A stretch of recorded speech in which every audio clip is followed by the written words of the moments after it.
Do you want to change fonts?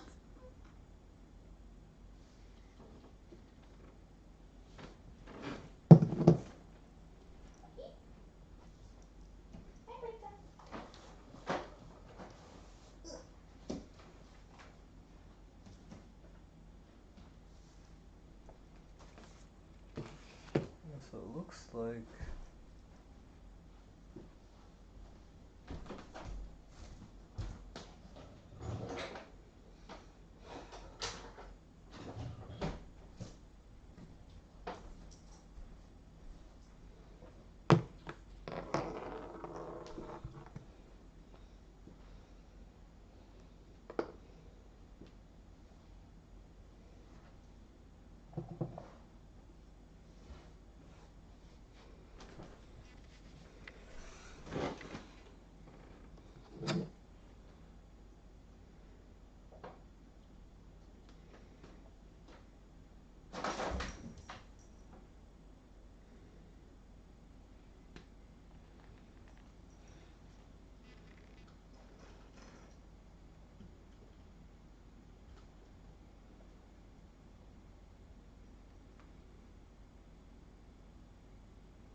okay. People can come in as they like or go out.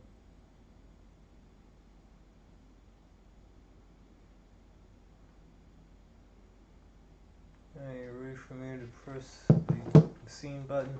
Yes, please. Alright. And we are live in 3, 2, 1. Huzzah. Huzzah! Welcome back, guys. I'm Allison, the Sassy Baker, now Sassy Quilter. It happens. It happens. This is my lovely tech expert who is helping me rig up this wonderful setup today for quilting, experiments, and fun. Yay. I'm going to walk you through the process of making a quilt. Huzzah! And I'm going to put on some spoopy music because it's spoopy season and I love spoopy season. Spoopy season's my favorite. Did you know that, Darvel Coon? No idea. You had no idea. Spoopy season's my favorite. Nope. And he is right in the way, so he is going to. I mean, I'm not right in the way, but Good. could be. Alright, there's your chat. I'm There's not sure my if you chat. can read Huzzah! it. Yeah, I typed that Huzzah! as a test. Thank you. I appreciate that. Woohoo! So I'm not completely blind. Now let's pick out some fun music. I'm gonna put on some spoopy, copyright-free music. Spooky, creepy skeletons. YouTube. Is this? What is this? Is this your... Alright. Spooky. Spooky, creepy skeletons. I love how that's the first thing. Spooky Halloween copyright-free music. It's like this thing knows me. I love it. Or it's listening to you. One of the two. Dun dun dun. It's listening to me. You know what? Ooh, 3 hours. 3 hours. 3 horas. What about horse? So spoopy.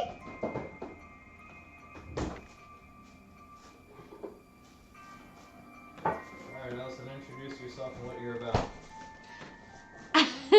I'm about baking and cooking, and today I'm about quilting. So it's like I'm a crafter. Anyway. About the change. So I entered into this really cool competition for quilting. And I saw it on Instagram when I was just scrolling through my feed, just looking for things. Like, it was just randomly. It was perfect. So it was like Halloween competition, and you can submit anything that you've already done, and anything that you want to do. So I'm gonna be working on a couple new pieces to so that I can enter them into the competition and hopefully I can win the prizes. I don't know what the prizes are. I don't really care. I I just love doing this for fun. So it's not changing. I'm still baking and cooking on Saturdays. I had a massive headache last week, sinus pressure, weather change, really shitty. So don't get allergies. Yeah, that would suck. I think it sucks. So you're gonna see a little bit of my thought process about how I create a new quilt. I've already done the stages where I've gone to the store and like picked out the cutest fabric that I absolutely love, shiny pumpkins and all kinds of stuff. I have like a bajillion. I have like a ton of options to choose from. So part of my process when I craft, because I don't obviously do everything right when I buy the fabric, because that would be convenient and makes sense. Well, sometimes it'll be like, okay, so for this one that I did, this is really gorgeous. I absolutely love it. It's, I don't know if you can see it very well, but it's really, really cute. I really love it. So with this one, I had gotten some, like, I had gotten the fabric that I thought was going to look perfect with it. And I got like a couple different types of fabric to go here. But I decided it looked way too busy with the pattern. So I went with, so I bought some orange and purple online and decided to go with that instead. So sometimes in my thought process, what really looks good in my imagination, when I'm actually putting pieces together, I ended up getting really bothered by it. Ooh, restart to install? No, thanks. What is it installing? Oh, updates. Yeah, updates, yeah. So, of course. So, that's kind of my thought process when I quilt. It's, you know, in the store, I'm like, oh, these look perfect together. I could easily make something with this. It's like, look, they bring out all the shiny aspects with each other.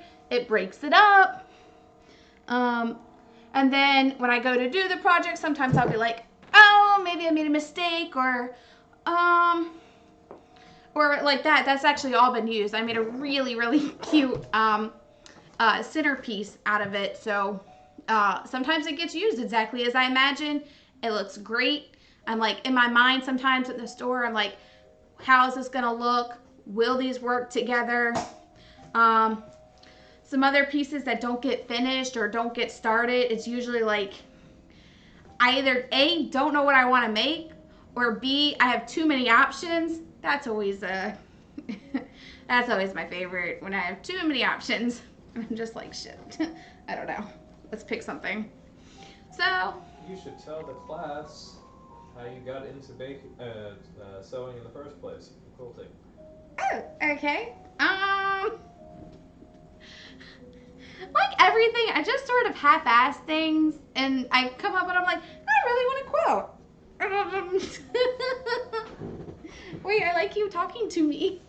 Oh. I'm just you. I mean, I can talk to you through the chat too. That's true. Oh yeah, do the chat. Have fun. What was the question? The question is, what got you into quilting in the first place? How'd you start? Yes, that question. That's a really good question. You start off by talking about how much you half-ass things. Yes, I did. Yeah, so where to start? Your first quilting experience. I found some fabric that I really, really had to have. And I'm like, oh, I'm going to make something cute with this. And it's Halloween fabric. And it actually was centered around this piece of fabric, which I absolutely love. It just really caught my eye in the store. And I was in Joann's with my mom, and I'm like, Mommy, I want to learn how to quilt or do something with this. It's so pretty. Like, we could make something out of it. And I'm like, you know, help me pick some things to go with it. So I picked some really cute, like, do I have any of that left? No, I don't think I do. Oh, yes, I do. Okay. I already have the piece. Don't ask me where it is. I got no idea where it is. But, I do have a picture of it, though, on my phone.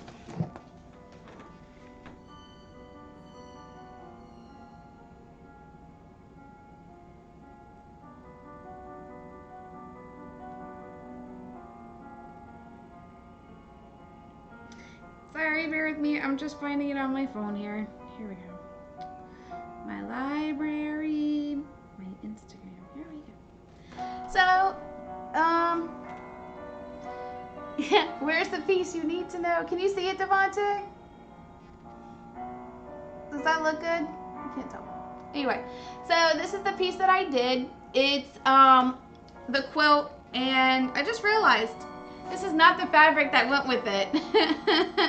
This was the fabric I was going to use for it. It's one of those things where I'm like, oh, in my mind, this is perfect. I love it. It's gonna work great with this. And then it was like, that's way too busy to be there. And my mom's like, you should probably break it up with something. And I'm like, you're probably right. So I ended up breaking it up with black instead of these really, really spoopy, cute pumpkins. I don't think I've ever used this fabric. That can change. See, so many different ideas. So yeah, so quilting is something that I just kind of bought fabric and went for it. Of course, when I went for it, I was like, oh, this looks so easy. This pattern looks adorable.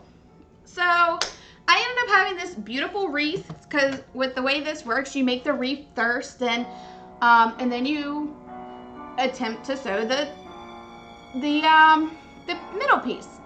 Unfortunately, the middle piece looked absolutely treacherous, because straight line circles is very, very hard, and it always looks a little frayed. And I'm like, crap, this is gonna look awful. I have no idea what I'm gonna do. And my mom was like, here, why don't you do this? So in the middle, I'm gonna expand it here, and you're gonna see where this looks horrible. But remember, this is my first try here. It's my first try.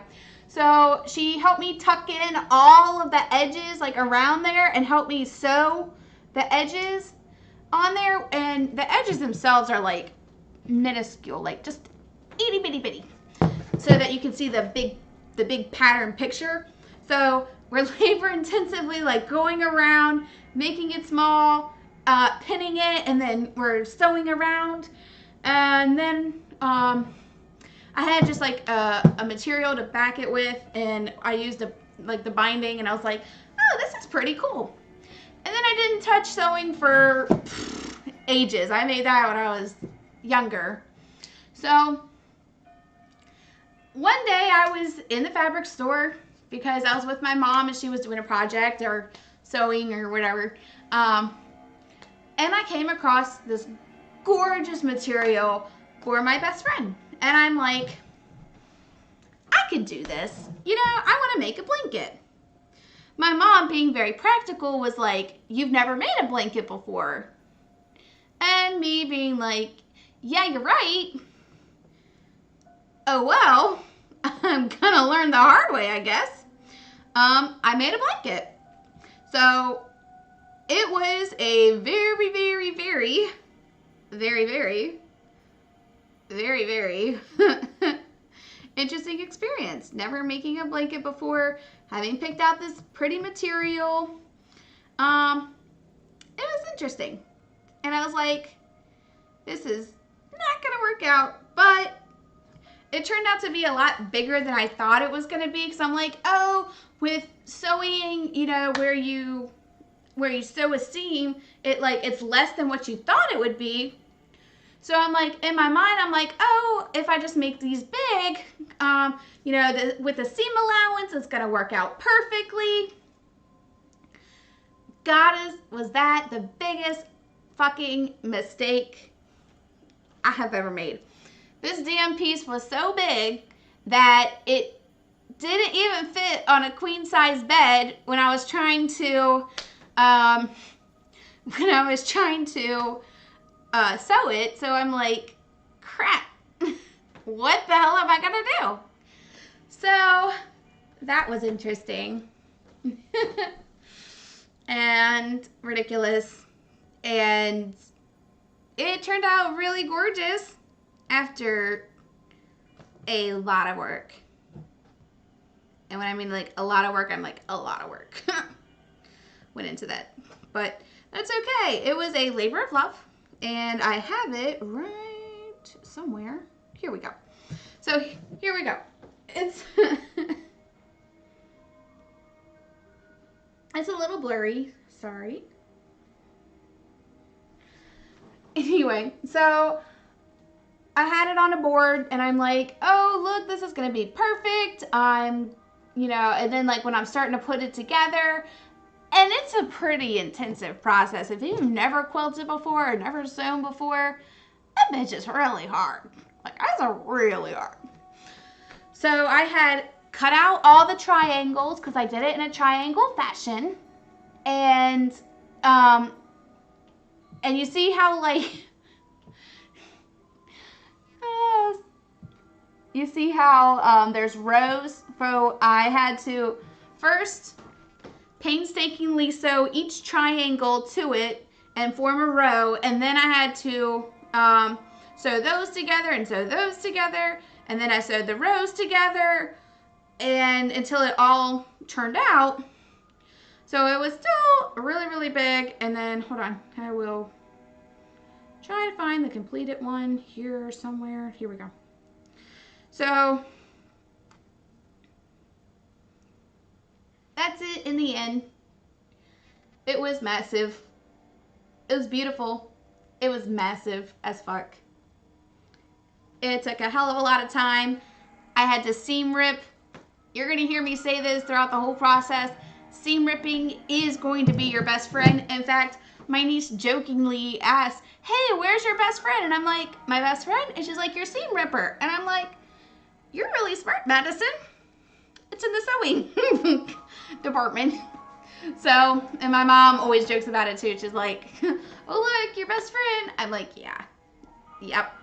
Because she knows that I inevitably always mess up on a piece. And I'm just like, shit, seam rip. It's annoying. It's going to happen.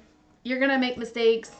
I still make mistakes every single time I'm doing a big project. It's just like, you get, what? Hi, Marsha. Welcome to the chat. Oh, I'm so excited you're here. We're making spoopy quilts. I love it. We're doing spoopy quilts with all kinds of fabric, and I'm not sure what I'm going to do yet. And I'm just explaining my whole process here and my incredibly horrible failures, which I am very good at. That's awesome. This is like perfect because you're seeing it from the very beginning. I've literally picked out material from the store and have never done anything with it. So I entered into a competition where you can submit your quilting pieces that are Halloween themed or fall themed for the month of October, because I saw that on an Instagram feed. Like someone like random was doing it for sewing, and I'm like, hey, I want to do that. So you can submit things that you've already done. So that's like the first, I already have a few lined up for that. I've already submitted 2. So now I'm just coming up with some more ideas so that hopefully I can get recognized and win some prizes. I don't know what the prizes are. I really don't care. I just want to be like, hey, look, you did good. Here's a high five and some prizes and a thumbs up. But anyway, I'm so glad you're here. So you're on a time limit. Well, the whole month. I mean, I don't have to have something for every single day. I just have a lot of material to work with. A lot. But I've already done like a lot of Halloween themed quilts throughout my life, so it happens to be my favorite time of year, so thankfully that kind of works. So it's just now is like a really good time to explore some different ideas. I love doing, like, I just love Halloween. It's my favorite time of year. So it was just like, it's perfect. I'm like, yay! I get to be creative. It gets to be spoopy. I was like, the reason I decided to stream it, because I'm like, hey, I'm sure some people would want to learn, and we'll see. If not, at least I streamed. But I'm so glad you're back. Oh, I hope you got my email. I emailed a secret recipe to you. I emailed you my oatmeal cookies. If you didn't get it, let me know. But I sent it to my subscribers, so I hope you got it. I'm so excited you're here, Marsha. Also, your products work. I love you. You're the best. Look how spoopy this one looks. Ah. I love Halloween. It's my favorite time of year. It's so spoopy. This one's really cool. It's like a very like Poe, like Raven themed, like graveyard. And I could never find any fabric that I really liked to go with it. So I'm not sure what I'm going to do with it. I've been looking at some Halloween quilts and stuff online from just doing this, and I found some like really cute ideas.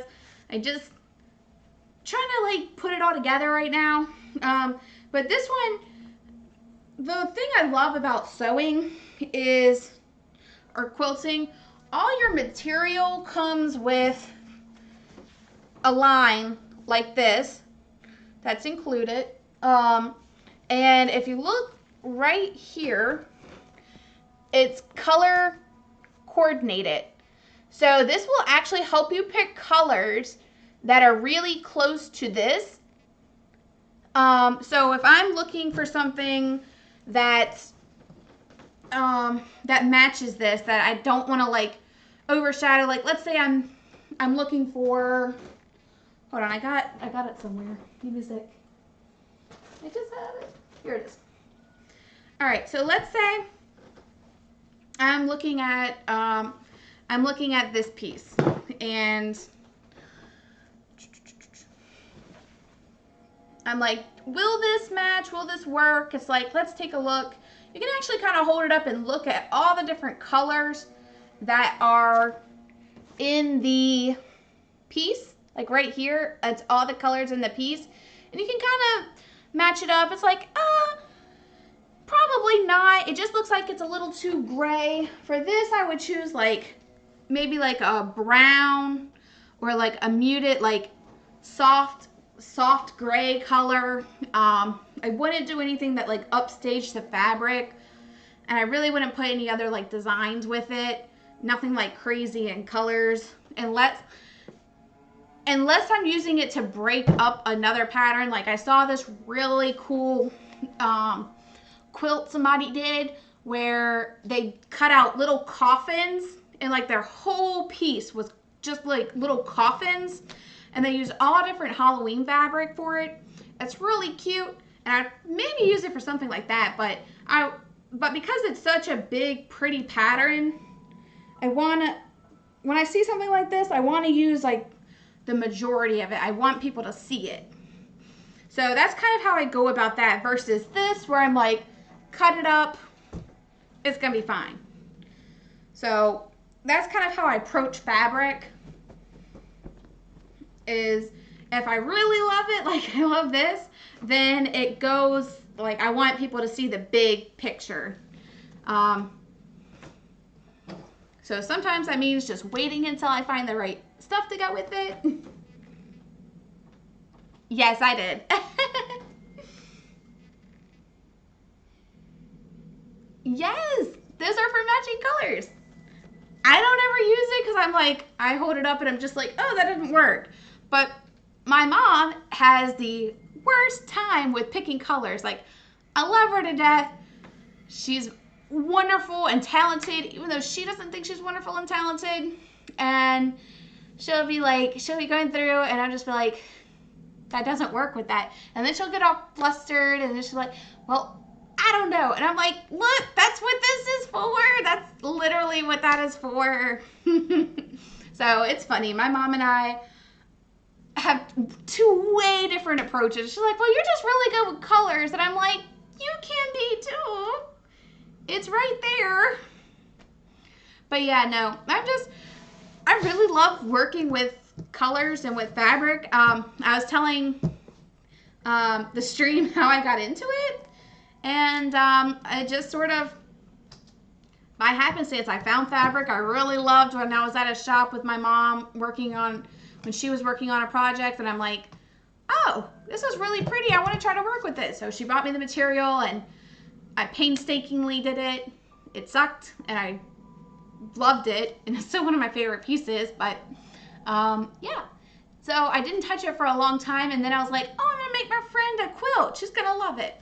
Because it was her favorite colors. It had owls. It turned out to be like the largest freaking project you can think of. It was supposed to be a lot smaller, like a little lap quilt. And in my mind, like, oh yeah, the seam allowance, like it's gonna be a lot smaller than it looks. That thing was not smaller than it looked. That thing was huge. And I'm like, lesson learned. So, and I fucked up a lot during it, so that really sucked too. So I seam rip. Seam rip is my best friend using it in the sewing world. My mom always jokes, hey, do you have your best friend with you? Whenever I come to her house to quilt, I'm like, yeah, I do. Yeah, I do, Mom. Always, always. She's had to help me out of like a lot of binds too. Like seam ripping, I'm not good at like, when it comes to actually sewing, I always mess up. God, I always mess up. But anyway, I picked really cute colors. Eee, look at this one. It's so pretty. It's fall. So I buy just like a hell of a lot of random fabric. And it's like, I love it. And then like I'll pick stuff that I think goes really, really well with it. I'm like, oh, look. It looks super cute with it. And then I'm like, I don't know what I want to do with it, but I have it and it's cute. I'm like, it's really cute. I just don't know what to do with it. So far I've made table runners and big quilts. I've done placemats, which I don't like to do because they're annoying. But I do them. See, really pretty. Yeah.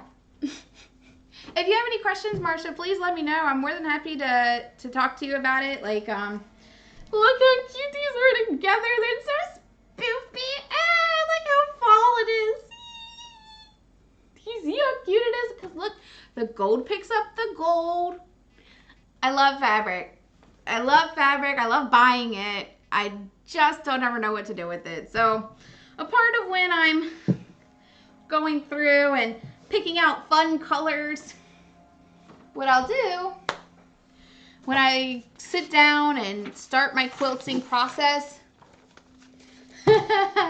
yes, we are 100% yes. After all this shitty COVID crap's gone away, I want to meet you in real life, definitely. Please come visit me. Or I can visit you. I have never been to your state before. Or out west, actually. I've never been out west. Or in the Midwest. I've like stuck with the East Coast. Canada, Mexico, and England. That's where I've been. So, yeah. Definitely gonna have to meet in real life. And definitely can teach you if you want to learn. It's fun. It's great. This is not as hard as it looks. It kind of is and it kind of isn't as hard as it looks. Oh no, it's stuck together. Oh well. My gallon-sized bag broke. Oh, there we go, there we go. Okay, cool. So here we go. This was the backing for my first project. It is the most wildest shit you've ever seen. And it kind of hurts the eyes, like if you're just looking at it. And I made it my full back. Because why not? Super wild. So I have some stuff to work with. Here's from my very first project. This is the real one. Here we go. My first real project, I was like, I fell in love with this fabric. I'm like, oh my God, I have to have it. And I'm like, holy shit. It's spoopy, it has witches, it has pumpkins, it has cute spider webs, fall leaves, black cats, it's like haunted houses. It's like owls. This is me in my Halloween aesthetic 100%. And I'm like, ee! So it's nice because this is like the very first thing I ever worked with. And it's very nostalgic for me. And I had like the cute cats that went with it. And this material went with it.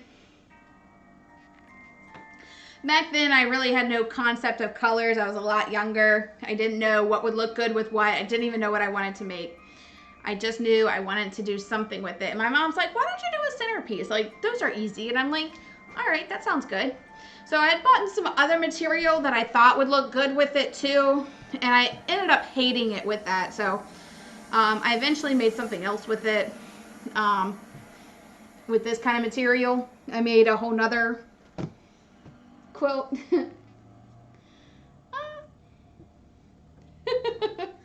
Oh no. Never mind. We won't go to yours. You can come here. Virginia's great most of the time. So like I had cut it up and I didn't even know what I was gonna do with it, but apparently like they weren't the same sizes and I got super frustrated and was like, fine, whatever. So I had a bunch of triangles that apparently I was gonna do shit with. Although I have enough like triangles here to make something. And now that I actually know what I'm doing, it's like, oh, I could use those. So, but before it was like, I was so frustrated. My mom's like, here, you have enough fabric, just do a centerpiece. And I'm like, okay. I'll do a centerpiece. But yeah, see, they weren't even, and they were like cut wrong, and I was just like really upset. Like the rotary cutter I was using at the time sucked. So I was like, ah. So anyway, I was like, and they're so small to work with too. Like that's a big thing. So, but anyway, like now looking at it, I could do something like really cute and spooky by adding, sorry, they're so crumpled because they definitely need to be ironed out. But see, like I could put them together and make something like really cute out of that. And now like knowing what I know, you know, it would make shit a lot easier. So definitely working with what you have is always a good way to go. Hold on. Here we go. Is that another triangle piece? I can't even tell if these are triangles. I don't even know what I was going for here. It could also be scraps too, so yeah, a lot of this is probably just scraps, to be honest, from where I ended up doing that stuff. But it's pretty cool because with scraps, you can always like, you can try to make something out of scraps. Like it's not completely wasted. Like you don't have to waste fabric. So like you can put these things together. Hold on, I'll show you like kind of what I'm, can you see the table? Can you see that? Let me see. Aw, thank you for stopping in, Marsha.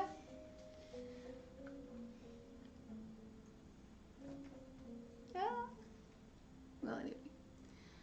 So So like you can kind of see like right here where I've put, like you can match this pattern and like make something out of it. Like scraps are awesome to work with because, you know, there's always something you can be doing with scraps.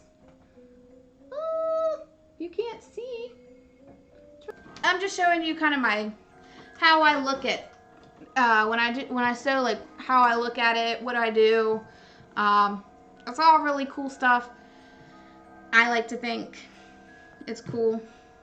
You may not necessarily think it's cool, but you can just play around with it, and that's pretty much actually how I go about doing what I do.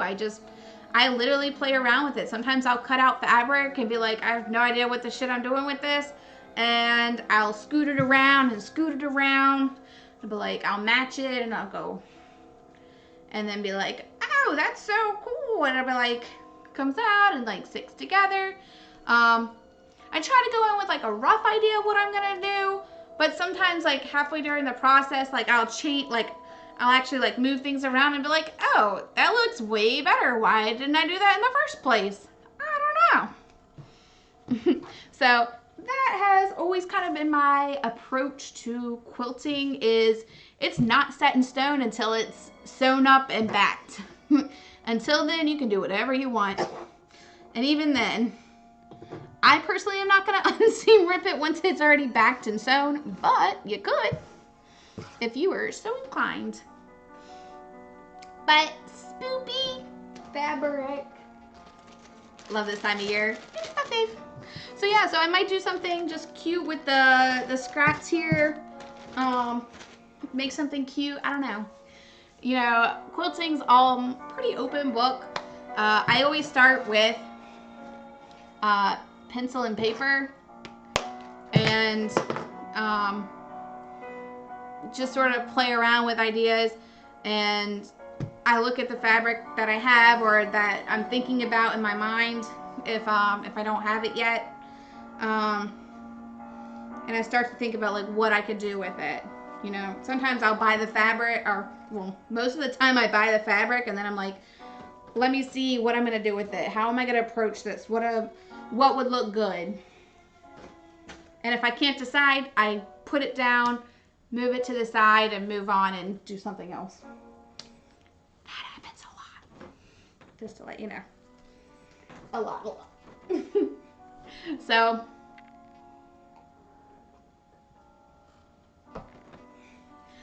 I have an idea of what fabric I want to use this time.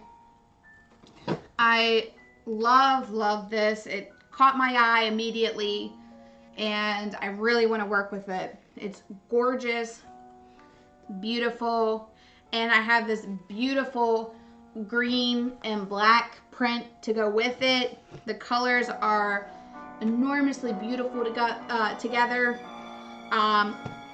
I could make several things out of this. I could do a centerpiece. I could do a really pretty table runner, which sounds like a really cool idea, actually. So when I'm thinking about these things, what I like to do is start writing down ideas, like what I think would look good before cutting and pasting. Sometimes I'm impulsive and I'm like, I just sort of cut shapes out and I'm like, hope this works. But with this and like patterns I really love and that are a little more expensive, I'm like, oh, okay, let's take a step back and think about it. Because sometimes I instinctively like, oh, I want to make a table runner. That's gorgeous. It's going to look great. Let's do it. Sometimes in my mind, I'm like, oh, a blanket's going to look great for this. Let's do it. And then other times I'm like, let's take a step back. What do I want to do? How do I want to approach this? What are my ideas? What would look good? When I'm commissioned for pieces, I get as much idea about the person that I'm working for as possible. What are their likes and dislikes? What are their favorite colors? What do they love? Like, what seasons do they love? Favorite animal? A theme, like favorite time of year. For me, Halloween and fall. Like, anything like that would be great. I love Christmas stuff. Like, you can make beautiful aesthetics with Christmas and Yule, and I love it. So for me, it's like I approach each piece with like a person in mind. When it's for me though, that's where it's the hardest, because I love so many things and I'm like, I love this and I love that. So sometimes like I'm my own worst enemy, if you can believe that. And sometimes I'm just like, but most of the time, like when I do a piece for somebody, it usually comes together like pretty quick for me. In my mind, I'm like, oh, this is the perfect fabric. When I'm commissioned to do a piece and they're telling me about it, about what they love and about their interests, like whether they're commissioning it for somebody else or for themselves, I get as much information. So, and then I'm like, do you have an idea of what they want? Do you think they'd want a blanket, or do you think they'd want like a lap quilt? Like, what are you thinking?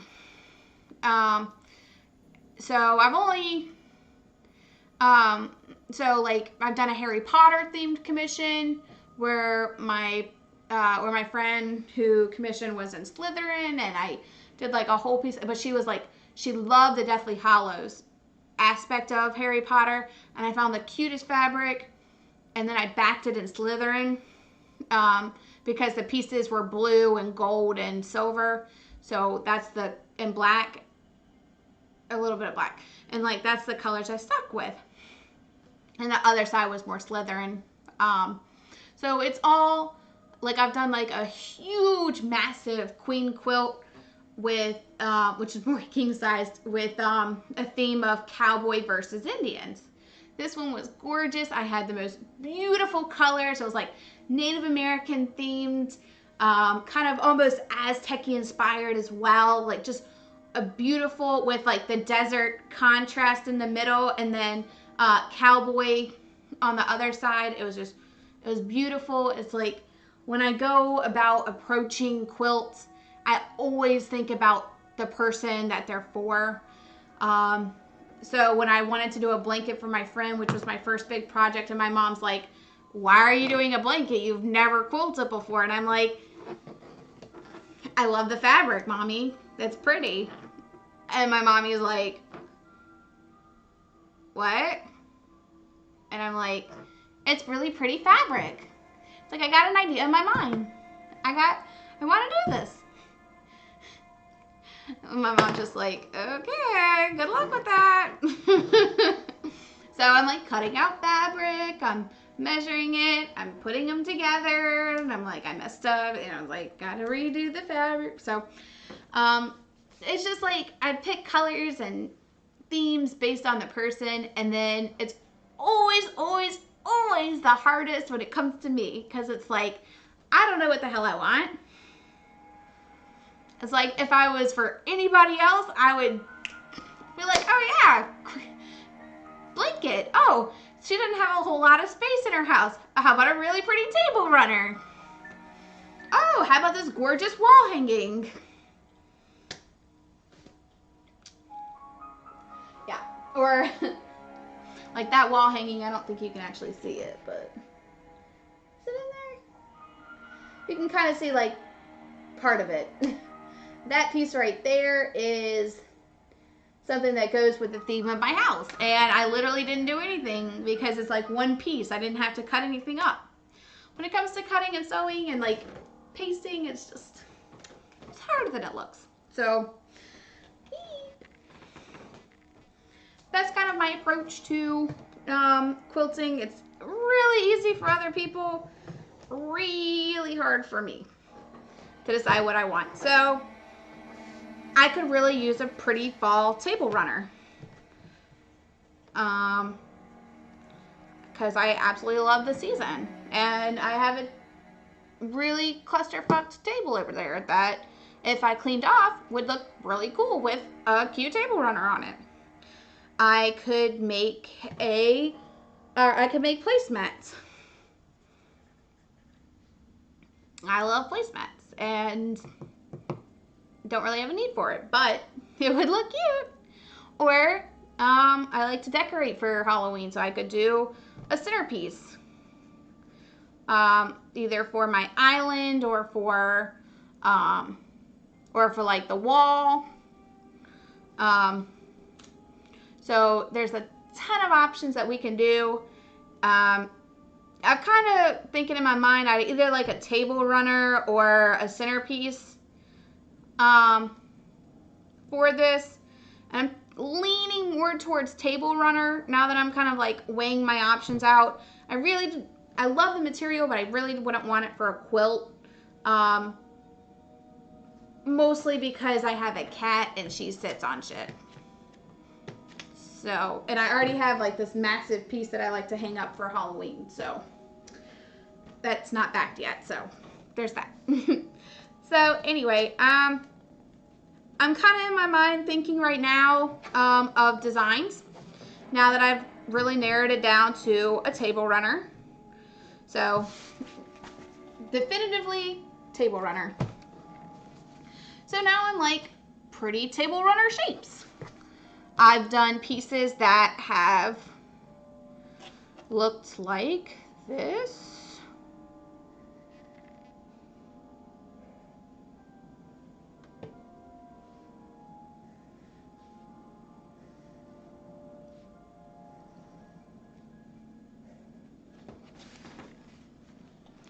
I've done pieces like that. I've done pieces like the one below it. So I've done rectangles. I've done rectangles with two cute pieces coming off of it.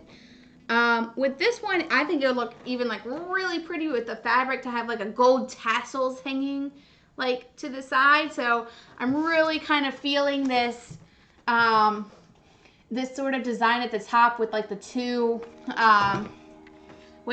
like have it rectangular and then have like two like cute triangle pieces, which is usually just two pieces of fabric sewn together and like into like one massive triangle, and then sewn onto the side with like a really pretty tassel hanging off, like a little gold tassel. I think that would be super cute.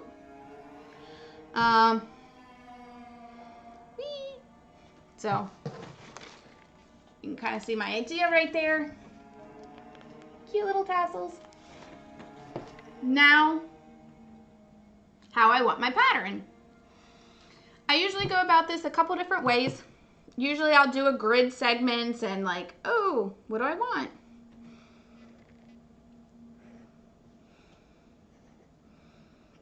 I'll show you what I mean.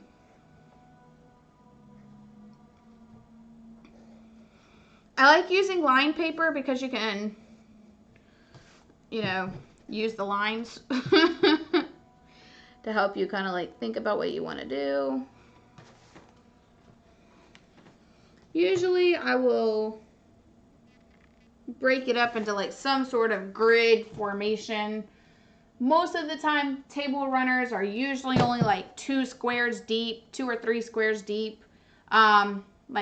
And I'm talking about maybe like squares about that big. Now you can make them smaller. You can have little tiny pieces. I don't personally like working with a billion pieces. I already get super frustrated working with bigger pieces. I don't like to add smaller shit to my pile.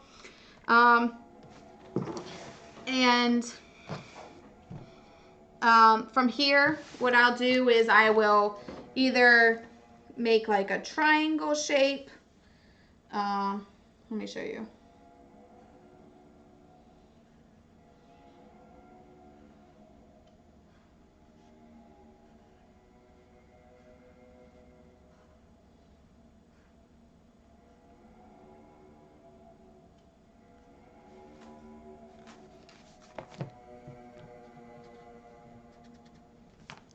I like to use erasers, so pencils are a thing.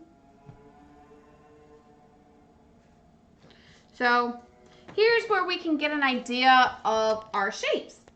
I like to start thinking ahead, like, hey, what will look really pretty? Okay, I need to add another piece to that. I need to add another layer because the pattern isn't looking like how I would like it to look. Like I like pretty aesthetic designs. So then I'll start over, and like I'm just kind of like playing with shapes, either triangles or whole blocks. You know, for this you can start to get an idea of a pattern that you'd like to do. I think like you can either do like stripes of these with like a black, with like black breaking it up. You could do like this one. There's a lot of options that you can do. I mean, it's gorgeous. Quilting is a blank slate. Where's the sewing? Yeah, thanks, Dabo. Sometimes you gotta think before you sew. But I've seen so many pretty quilts that are just so even basic looking, like not even like triangles, like where they'll have, you know, full on strips.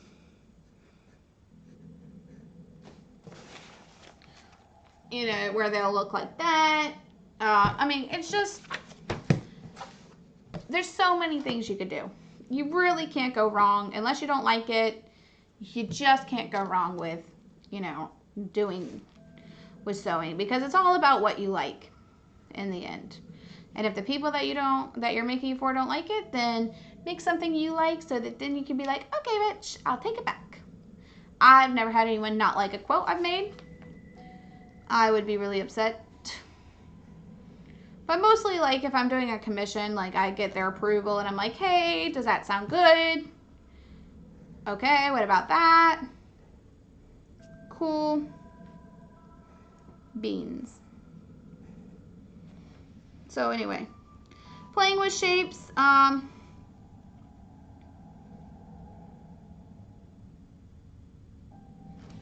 of looking at the pattern.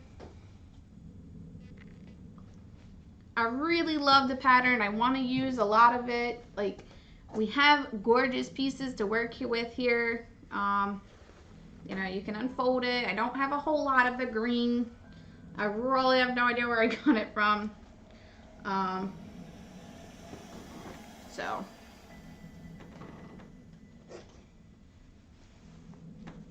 yeah. How's that? So anyway, you can spread it out, you can look at it, you know, just keep it up to the side. There you go. So you can kind of see what we're doing here.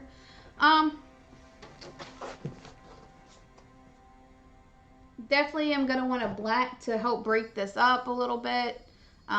You want to look for colors that are in both, but aren't going to overwhelm. Like gold is in both, but it would hurt your eyes too much to look at the gold, whereas black is a very neutral color. It breaks it up. I could do a plain green. I could do an orange, but orange really isn't in the other one, so I tend to stay away from that. I like to pick colors that are in both. Green is in both. Black is in both. Black would really help break up this pattern. It's gonna look great. I could add green in if I was doing a bigger piece, like a whole quilt with this material. You know, there's a lot of room to work with here. But because I'm just doing a simple table runner, I think just black will be perfect. It'll just break it up. Whatever I'm doing, it's not going to hurt your eyes to just look at the two patterns together. Because if you had just that on a table, like, you're going to go cross-eyed. So just sort of like think about what you're working with and, you know, what would look good as a contrast. Just a plain color that will help break up the monotony. I'm still debating on what kind of fabric or what kind of pattern I'm going to do. You know, it's a lot of playing around, and sometimes, like, you know, you don't even have to be settled. If I cut out triangles and, like, I have an idea and then I turn it a certain way and I'm like, oh, that looks so much prettier. You do sort of have to commit to, like, before you cut, like, a basic idea, like, or at least something salvageable. So triangles you can make into strips if you needed to. What else? But yeah, so there's a lot of really pretty things we could do here. You could make, I don't like a whole lot of like shapes and stuff together, so my stuff doesn't really have a whole lot of that mess. My ideas are just really pretty for the eye, just something to help, like, just look really good, just soothing. Like, I love, you know, kind of basic designs where it's not overcomplicated. I like to let the fabric speak for itself. The fabric is absolutely gorgeous. I don't need to do a whole lot to make anything, you know, to make that look good. It's already gorgeous. Like, I don't need to complicate it. So, you know, there's that. Like, you don't have to complicate it in order for it to look good. So, whee.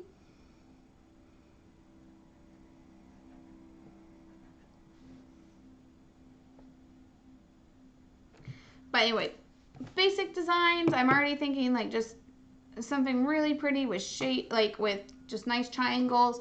I can look online at fall table runners, fall quilted table runners.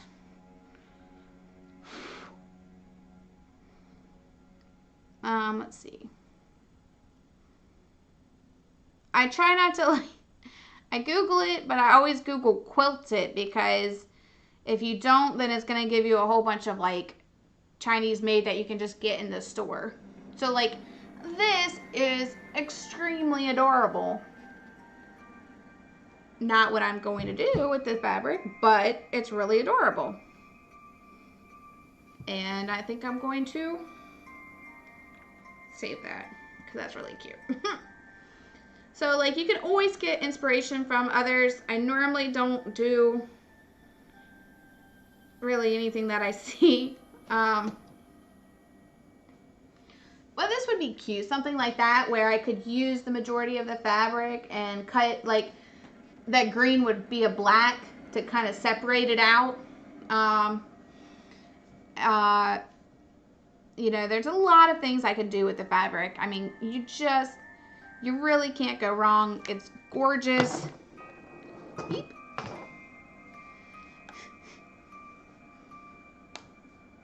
Beep, beep, beep, beep. So I'm just looking to see if like anything sort of like pops out, inspires me. Like, this is all just part of the process. Playing around, looking online, you know, seeing if he finds anything. Most of the time, like I said, I really don't do a whole lot of complicated shit. I really just don't like it. I'm not really a complicated person. You know, so just, oh look, somebody used the same exact material that I have.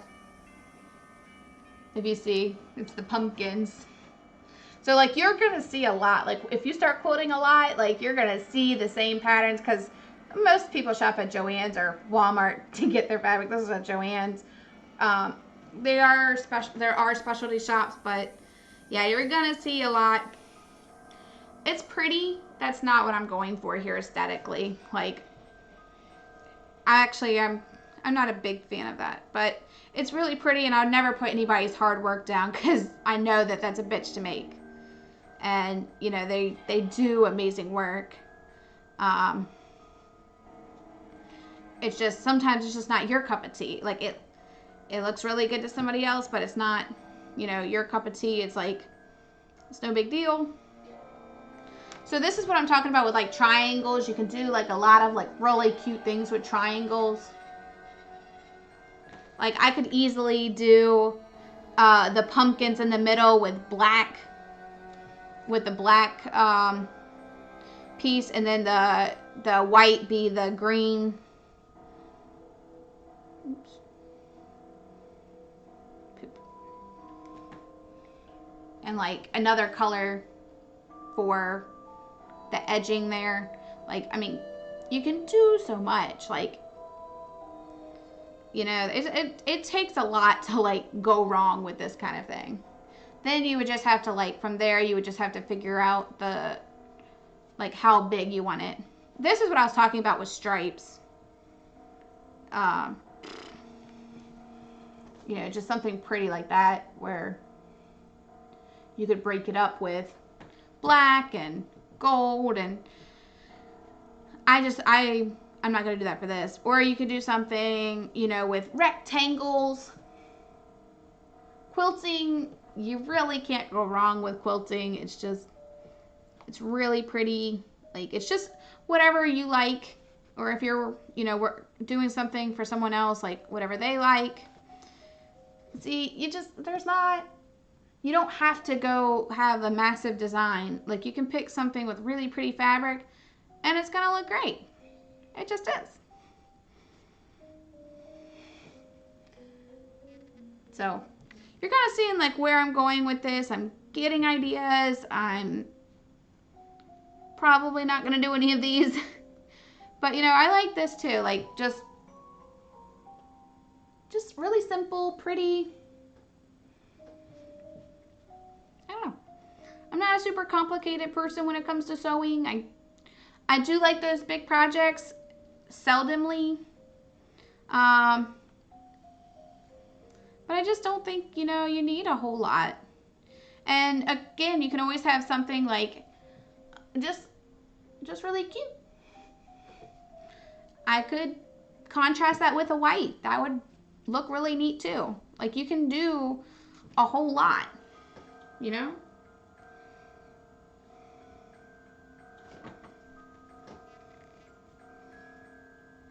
You can take like something for a whole different season and adapt it to what you're working on. Like, you know, it's not cut and dry. Like, it's not just because you see a pattern, you can make your own colors for that pattern. Like, you know, it's not super difficult. It seems really difficult, but it's not. So I'm more leaning towards my idea, but you know, I'm not against other ideas. It just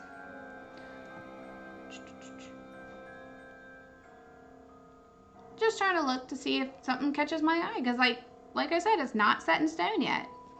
Like, that is super adorable. I love that. Does it work with what I'm doing? Nah. But I love it. It's really cute. So it's about finding things that suit you, suit what you're doing, what you're looking for. You know, nothing's set in stone yet. Just do what feels right.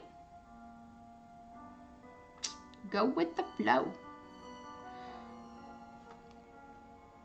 I could have something like that where I use the pattern and use like a little bit more, have a color breaking it up. I mean,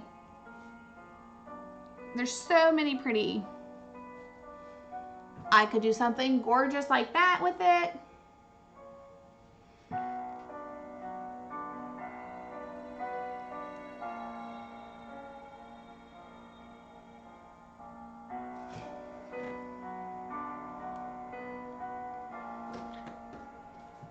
Actually, I really like that idea, but going just a little bit differently.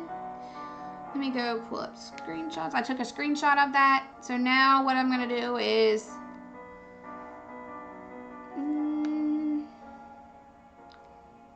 open it back up. Okay. So you can see primary, it looks like a big old square tilted, so it looks like just two triangles stuck together.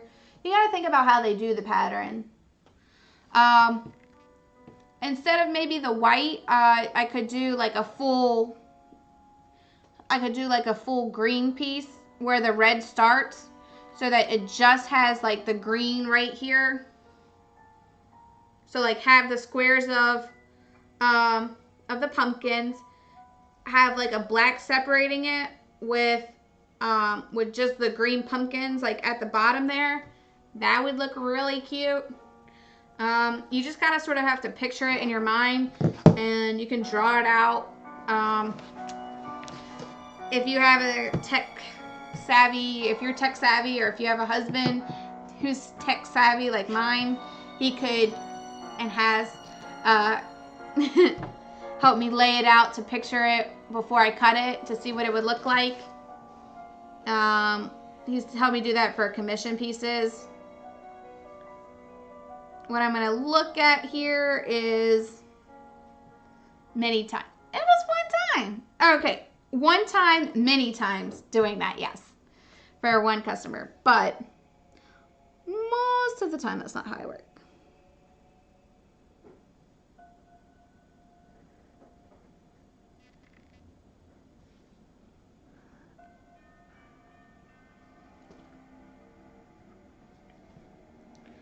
Alright, give me just a minute and I'll show you what I'm doing. I'm just sort of mapping it out, like what it would look like here.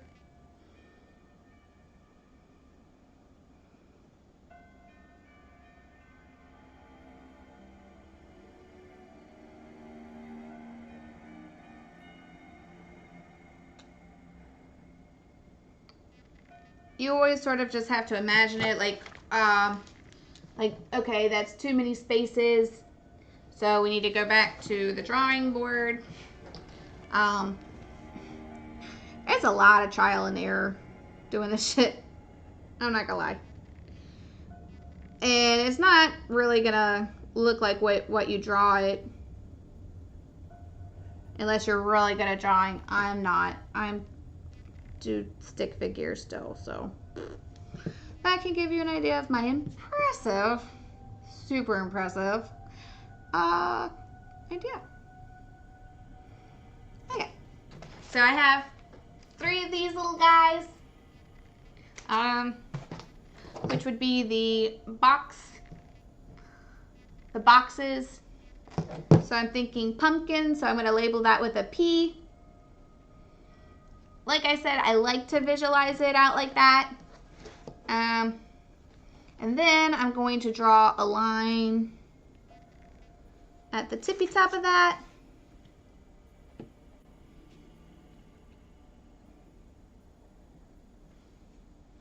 And at the bottom to connect all the pieces. All right, so now I have that. Looks cool, right? Yeah. So then I am going to draw another triangle.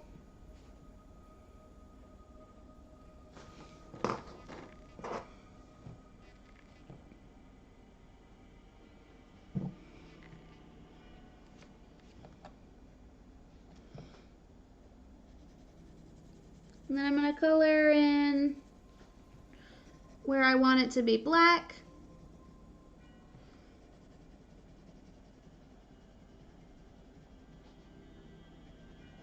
Or whatever neutral color you're going to have. Whether it's black or green or whatever.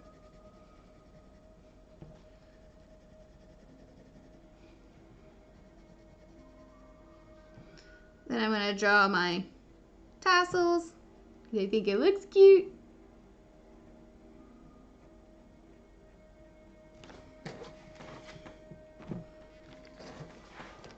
And that, my friends, looks like a really cool idea. What do you think, Davo?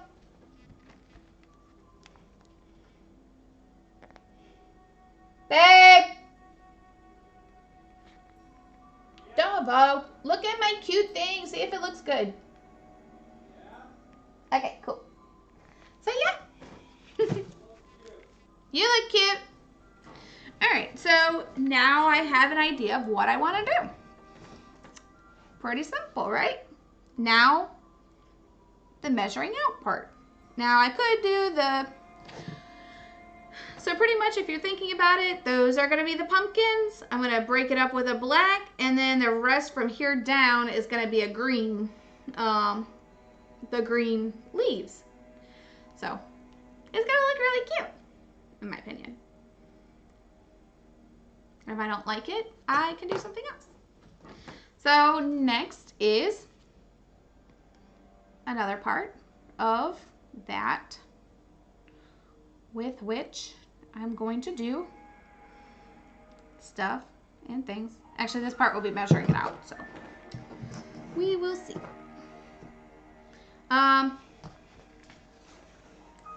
So you're gonna take this. This is already like a really good size. It's evenly cut. So I'm thinking about just having this be the size of the squares. And because we only need like, you know, significantly less for that. So I'm gonna measure this out and come up with an idea of, you know, sizes for my quilt. Whee! So, beep, beep, beep, beep, beep. Ah! There we go. So I'm gonna pull that right back up here. Library, screenshots, here we go. So, now I just keep that off to the side and I'm going to measure here. Ooh. I'm glad that you get to see my process. It's really cool. Like, you know, quilting's like, everyone's like, oh my God, that has to be super hard. That looks so pretty. I could never do that. And it's like, actually you can. It's not hard. You just pick something. Deciding is really the hardest part. What do you want? Well, I need a table runner. So that's what I'm gonna do. Does it have to look pretty? Yeah, actually with this fabric, it can't go wrong. So, what I'm gonna do.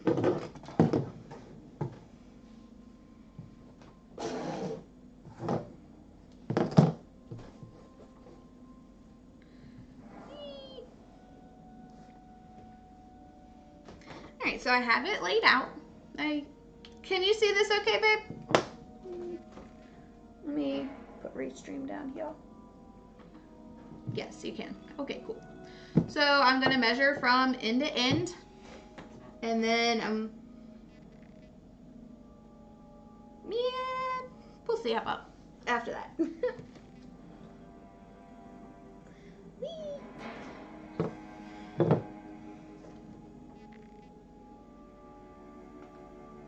Yeah. Thank you for the yeah. All right. So I'm going to measure this guy from end to end. It's about 13.5 inches. So 13.5 inches. I'm just gonna round down to 13 inches.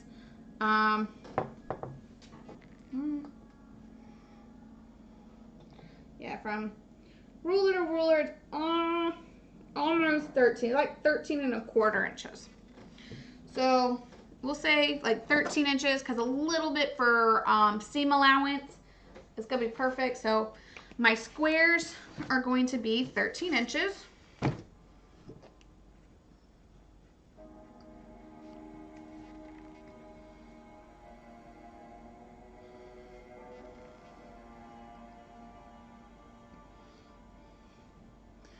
So if you think about a square in half, so like a triangle, it would be, give me a second.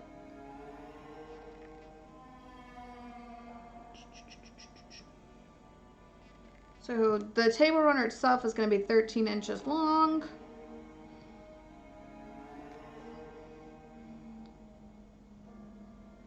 Length.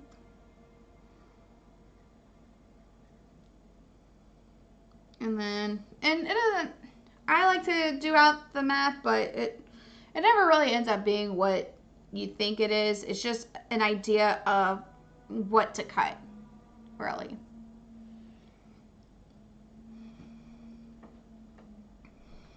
With maybe like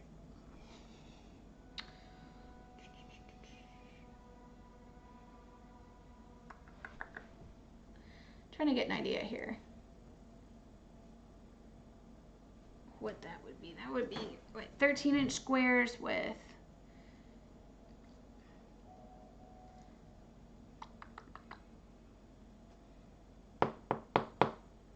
have to see. Maybe we'll round down to 12. We'll do 12. 12 is a lot easier to work with. So then, excuse me. So with that, we will do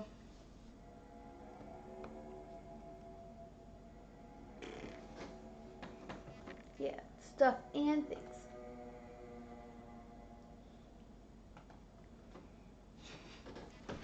All right, so my 12-inch squares, and then that way it kind of helps us. So it's 12 inches from length to length. So if you know you have 12 inches, and half that is 6, so we do about 2 inches for the binding. That leaves us with another 4 inches. So like, your triangles are probably going to be roughly about 4 inches with about 2-inch black gap. It's usually what that's going to look like. Maybe 3 and 3. We'll see. I'll get a better understanding like once I just cut it out. All right, let me see real quick. 12 by, let's see how big these squares are going to be. Well, a square is 12 by 12, so that'll be a massive table runner too. So we'll see.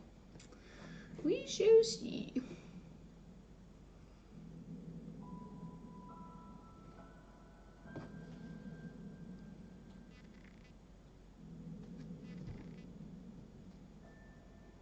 All right, so we're looking about this big for our squares. And that's a really decent size for our table runner. That's gonna look absolutely gorgeous with black around it and this cute green like at the bottom. It's like we can even do like a little bit of green like unfurling out into the bigger sections. Like that would be super cute too. Huge amount of stuff we can do here. Absolutely insane amount of stuff we can do here to make it look gorgeous. Whee!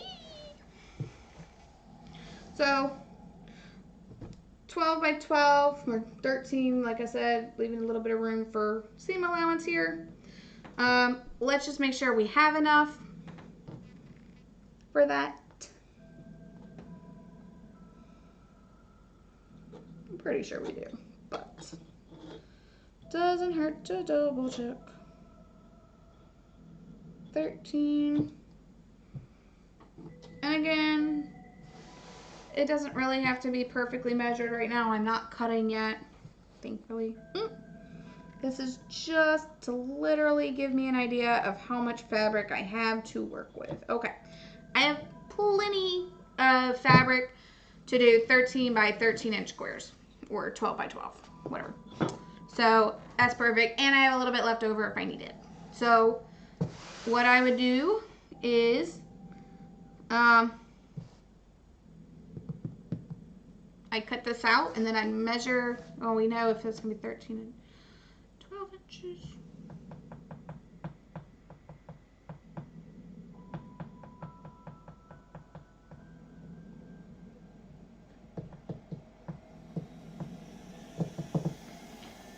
That'll work.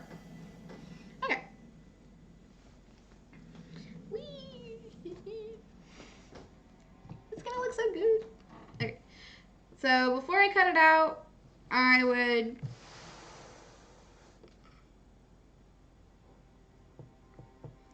normally iron it down, or you can iron it down afterward, up to you. If it has a lot of like wrinkles and stuff in it like this one does, I like to just iron it beforehand. When you're working with like the gold fabric, just be careful, like I would keep it at a little bit lower, or else that glitter can sometimes get onto your ironing, and that doesn't always end up well. So I'm gonna go ahead and put this little guy.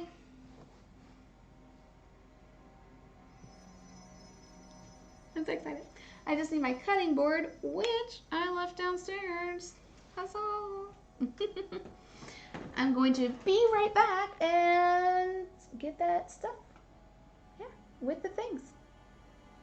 Whee! Be right back, screen. Where are you at? Live screen, be right back. Yeah.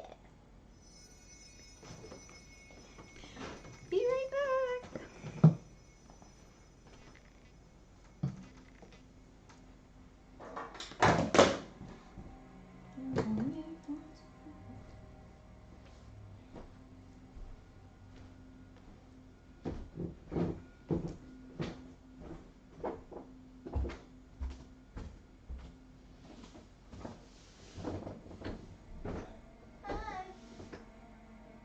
Be right back screen on. I'm pretty sure I didn't mute myself, so.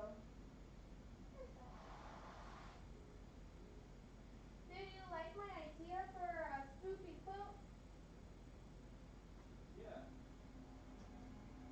Neat. Oh.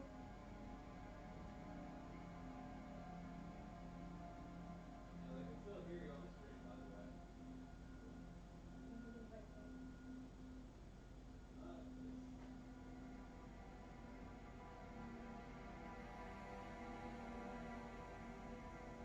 I just told you that.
Like the energy's dropped a little bit from when we were playing Among Us, but that's expected. You can't keep that kind of energy up for 24 hours.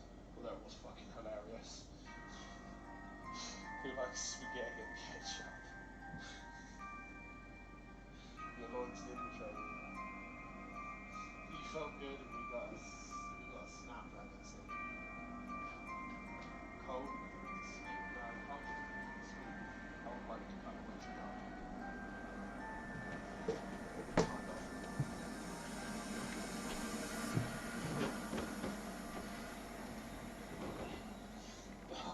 It was food, I was food. It was vegan food. 3 shitty potatoes, 3 kebabs, if anyone knows. Those kind of foods. 3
Hello again.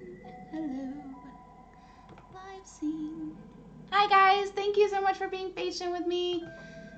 Into the Void, my important tool went for doing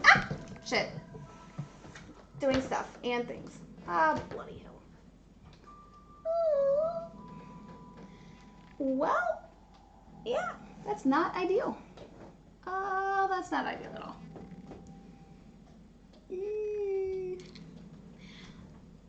Yeah, we're really good at this, guys. I lost my important measuring tool. Dava's helping me find it because he's amazing. So, yeah, we're having a bit of fun.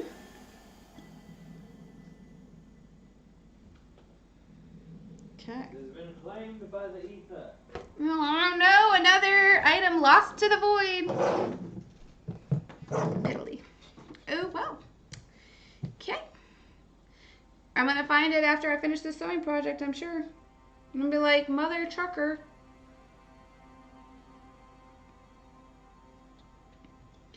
Alright. Cut off the white ends. Whee! This is why you want a rotary cutter, because it's so cool. So you've literally been with me since I started this process. It's not hard to make a table runner. It's not really hard to quilt. You just gotta decide what you want to do and do it. Finding patterns is sometimes the hardest stuff. What about in the island, babe? I'll check the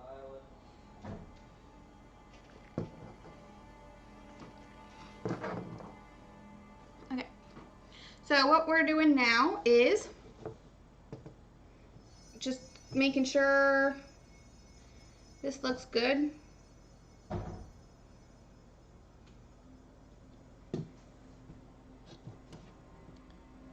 Trying to get it as even as possible. Dotted slice on the island, but I will check anyway. Alright. There we go. Cool. So, I cut off the white piece on the edge. Found parchment paper. Look. I knew I had some left somewhere.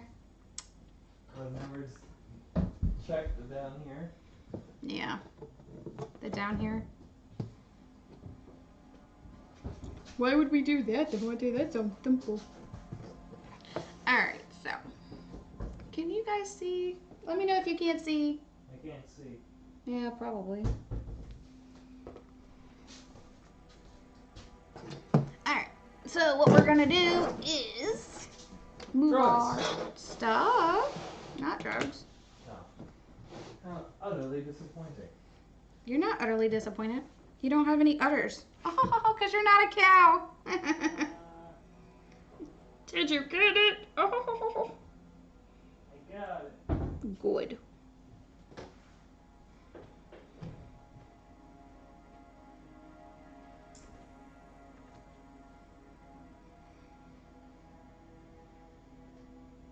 Okay.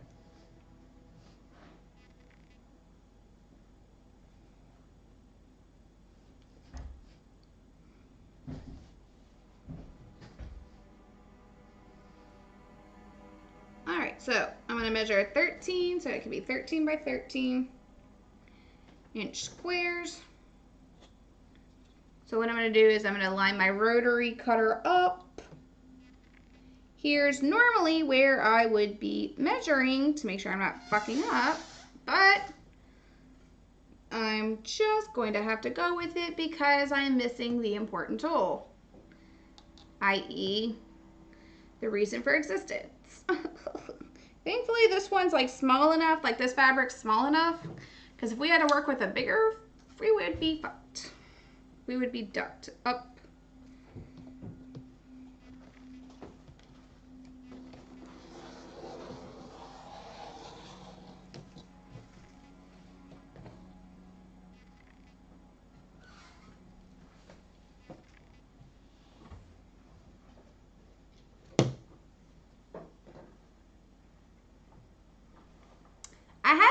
did Jane's quilt at Christmas.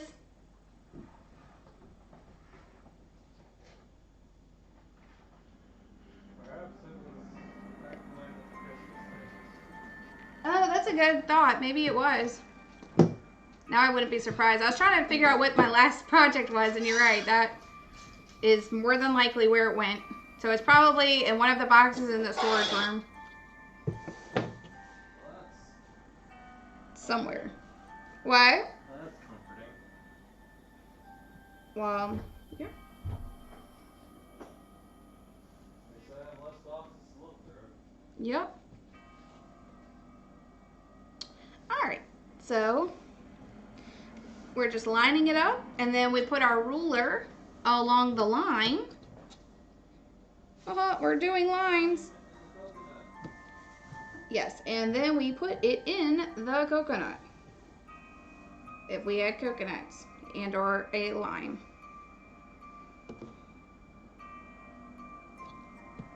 Alright, and then we're gonna hold it down. And run our rotary cutter. Also, don't cut yourself with a rotary cutter. It hurts like a bitch. How many bitches? A hell of a lot of bitches. One might say all of the bitches. That's too many bitches. That is too many bitches. I 100% agree. So don't do it. Alright, so line it up on the 13-inch line.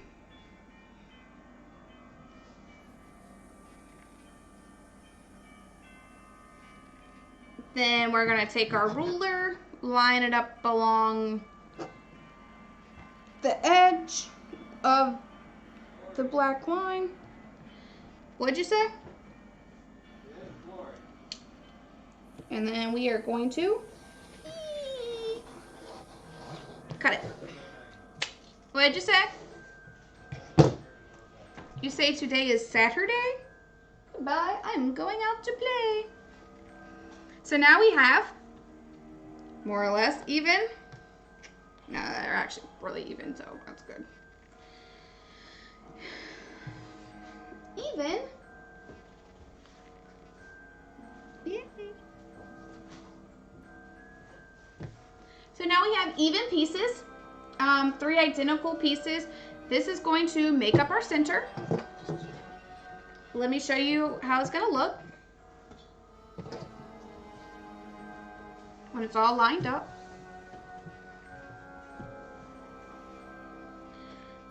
And you can see this pattern doesn't really have an up or a down, like, Or left or right. yeah, or a left or a right. So you can really kind of flip it any way you want and it's gonna look the same. So that's good. Like if you did have a pattern that, you know, where that made a difference, just kind of be aware of that. But you don't have to worry about that, thankfully. Well, I should say I don't have to worry about that. But you are along for the journey, so you also don't have to worry about that. You're in semi-capable hands. One might even say. Semi, since I can't even find the ruler to measure. So now you have an idea of how long this is gonna be. Barely. Yes, we said it at the same time.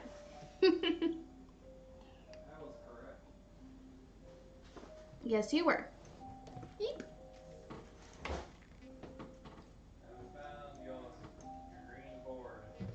What? I still haven't found your green board.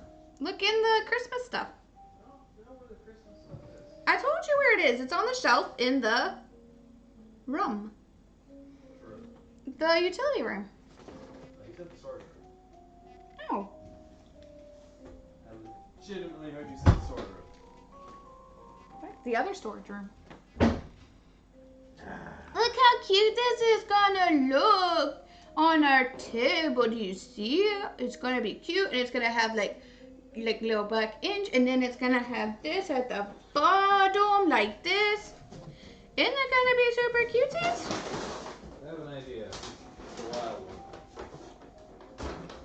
Yes, it's gonna look super cuties. Thank you for agreeing. use the noise of crumbling dice. See, so if you can imagine, it's gonna have like, black inch. Actually, you can pretty much imagine since that's black. So this is pretty much what my table runner will look like. Probably a little like that. Imagine what you look like. I would hope so. So anyway, this is gonna look so cute. Just like you. No, not like me. Yeah, just like you. Like my project, silly. No, just like you. No, you gotta say my project. 4. So I'm gonna need 4 of these.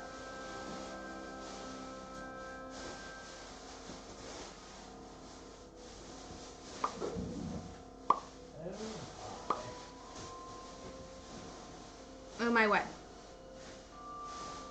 Darling?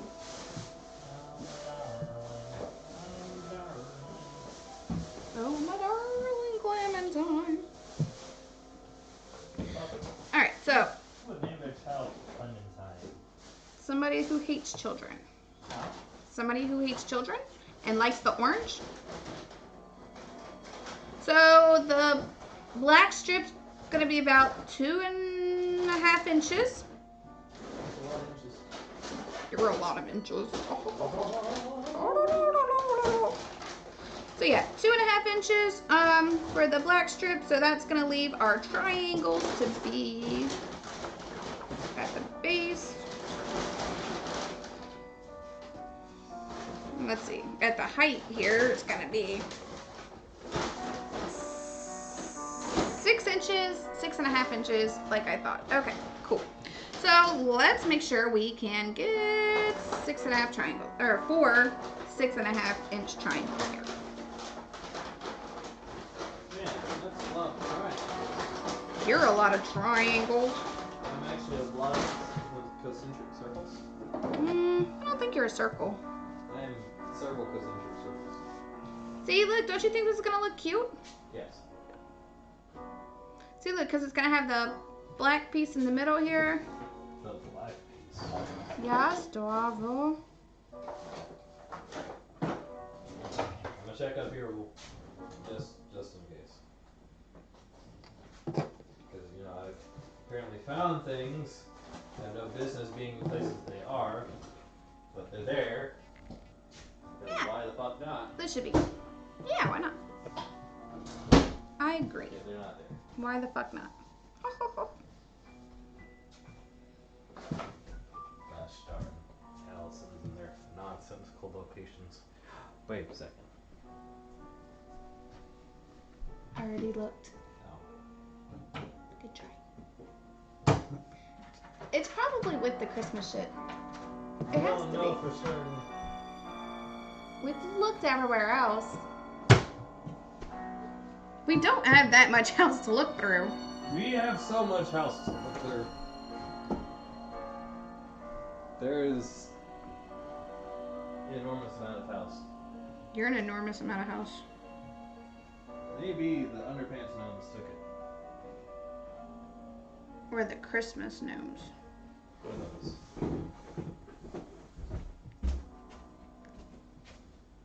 Alright, time to look at Christmas crap.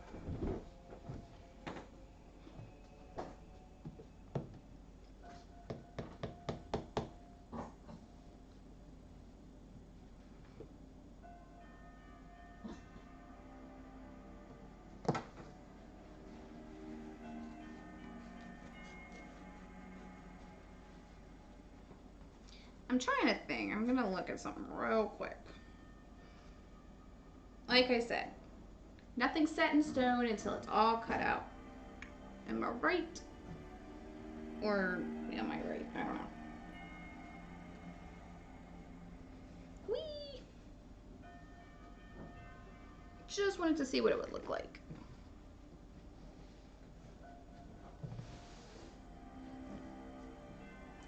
No, it's too busy. But worth a look. Worth a look and see. Yeah. definitely triangles is the way to go here.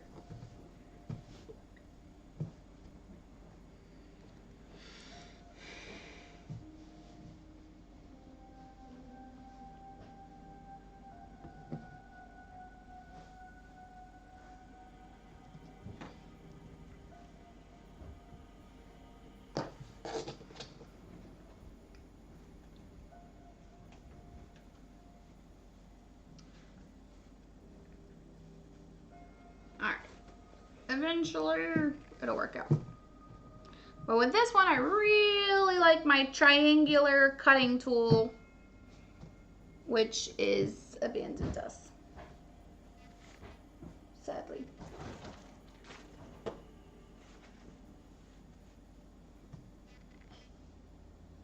I'm hoping he finds it. So I really don't want to cut this out until it's found. So until then, I will find some black fabric and see if we can't get some 2-inch strips out of it. But for now, I can rejoice in the fact that these are cut out. Whee! So I'm gonna fold them up, put it to the side.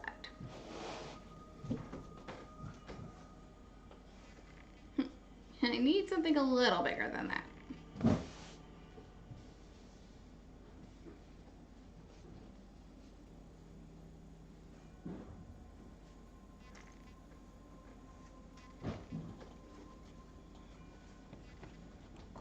We go. So yeah, so it looks really hella dirty. Don't worry, that shit comes off with the lint roller. Don't try doing it without a lint roller. Yeah, so this is just another piece I had done. I had used for something where I was backing it and cut it, but you can always reuse black. Like, black goes with everything, pretty much. It's a perfect back. It's perfect for everything. Strips.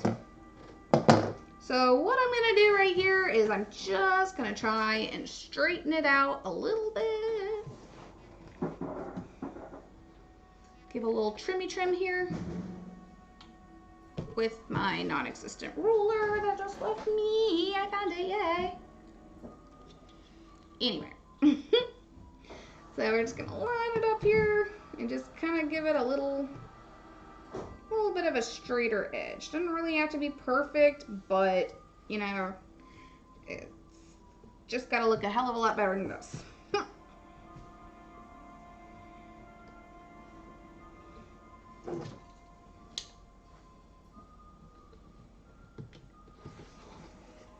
Just to give us something to like sort of be able to measure on the edge, so.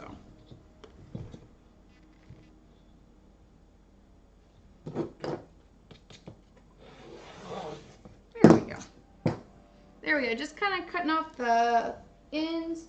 I usually have a scrap piece when I'm doing this, but apparently I don't this time for like all the little scracklings, so just keep that off to the side. And see, look, now we got a little bit straighter edge to work with. It's not perfect, like I said. It's okay because it'll be okay.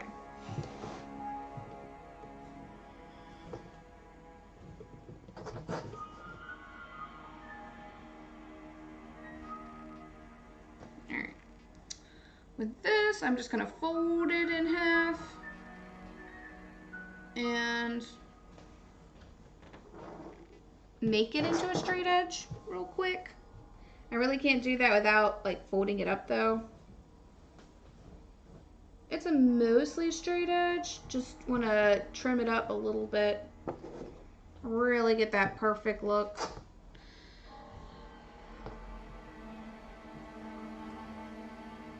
And it also makes it easier for when we cut our 2.5-inch strips. Actually, that'll be fine. I'm just gonna cut like just a tiny little bit off here. Just to make it a little bit more even. Or that'll affect like how we measure, so. There we go.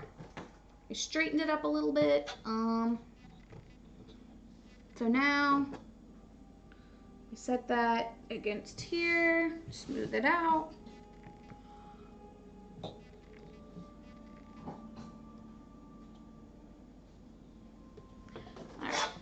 we're gonna bring this all the way over like this. Whee! So now we have a straighter edge. Did you find it? No. Way to lose it, Devontae. I'm gonna check your car. Did you already start the cars? Yes. I had brought everything in from the car, I thought. We'll see. I really don't think it's in the car, but okay. I mean, I've checked literally everywhere else. Literally? But what about figuratively everywhere else? That too. Thank you, hubby, for helping me. You're welcome. Come on, for losing it. Alright, so we're gonna measure out 2.5 inch. 2.5 inches? Yes. That's a lot of inches. Yeah, we really like finches. Alright. Worth a shot. Thank you, babe. Just don't let all the buggies in. I'm gonna do that. Alright, so then when you cut and you open it up, there you go. One long ass 2.5 inch strip. Yay! So then, from there, we got our 2.5 inch strip. We can show you what it's gonna look like. So we have our piece that's even. We know that it needs to fit on this side. So it too is gonna have to be 13 inches long. And then see, it's gonna be sewn together as such. Well, when it's all cut out, it's gonna be sewn together as such. And yay! That's how it's gonna roll. Put it all together, that's how we roll.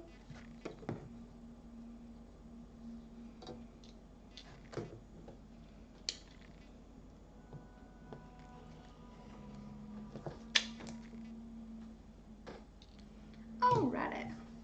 That's all.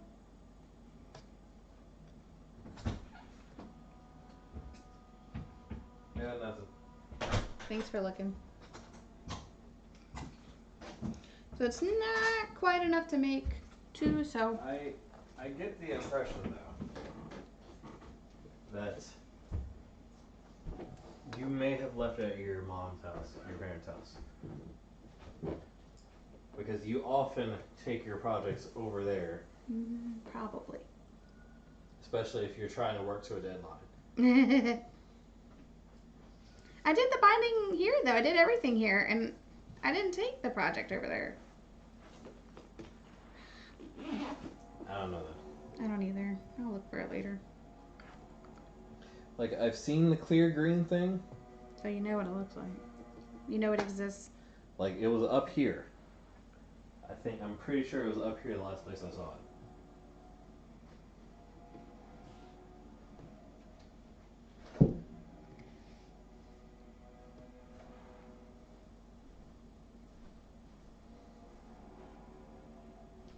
Where it went after Is a left up here, mystery. and I have no idea.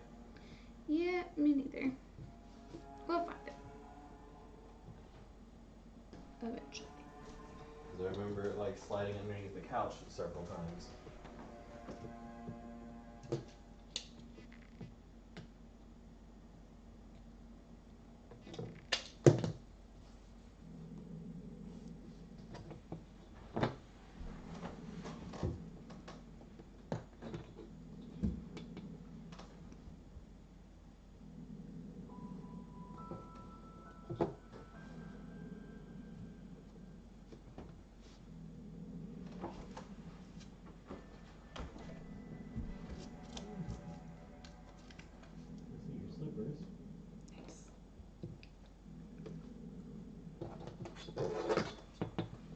Another thing lost to the void. Maybe I'll check underneath our bed. That might be a place where it could have ended up.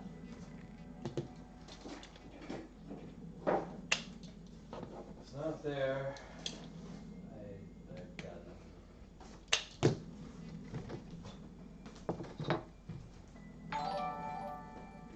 Ah, that sounds like something. Sounds like you got a follower. Ah, thank you, Princess Kelsey97, for following me. Thank you, thank you, thank you.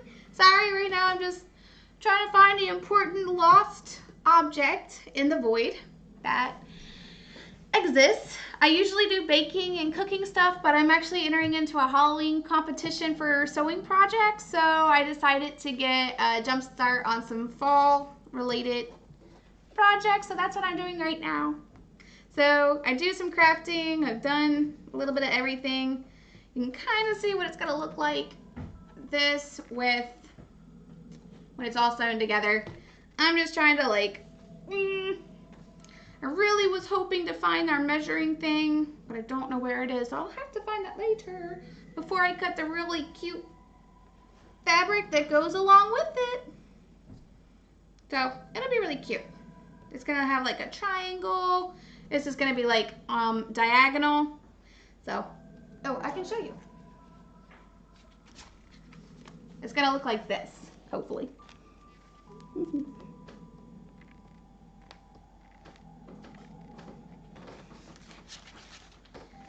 So, thank you so much for following me. Please let me know if you have any questions. I've done this for some amount of time.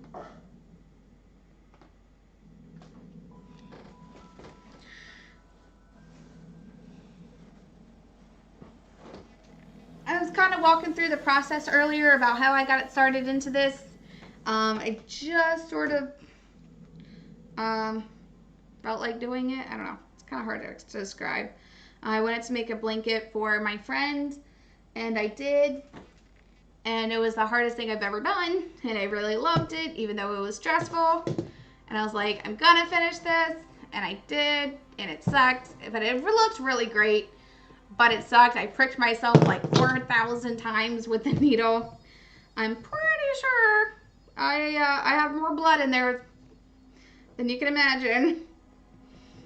So it was a labor of love, and that's sort of how I quote. I put literally my blood in there. More blood. More blood. More blood.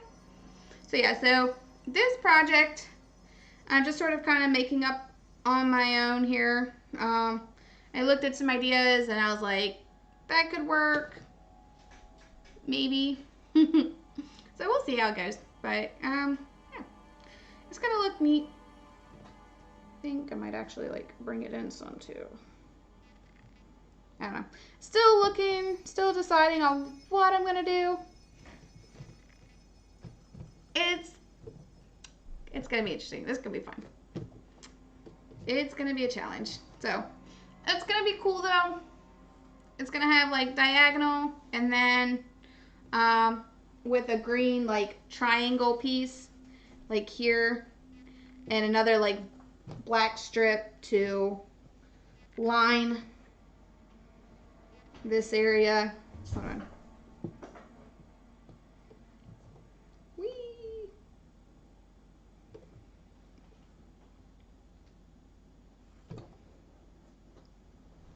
Hold on. Almost got it. I'm just trying to give you an impression of what it's going to look like.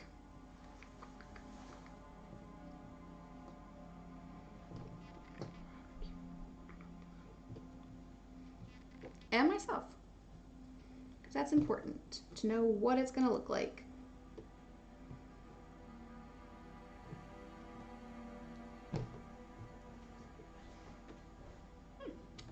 It's going to look really cute. And then I'll line it in black. And yeah. That actually does not look too terrible.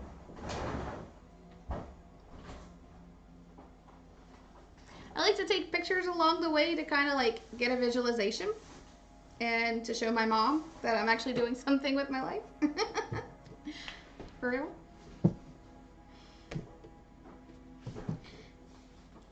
I'm so excited. This is so cute. This is gonna be really cute. If I can get the measuring right.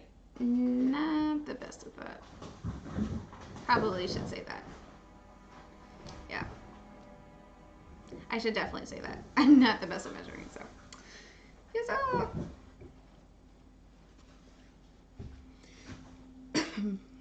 So, actually, now that I got a visualization for it, it's probably gonna end up. I'll keep the strip to the side. So I probably would need. Oh, math is hard. Math is really hard. I'm done. I quit. I'm sorry. Thank you for looking. Did you look in the other blue container?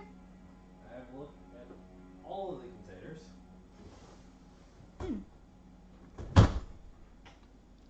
Can you look under the shoe thing, like underneath the bottom? Band-aids. Well, there you have it, folks. We have lost to the ether another thing. Okay, so I may have left it at my mom's house. I am kind of positive that it might be over there. Yeah. Because I literally checked this house from top to bottom at this point. That's okay. So we're going to continue to cut out our strips that are 13 inches long. Yeah.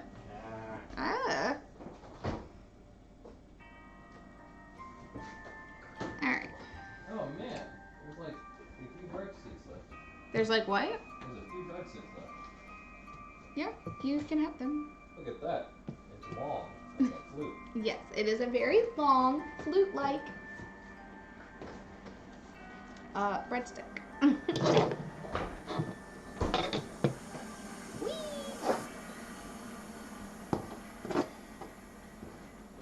Alright, let's try to make this a little bit more even so it doesn't look as odd. Okay. Why don't you heat it up? Because I don't need to? Because it's red? You're Brad. I swear I saw it up here. It was up here for like the longest time. Whoa, for the longest time. Whoa, for the longest time. La la la la la la la la. Oh no, there's a hole. Alright. I'm just cutting these into 2.5 inch strips, because that's the idea. There's a hole, dear Liza. There's a hole. So fix it, dear Henry, dear Henry, dear Henry. So fix it, dear Henry. So fix it.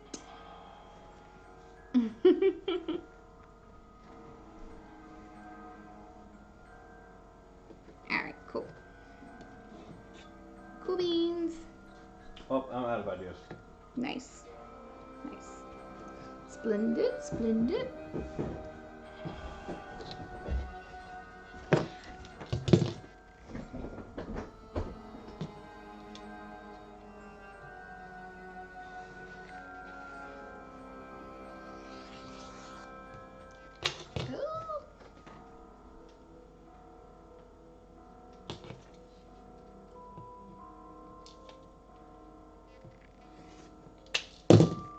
Alright. So just keep cutting out strips here. Measuring them to 13 inches. That'll give us a nice seam allowance there. And then the other piece,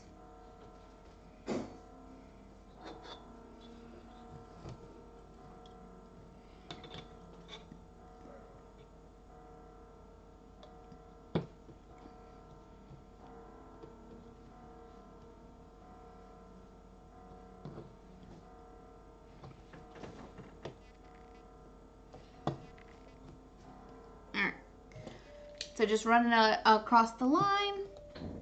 Whee! And then I always just put the little extra piece because we probably need those a little bit later. So. I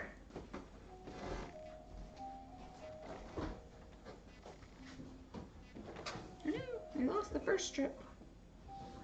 Yes. Yes, it was. No, I didn't. It's behind me. Ha ha ha. So anyway, if you have any questions, just let me know. But we're just going through the process here and just seeing what we can come up with in terms of.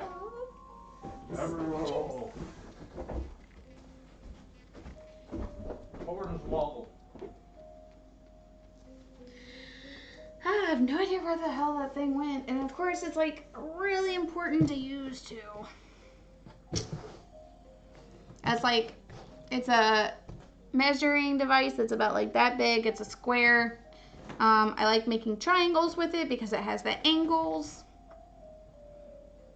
In short, we got a ghastly mess. That's alright. We will live. Alright. So just keep measuring out 2.5 inches. And then cut down the strips to 13-inch long.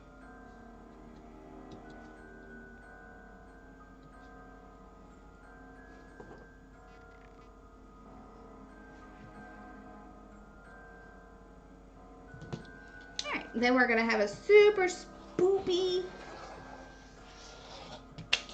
quilt by the end of this. Probably not today. Definitely not today. I wouldn't even have the backing for it yet. But we're getting there.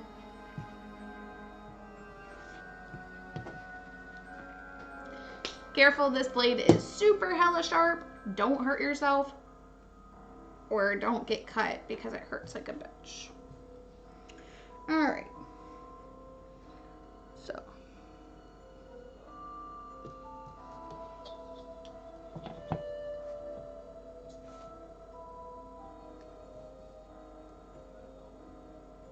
Alright. So 13-inch, cut it along. Put our extra strip to the side. And then these ones over here. Alright, now we're going to measure 2.5 inches.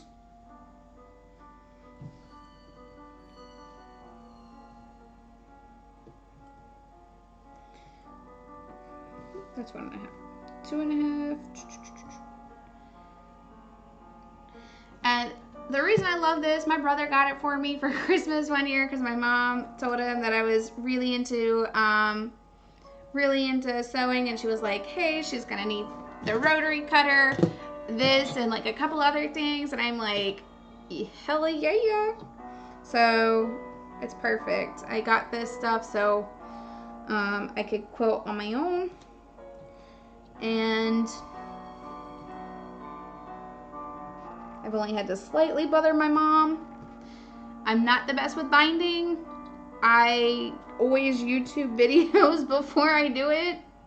I still manage to mess up, and I always have to like run over like the seam again. I don't know.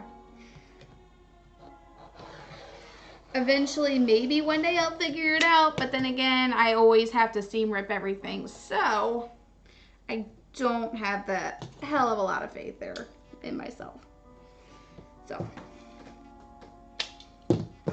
I was just cutting off a little bit of the end that that was jagged, and then I'm going to measure it out.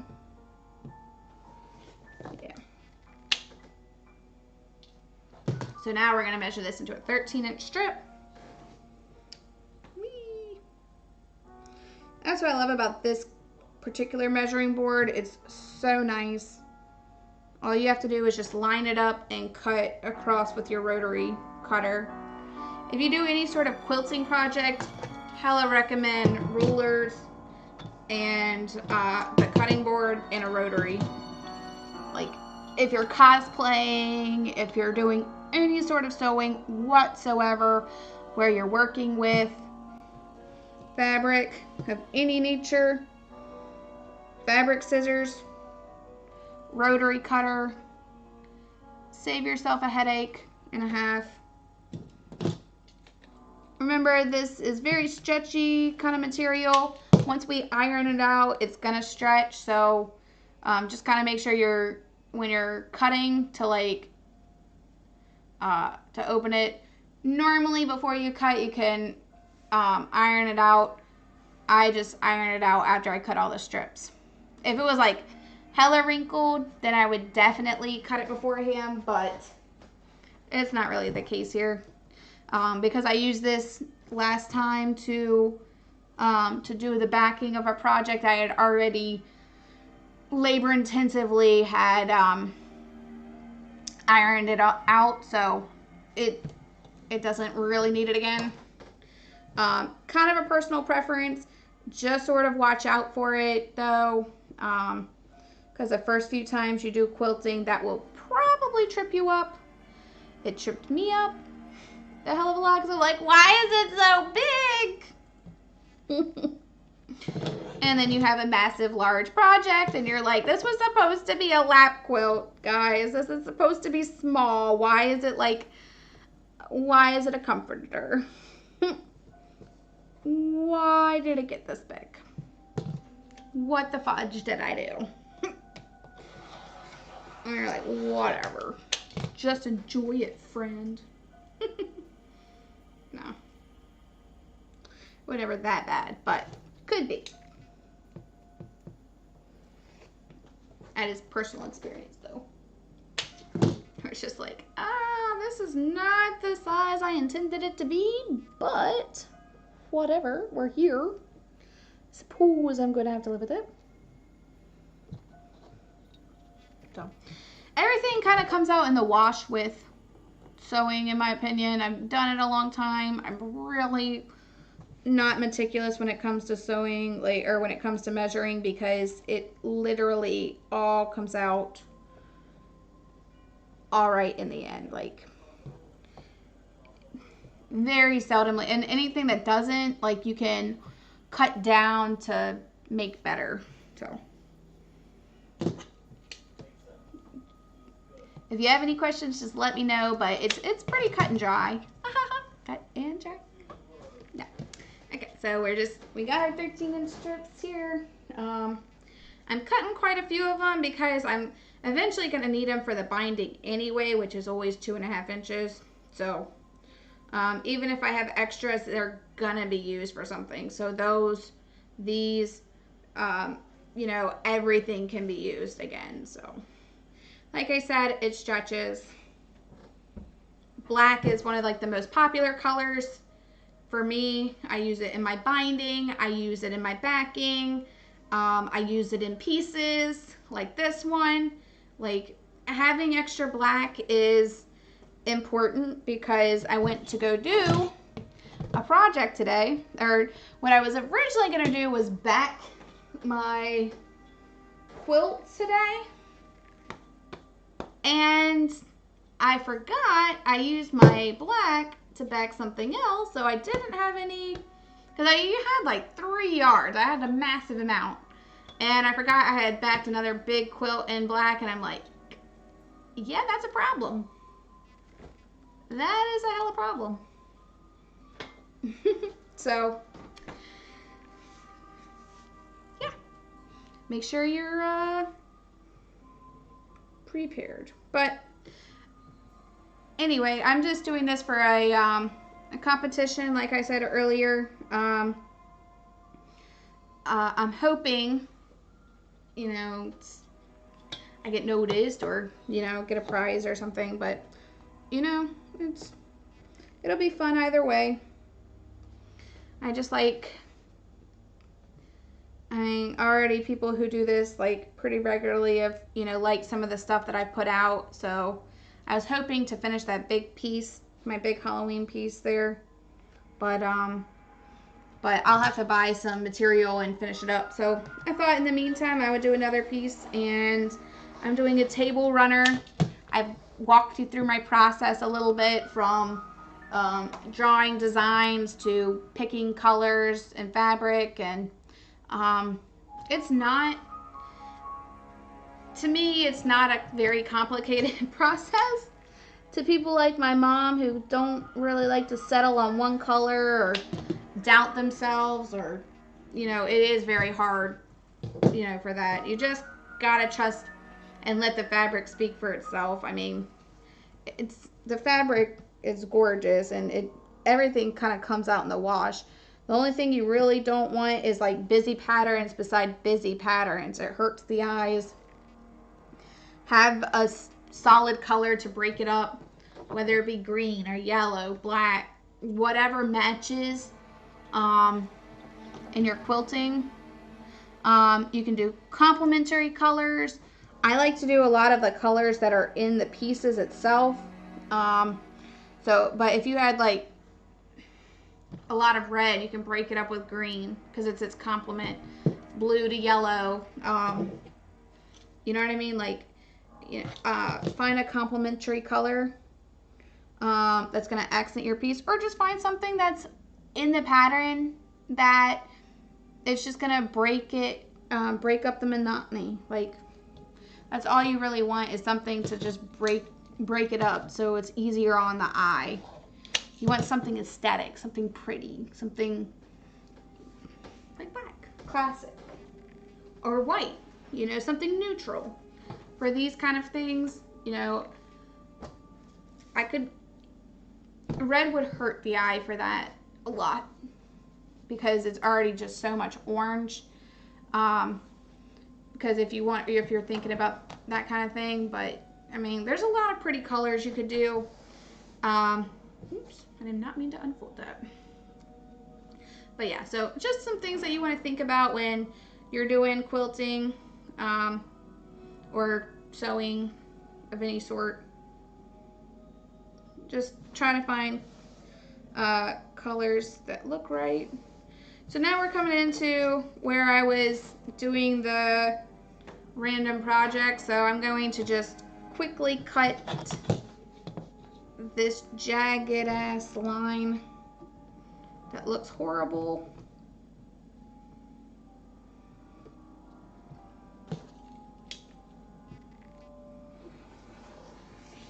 Alright. It doesn't really have to be even, like I said, just trying to cut off the piece. And then I'm going to turn it back this way. Don't want to do that. Okay.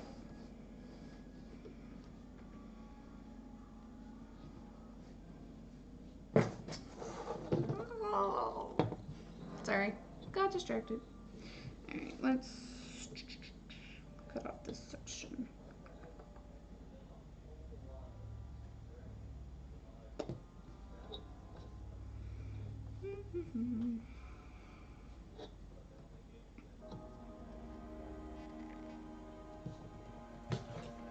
Sorry, I'm just trying to even this up just a little bit because you just don't want like icky pieces in there. Cool. Okay, so back to measuring 2 1/4. Ooh, is that gonna work? Yeah, it's gonna work. Sometimes, like, once you're doing this for a while, it's easy to make mistakes because you just start doing it so much that it's like, it's easy to get lost in the sauce. It's like, am I doing this right? Do I know how to quilt? Yeah, sure. But I'm the type of person that I just like to go all in. Yeah. Even if I fudge up. Like just now.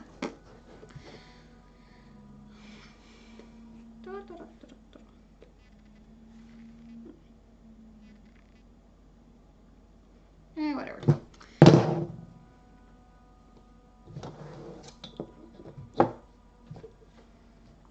Meep. Alright, so we have our 2 1/2 piece. I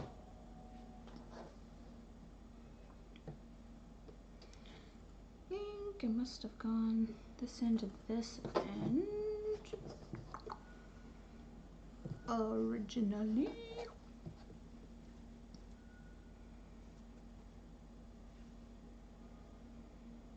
Okay. you want the longer end, you want this piece to be downward. Like where it folds, you want that at the bottom so it'll make one long ass strip.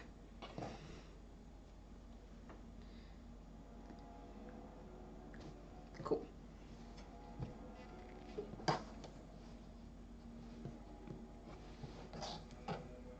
Whee!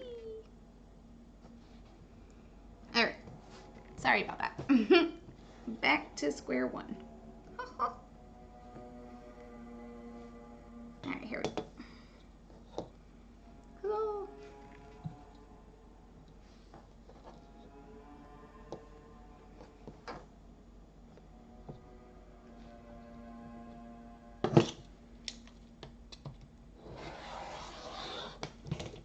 Here we go. Ta-da!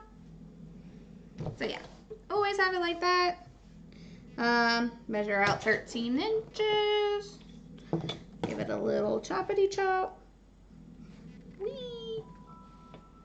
Just line it up here. Like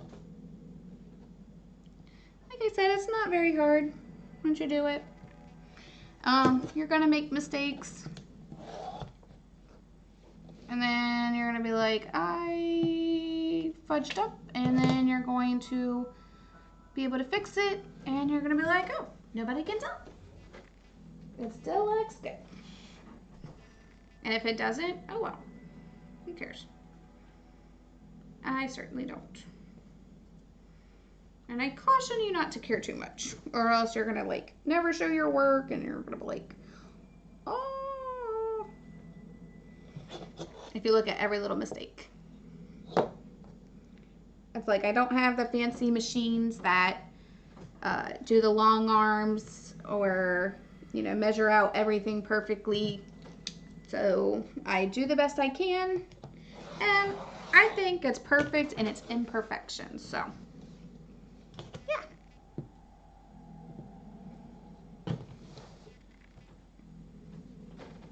Whee! And we just keep cutting and cutting. And we're almost there. Almost there. People gonna come from everywhere, 'cause we're almost there. I hope you like the spoopy music. I thought it was appropriate because we're doing a fall theme, and I love Halloween. My birthday's coming up. I'm not born on Halloween, unfortunately, but my mom. Beep, beep, beep, beep, beep. It would be cool though. Oh. Wee.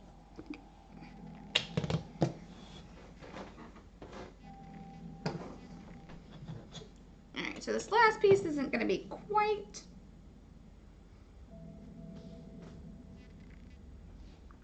be able to make 2.5 inches or like, yeah, so.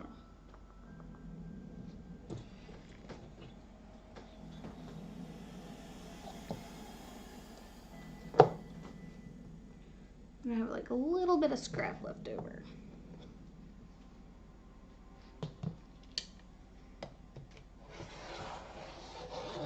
Cool. Just a little thin strip of scrap that we can tuck off to the side. And then measure out 13 inches.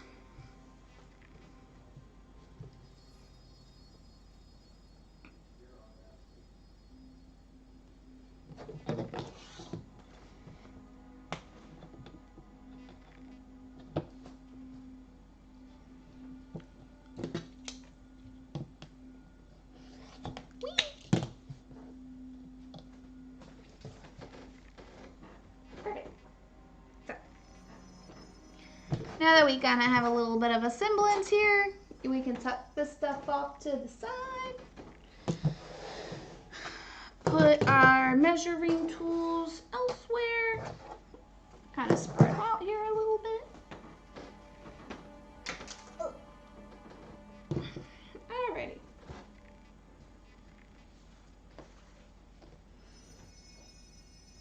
I I just sort of like to visualize what it's going to look like as I'm going through the whole process. It's not something you have to do if you're really confident in your ability. I am not hella confident in my abilities, so I just sort of like to get a little bit of validation. Because why not? Why not? If you're a Pokemon fan.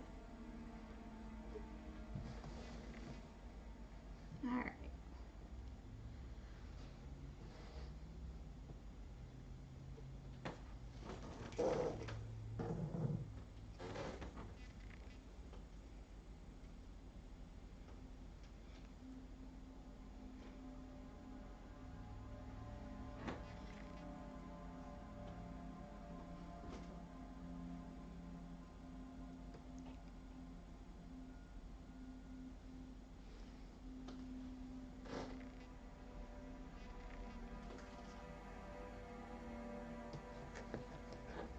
Alright, so just tuck it up beside it where it's gonna go.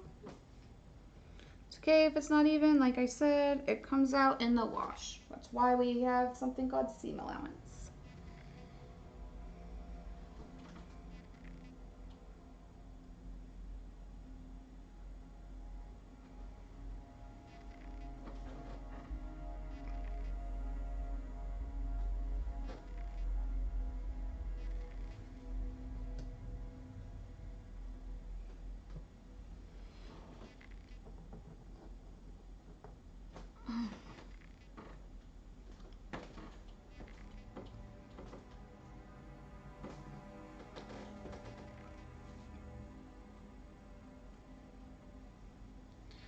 Alright.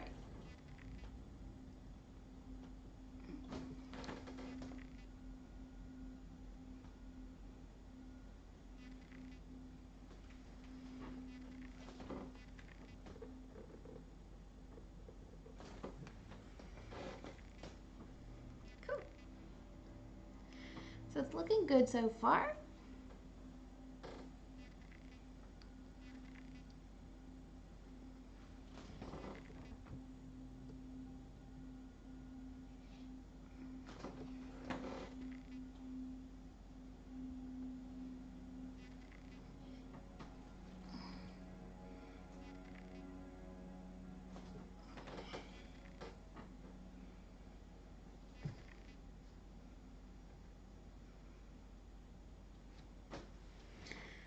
And kind of see what it's going to look like.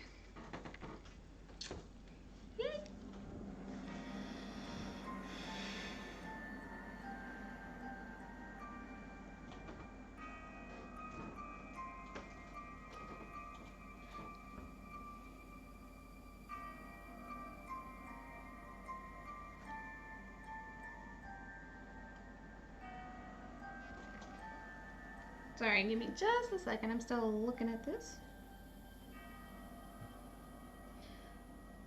We're gonna have some where we're gonna have to get a little creative, but no biggie. Actually, I think that's what the smaller ones are for. That really works out. Nice. Gotta love happy accidents.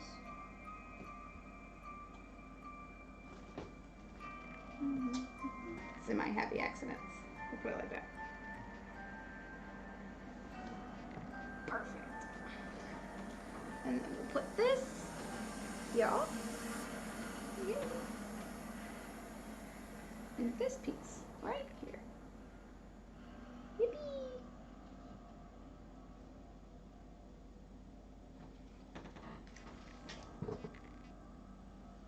Cool.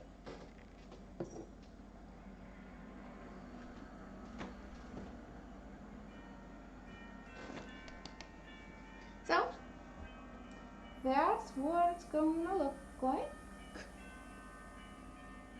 I still have longer strips too, so okay.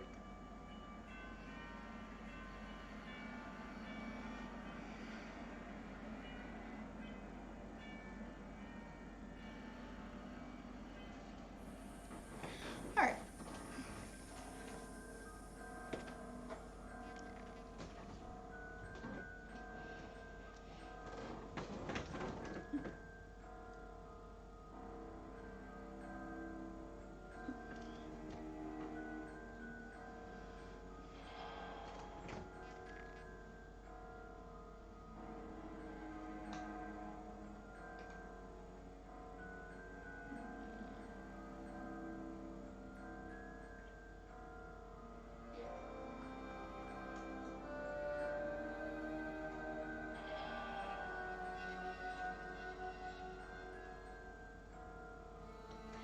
Alright, so this is gonna look super cutesies. I'm so excited.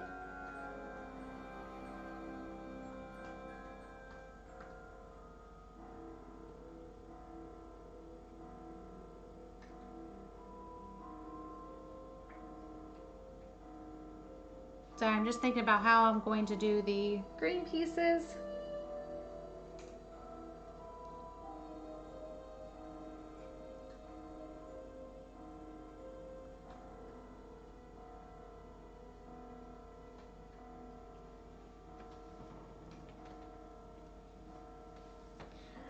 Whee!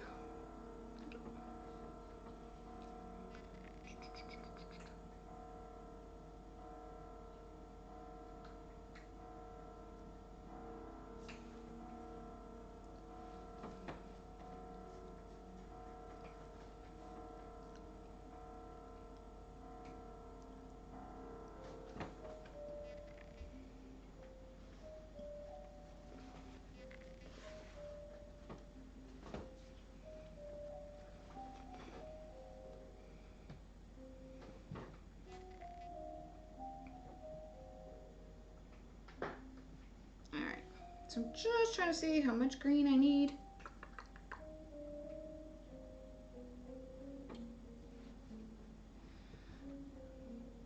This is always the worst part for me, the measuring out.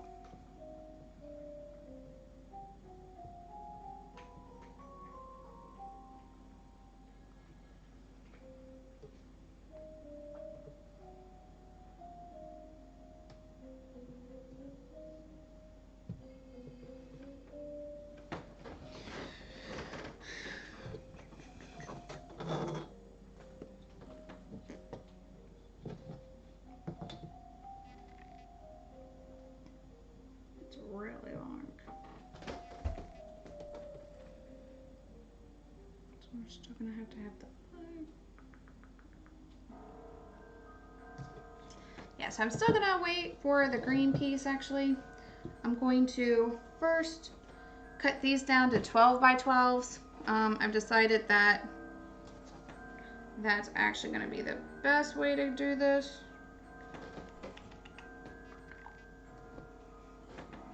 And then I am going to iron it all out and lint roll the shit out of this. And then we can figure out where to go from there.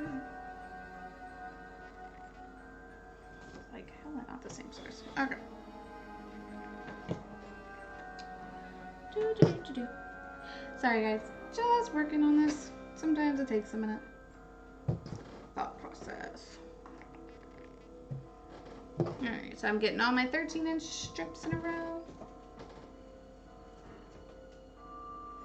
And then the not 13-inch strips in a row.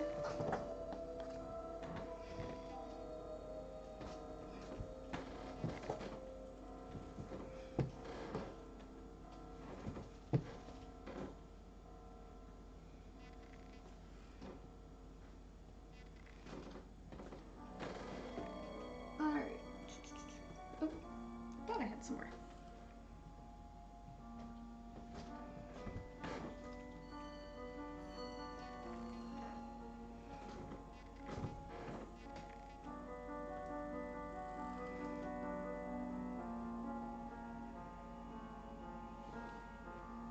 Alright.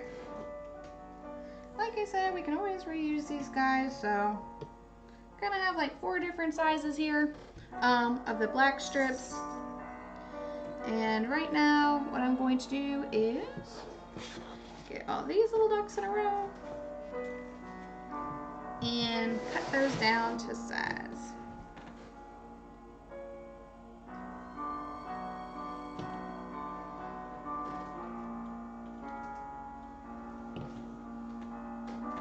Whee!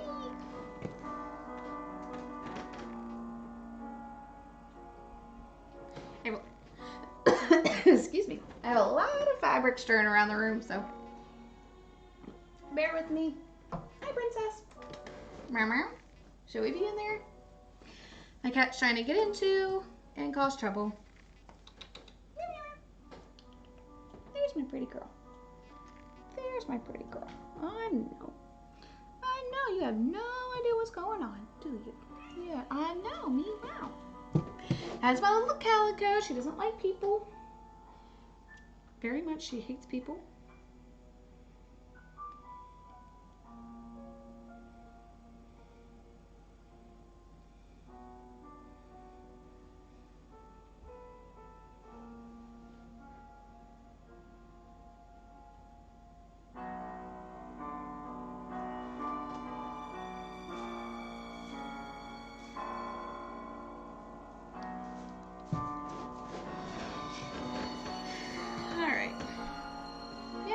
Doing, pretty girl? What are you doing? Are you trying to be silly? Are you trying to be silly? I'm trying to be a silly kitty kitty. Well, we're succeeding in being a silly kitty kitty. We're succeeding in being a silly kitty kitty. I know. I like to talk to the cat. She is fun to talk to. Alright. So I'm cutting this down to 12 by 12 because I think aesthetically it's sort of throwing me off being 13-13 because it's a little bit kind of bigger than I want it to be. And it's uneven, so it's kind of a lot bothering me. So what I'm doing, I'm measuring out this, holding it down, getting the line straight here.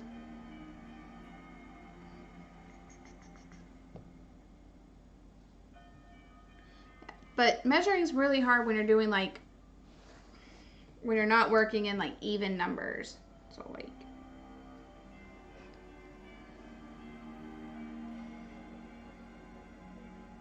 there we go.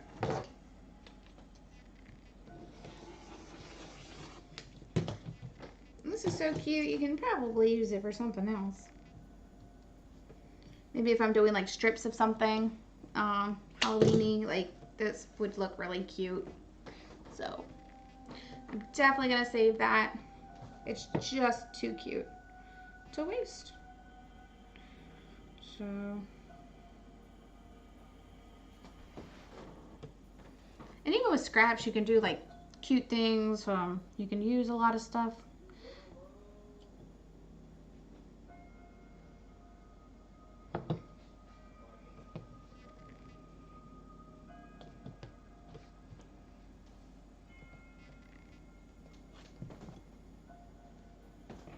Alright, so you line it up for our rotary cutter here.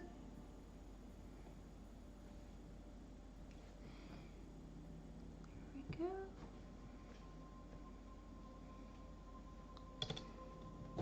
Alright. Oops. Ooh.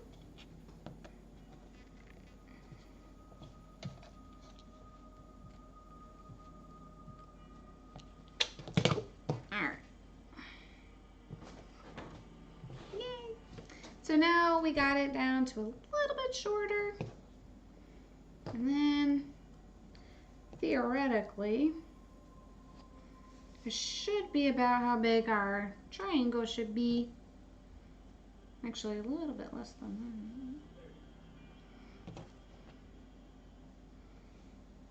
There we go.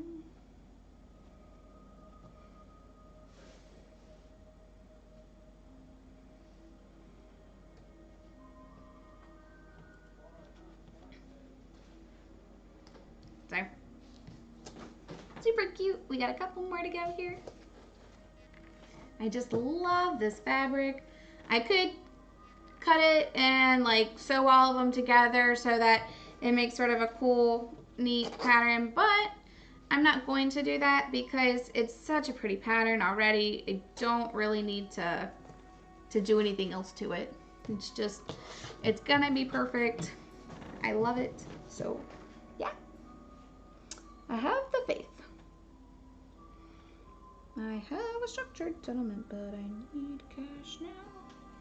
Call JG Wentworth 877 cash now. Oh my god, I got the song stuck in my head. Oh, commercial jingles. You're so funny.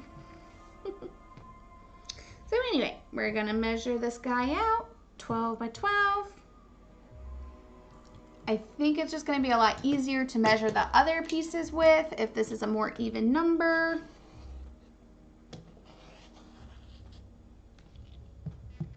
I am hoping, because I'm really not the best at that measuring thing. I'm not good at measuring. Which is why I really wish I had the other piece. My other one really helps with measuring triangles. So we'll see if I ever find it. It would be interesting to have.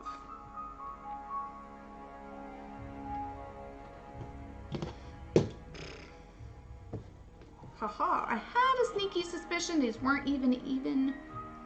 Steven, I was right. So yeah.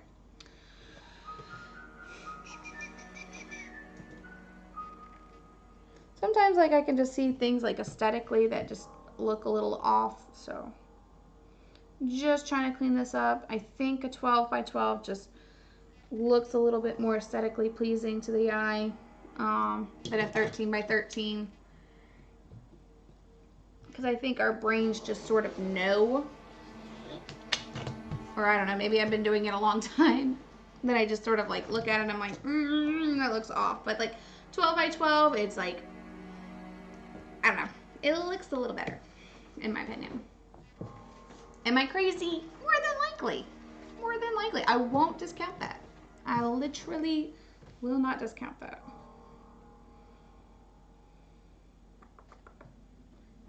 Ooh, let's do this. Haha.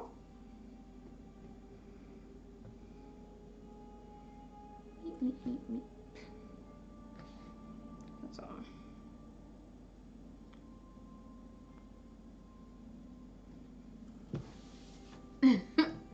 Yeah, now I feel really OCD. There we go.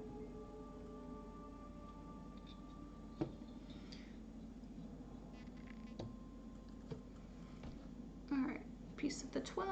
Let's make sure that tucks back out to 12. All right, so I'm laying it flat, measuring it down.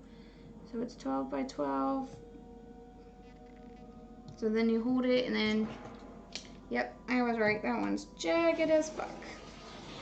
So hold your rotary blade down and give it a little cutsies. And then you could just kind of go over it if it's still stuck. And then, oops.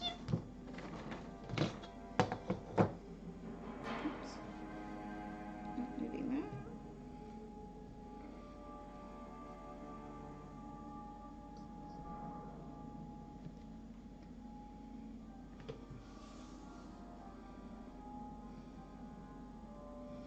Alright, so then I'm going to just turn it and put it back on the 12-inch line here. Line it up. Flatten this piece out so that we are making sure that it's a lot more even than what the fuck that was. So then reline it up right here. Nope.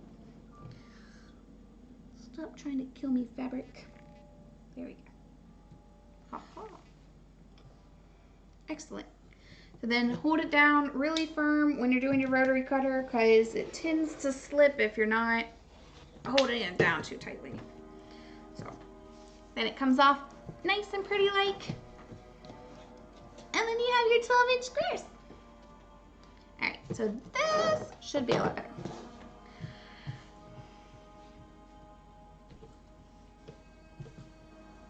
Alright, if I think about it in squares, I'm hoping this will help me figure it out. Triangles are really hard, and I haven't really done a whole lot with triangles before. I always sort of have a method that's not triangular in origin.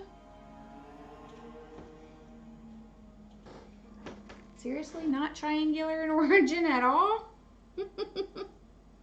So, Here we are.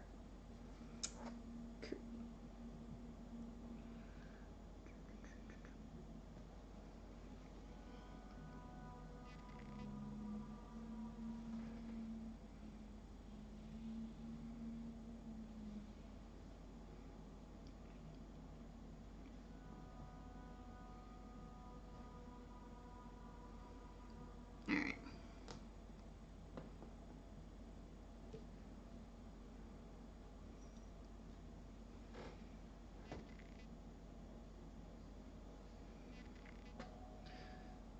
So when you cut this, it kind of works out.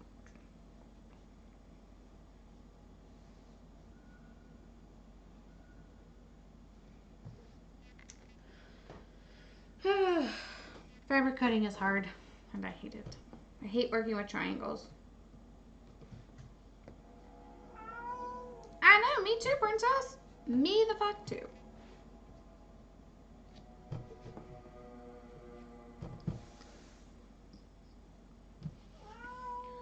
Me wow.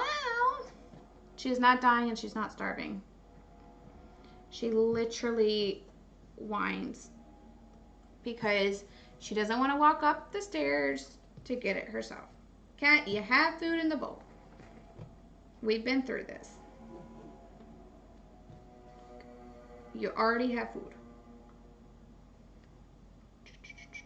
It's not even bedtime yet. Oh, maybe it is. Oh, okay. So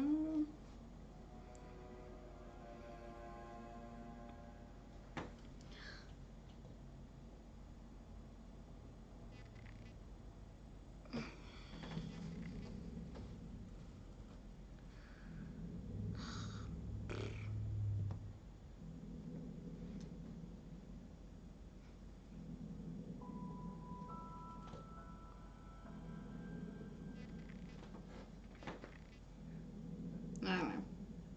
I have no idea what we're gonna do with this shit. Because then, you know, everything will be like right on top of each other.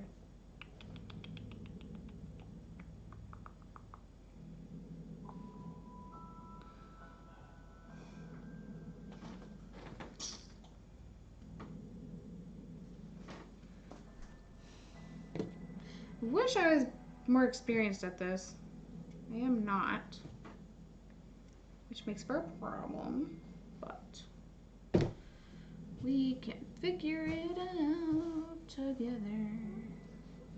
Almost positive. Come here, Mama. Mama.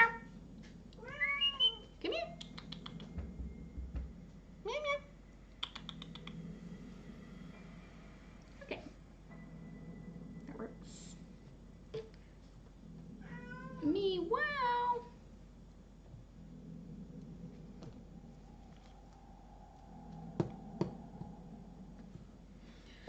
If I think about it like a square, though, I might be able to figure it out.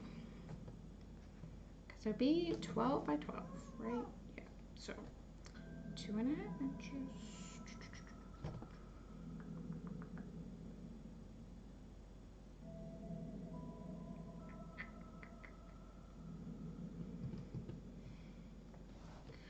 Let's do this. I'm more of a visual person, so I gotta lay this out. All right, so we got our 12.5 by 12.5, and here's the other 12.5 by 12.5. So to make a full, haha. Is that how they do this? Oh, ha, ha, ha, ha. I'm figuring out what the lines are for. Yay! Cool. So nice. They have this like awesome like 60 and 45 degree angle, which is what we're looking for because it's a triangle. The 45 degree angle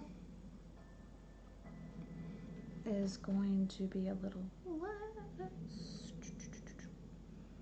because we're doing a 2.5 inch.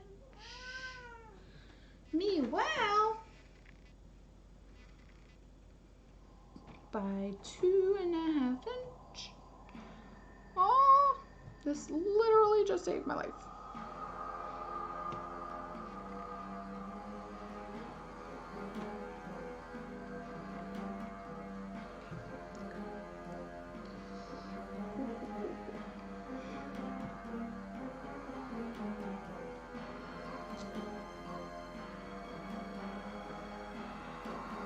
Alright. So, using the line on our board, which aggressively didn't know that existed.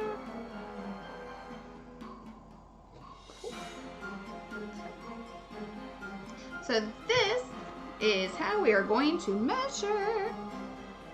Good look, there's a little line. So we'll figure it out. Yay! I'm excited.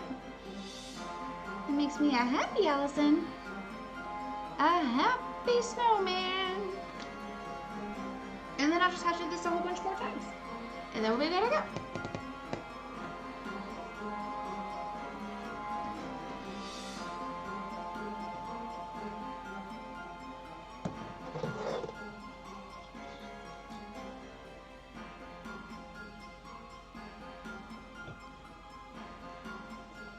And then all we have to do is line up on the 45-degree angle. And then we will put this here. That's all. So we can see what we are working with.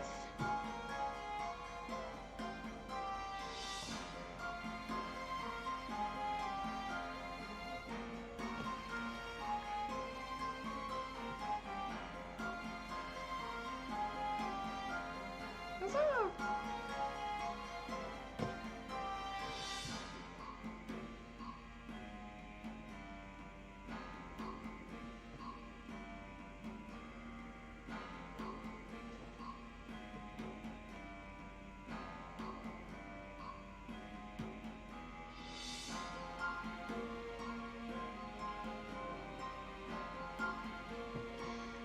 What are you baking? I am baking sewing today. Yep, it is super delicious. It's pumpkin and leaves and black fabric. Yeah. So I'm entering into also, how are you doing? How are you doing, Rick? Thank you so much for stopping in. I have entered into a Halloween sewing competition. So I'm trying to hopefully do a few more pieces to submit. I can submit all throughout October. I already have a few ones that I've already submitted, and I have a few more. So I'm just working on a couple more. It can be fall related. It doesn't have to be like Halloween. So right now I'm working on a competition piece. Hopefully we'll be okay. Me, well, if my cat doesn't believe in me, so we'll see. So, yay! How many carbs? Yeah, this has about 150 carbs per square inch. Your big old teeth. You didn't tell me how you're doing today, Rick. But anyway, we'll see. We'll see how it goes. I'm kind of currently failing at life right now.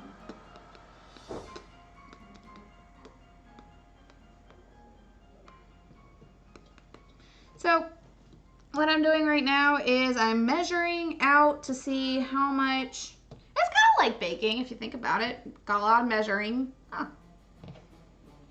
You helped me learn a thing today. Thanks.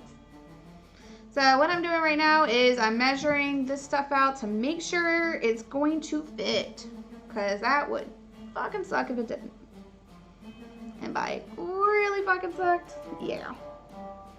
Okay, cool. So what I'm doing, I'm just lining it up on the 45-degree angle. Whee! Here we are.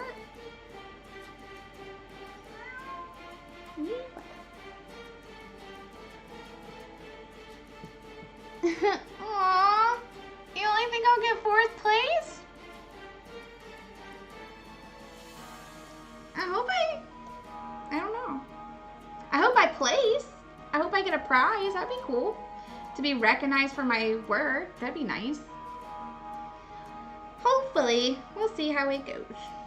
We will see how it goes.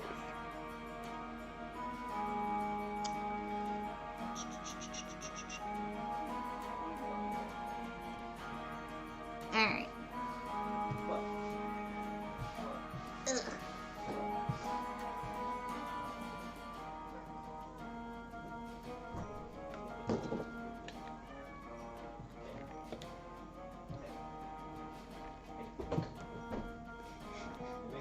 Rick thinks I'm only gonna get 4th place, Devontae. Who? My streamer, Rick. Rick! Rick, how could you? Yeah, Rick, how could you? Where's your sense of faith? Why don't you be quiet? Why don't you be quiet? Oh, let's keep the cat. Screaming her head I off. know, I heard. You were. And still kind of are. Go eat. Okay. Huzzah! Go eat. Me well. Alright, so I am cutting out my triangle. I'm a triangle. Your face is a triangle. Whoop. Don't you think this is gonna look super spoopy? Probably. I still hope I get a placement though. That would be nice. Although I don't really know what there's like really no criteria. It's just pretty much the judges pick what they like. So I'll fit there. yeah, we'll see. We will see. But will we see? We will. Well, Are you done screaming, Cat? probably Done not. screaming?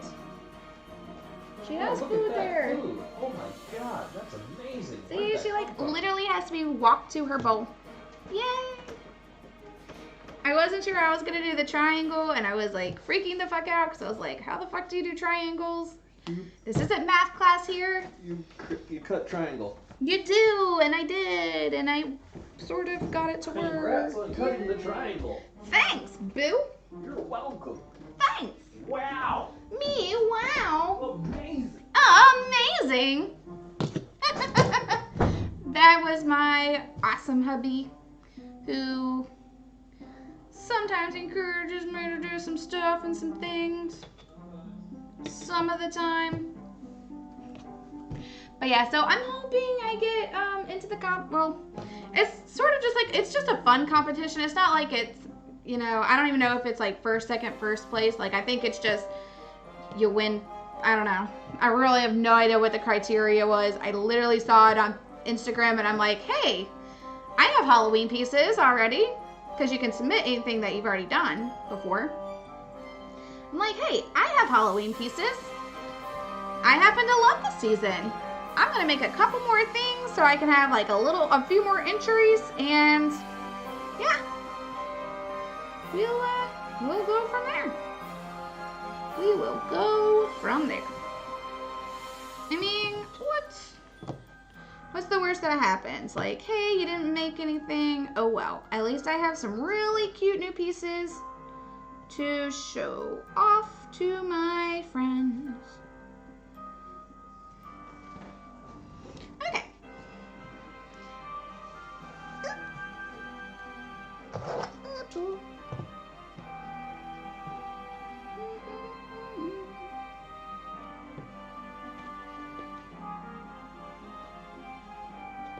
Okay.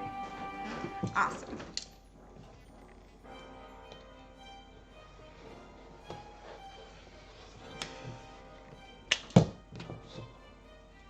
So I'm just sort of cutting out the triangles like that.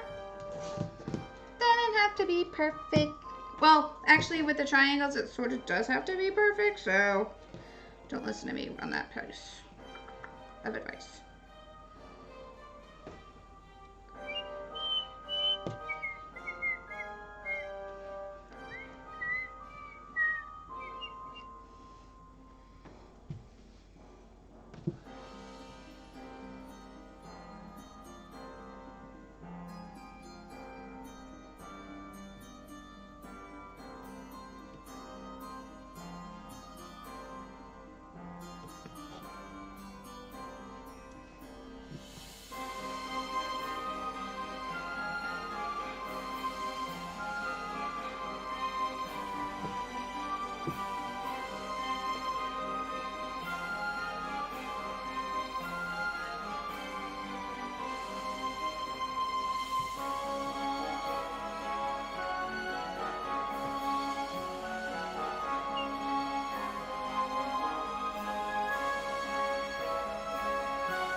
Messed up a little bit, y'all.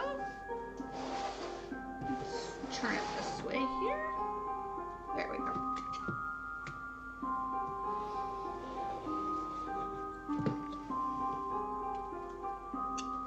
Like I said, don't cut yourself on this. It's a bitch. It hurts. It's easy to do.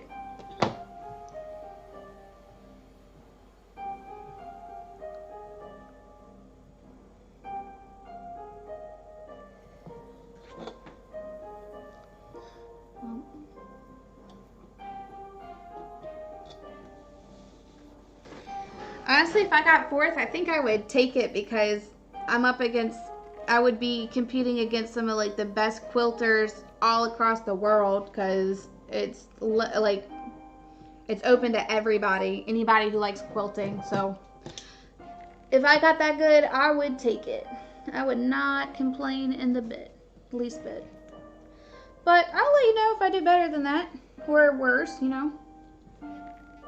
Not 100%. I think hopefully me just going out and just trying my hardest, I think will give me a little something.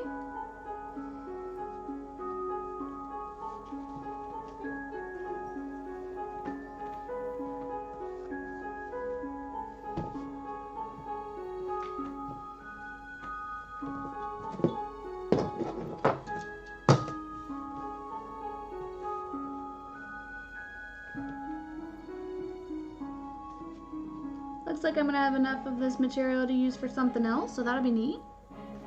Don't know what I'm gonna use it for, but you never know with sewing what comes up. Sometimes scraps can be like turn into something really neat, so yeah, that'd be pretty cool.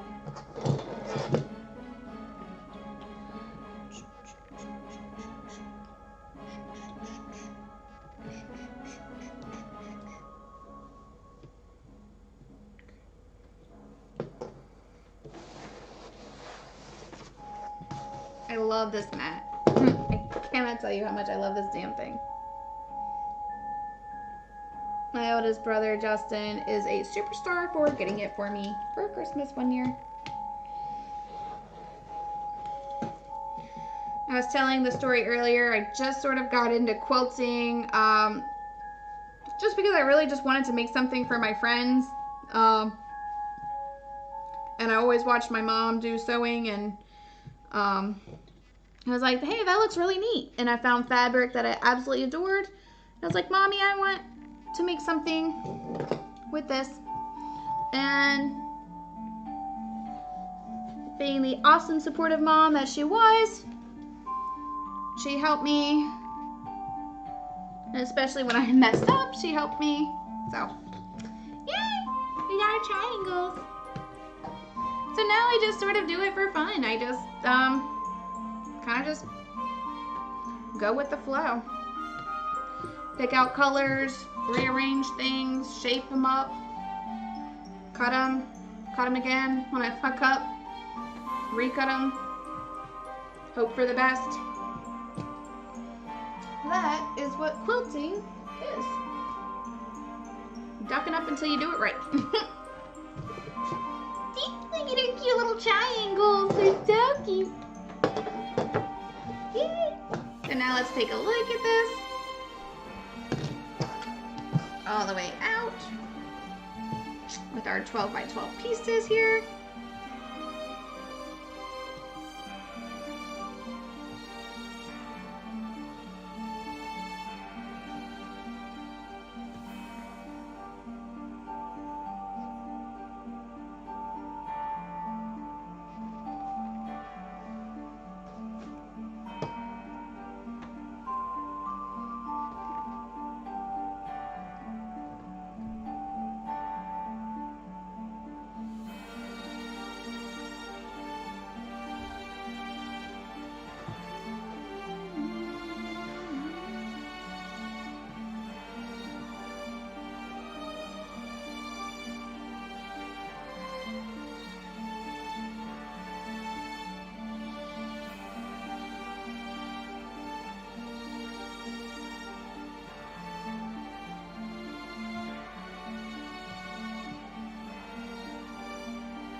laying out the pattern here. Taking a look, seeing what adjustments need to be made. Just a few minor adjustments. You take your time, I'll go see to the customers. I have another friend. Is that a pie fit for king? Oh, under 6 fortunes.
Just getting an idea of what it's gonna look like.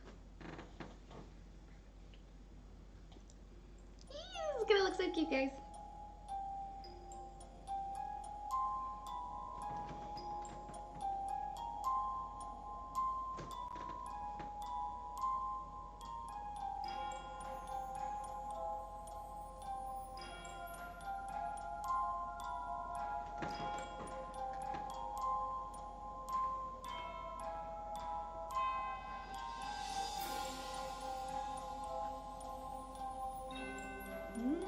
We're getting a good enough picture here.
Alright.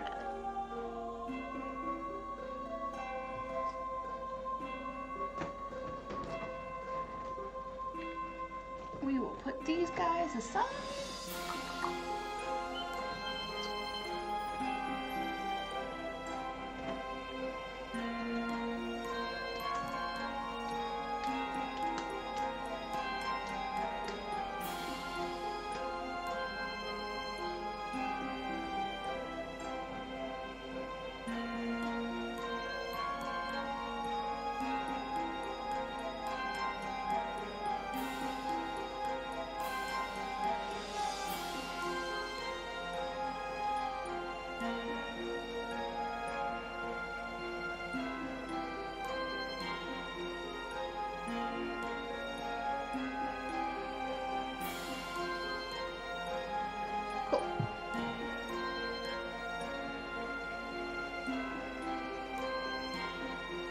So now I'm just deciding how this is going to shape up. I think I'm going to do like a couple of long black strips to kind of tie everything together, and then put like another like black piece up here, and to close in like the rest of the edges, and up there of course, and then do my tassels like there. I'm going to back it in probably a simple black. It is looking really good though. I mean, it's really pretty. I think it's really pretty. Fingers crossed.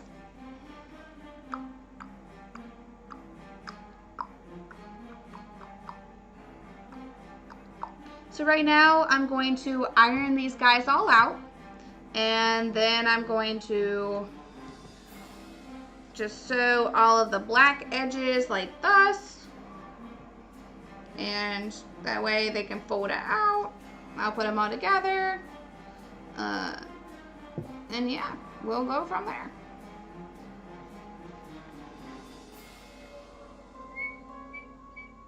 So yeah, I'll reassemble after I do that, and then probably wouldn't hurt to lint roll too. So cool. Let me know if you have any questions.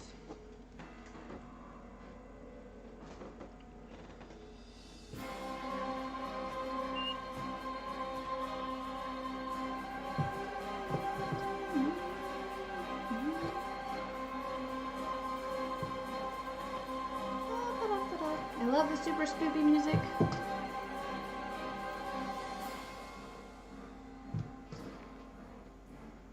Really should just use this music all year round.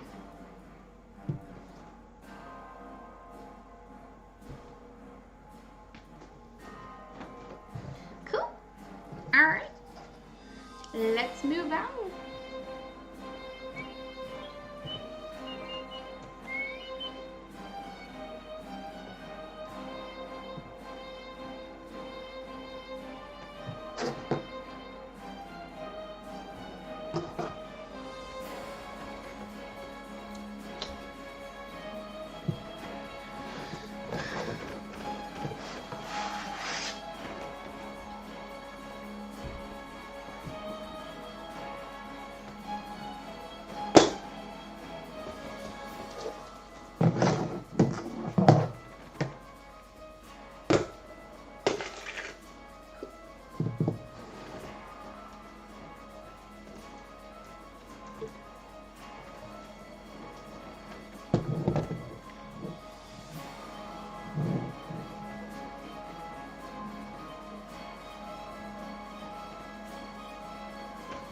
Alright, I'll be right back while I figure out how to set this up. Bear with me. Give me one quick second, guys. I'll be right back. Well, I'm right here. So just give me a second.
Alright, I am back.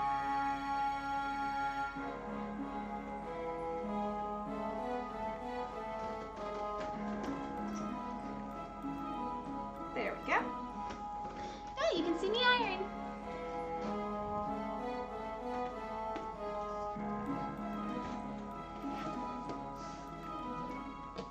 Alright.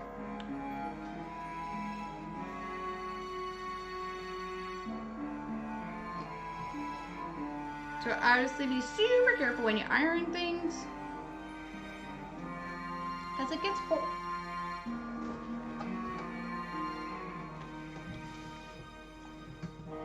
This will help you test to see whether it's warm or not.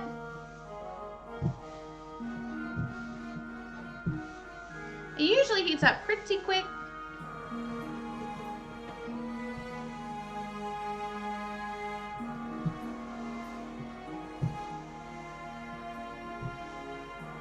Just a gentle press. All you really need. I always do both sides,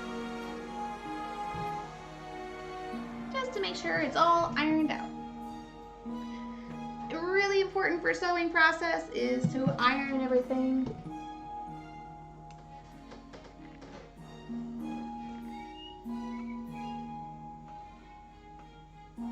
Okay.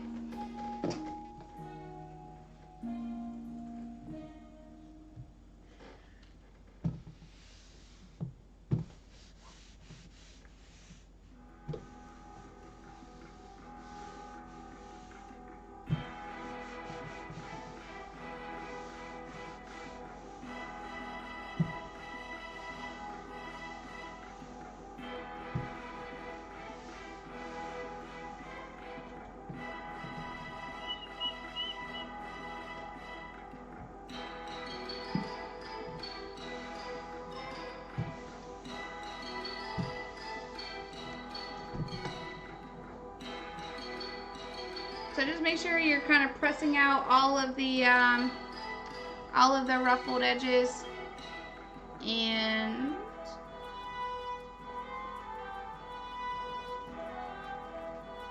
there you go.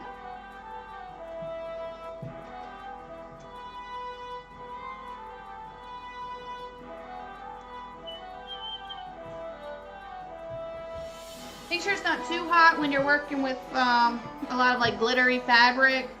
I've noticed that sometimes like the glitter does not do well with it, so I have it like at a medium high right now. When you're doing any sort of cosplay fabric or anything like that, really make sure you read up on the fabric that you're using, because I promise it will burn. Your iron will burn at certain temperatures. So, yeah, just be wary of what you're working with. Polyester, certain or silk fabrics, you know, faux silk. Just really watch what you're working with. Kind of make sure you know what material you're using.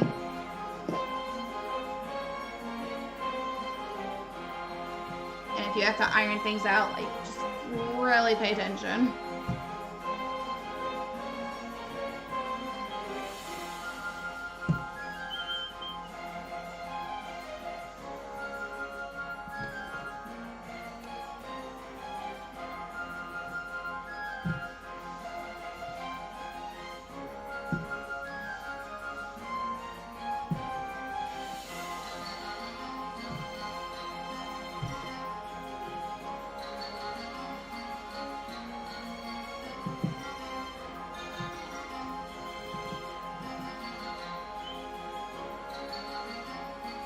Yay, billion strips time.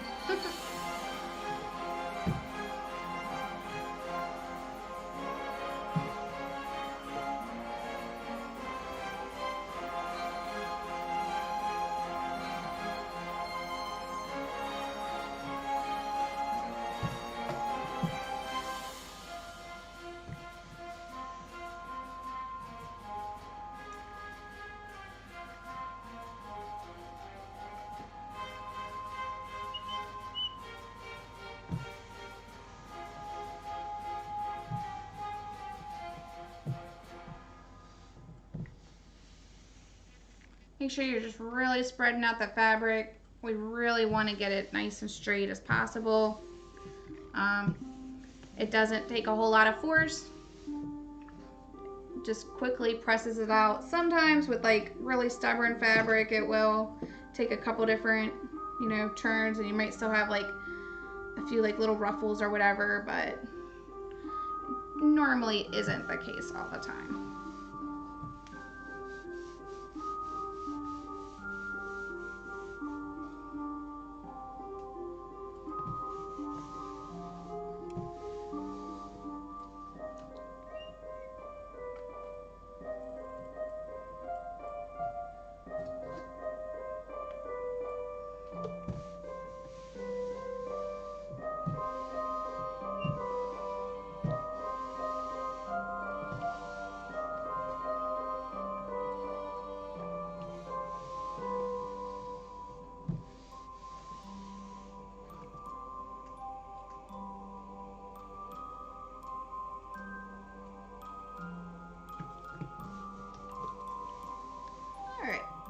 This one's a little bit more rumpled than the other ones.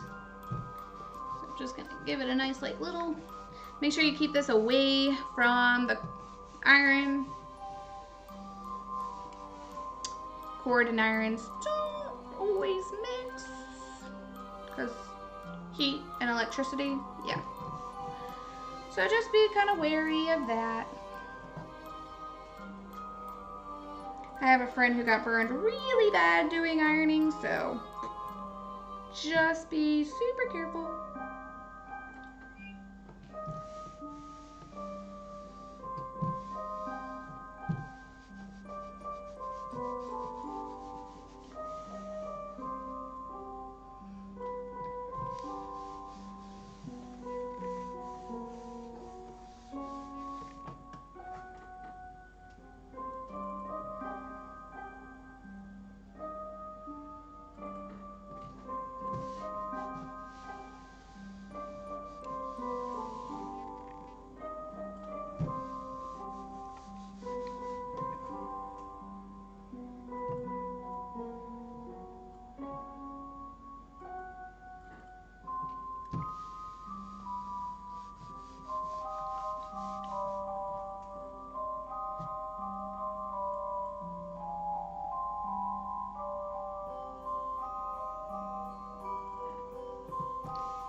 Methodic once you do it quite a bit.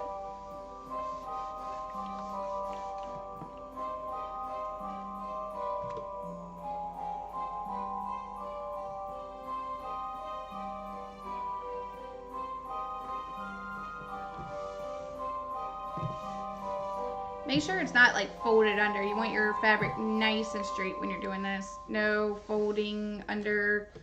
Try not to get the edge of your cutting board or your ironing board if you have an edge. Mine folds, so I have to kind of be careful of that. But when I got it, we lived in a tiny place, so I had to kind of make an adjustment for that. So, do what you gotta do. It was Walmart, it was cheap, so it was nice. And it stores really nicely.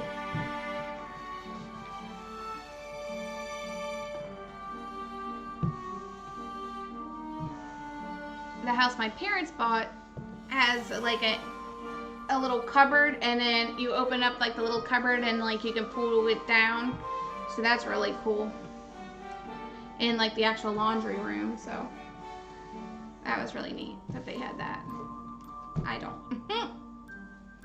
Obviously. But then I can stream it to you, so plus, plus, plus.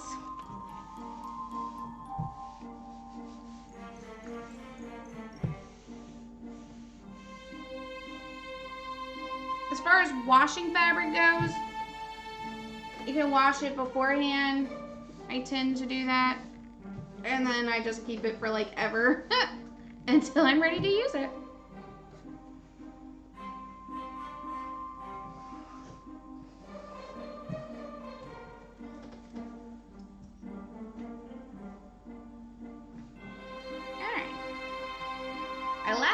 this for now.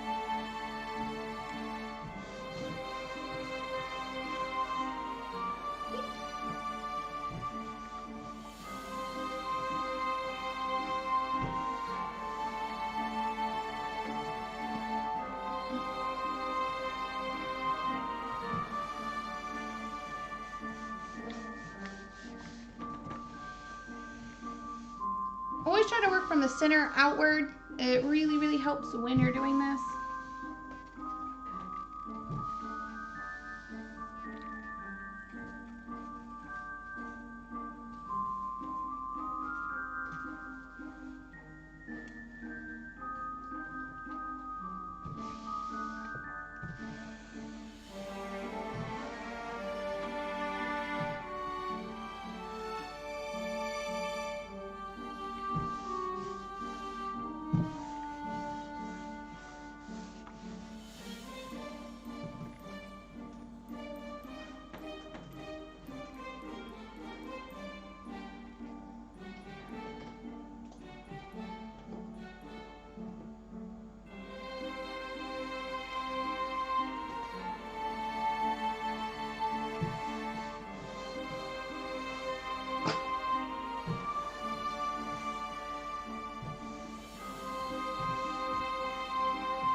One more to go.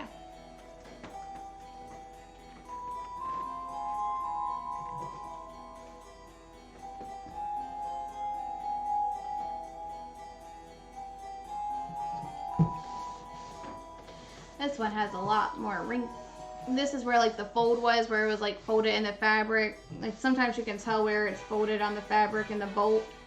So sometimes that takes just a little bit more pressing than usual. So just, yeah, kind of always look out for that. Give it like an extra little press.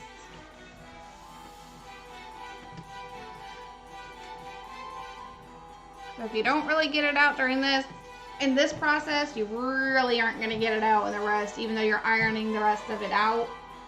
It's like if you don't get it out in this part, it only stretches but so far when you're doing it again. So just try to make extra mind in this early stage when you're ironing. You can kind of see the line right there.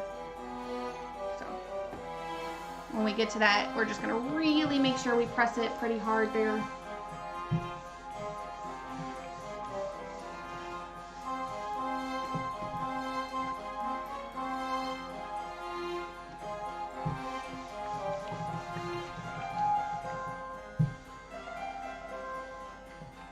I'm just going along the edge here, where that is.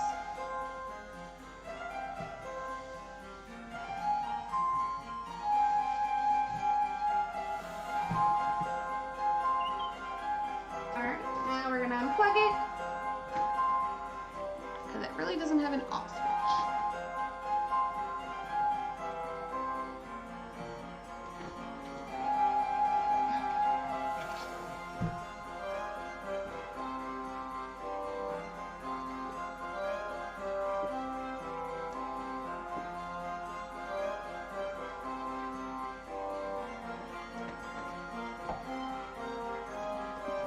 Excuse me. I'm gonna let that cool down for a minute.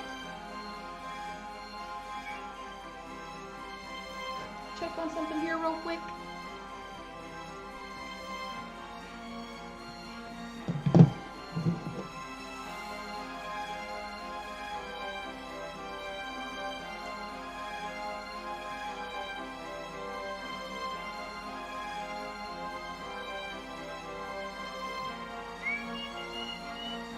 This music is so cool. I love it. Spooky. Super spooky. I approve. So yeah, so just let that cool off, and then I'm going to move that to the side, and I'm going to reassemble. I'm going to start pinning things together where they should go, and then I'm going to start the sewing. A lot of this stuff, like, I mean, I've easily gotten, you know, the majority of pieces done in one day. Like, you can get patterns done, even like, I mean, it's only been streaming for, you know, a few hours here, and I'm, you know, a lot of that was me coming up with a design and what works. So, you know, it's something that you just gotta, I mean, once you start doing it pretty often, you know, it gets to be like second nature to you. As crazy as that sounds. But yeah. So, yeah. Definitely cool. Definitely something that you should definitely keep working at if you're not familiar with it. But yeah, I think it's fairly easy to learn. I mean, I picked it up pretty quick. There's a lot of tutorials online. I still have to use tutorials when doing any kind of binding work. I always look at a tutorial first because I just really suck at binding. That's the piece, like when you're going to do like the very edge. I'm just really horrible at that. So it's just something that takes a lot of practice, and yeah, I mean, I think it's pretty cool. I really like doing it. I really love making things for my friends and like coming up with designs. I only get like a little bit of inspiration online. Most of the time I can like think of something on my own. But you know, it's always good to get a little bit of inspiration, and it really helps you with the thought process and to see what other people have done. It's really cool. It's really neat to connect with people doing this too. You know, I've gone to you know, a lot of like quilting shops. It's, you know, you're kind of meeting. It's like a meeting of the minds, really. You're going there and you can chat with people and see how they do theirs. They often have like their own work put up in the shop so that you can get ideas. They do classes, and it's just really fun. My mom surprised me one day. We went to our like local quilting shop, and that was just so neat. We had a blast. I think my sister was there too. Oh, we went with somebody else, and that was just tons of fun. Absolutely. Absolutely fun. So, you know, it's always really cool to do those things. It's really neat to have it like as a family fair. At least I think so. When my niece gets a little bit older, I'll teach her too. That way it's not lost.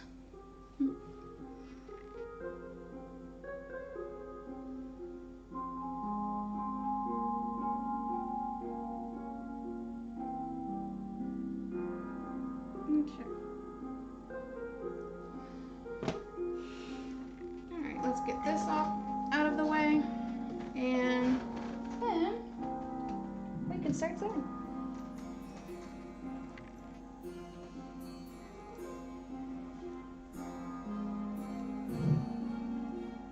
Careful, it's probably still pretty hot.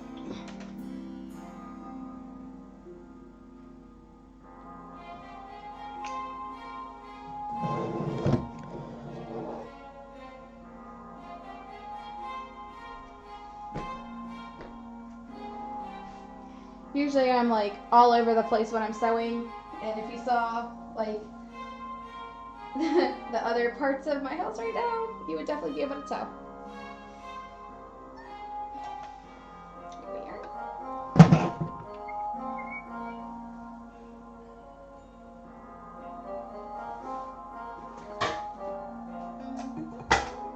It's pretty rough right now. So it's alright.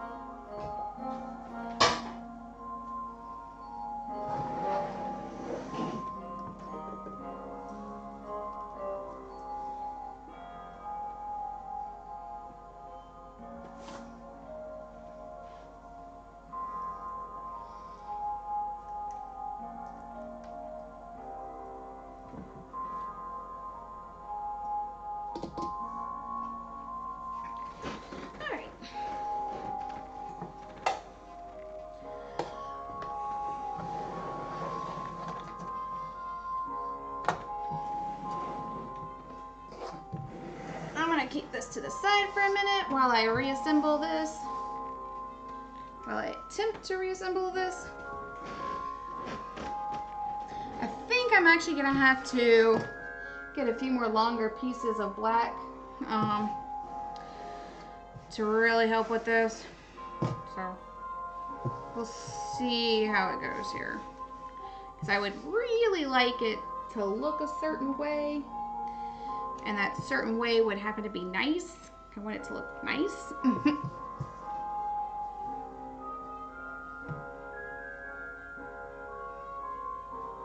I'm afraid that it's not going to look very nice.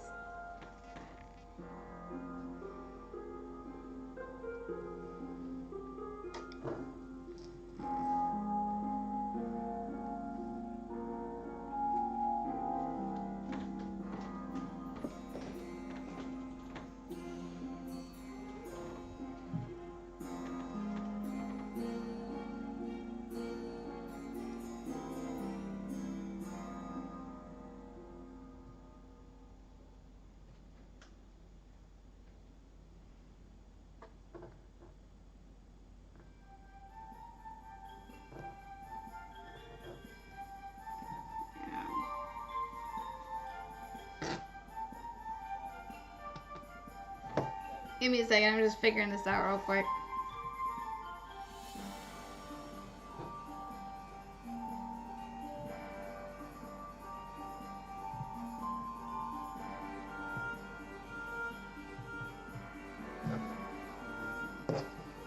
Felt like completely ruining the damn thing. Guess I could always take it in like that.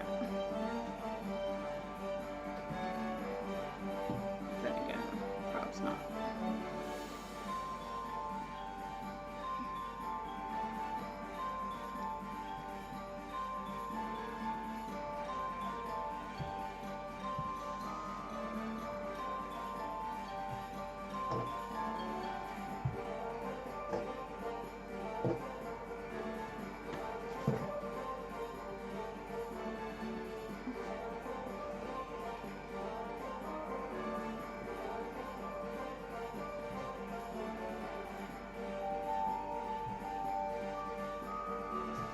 Yeah, to make it look like a little more professional, I'm gonna do that.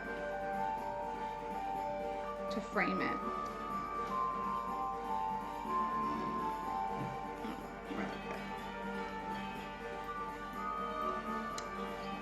It's gonna look so cute. Okay. But for that, I'm probably gonna need a couple more longer pieces.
Alright. Just getting this worked out here.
exactly going the way I want it to right now. Almost there. Just this strip right here. Bother me a little bit.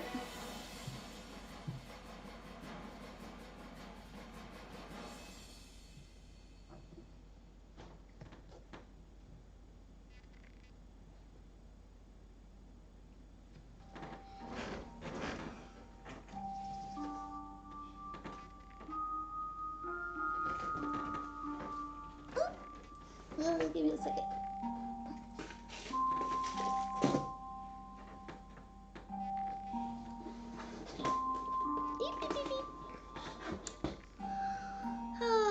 Da-da.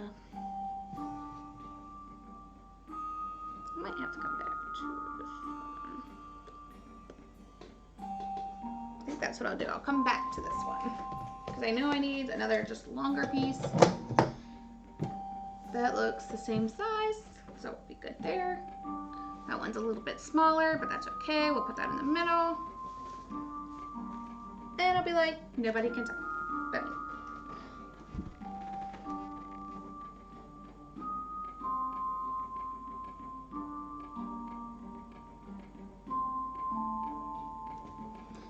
Piddles, I gotta think about that too.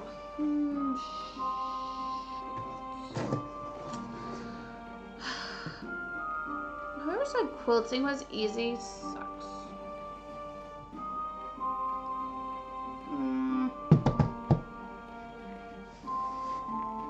Okay, new plan. We're gonna scrap this pieces and tuck them away for a minute. Ugh.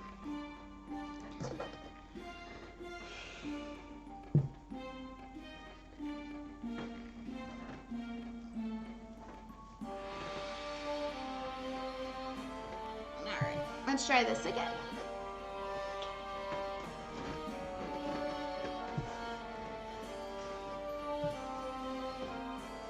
Doing just 2 pieces at a time.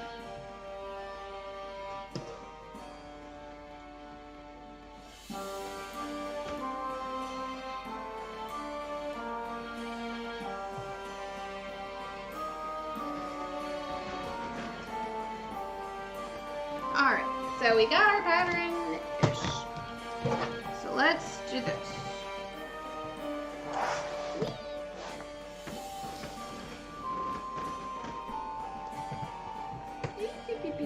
Okay. So let's face this towards us.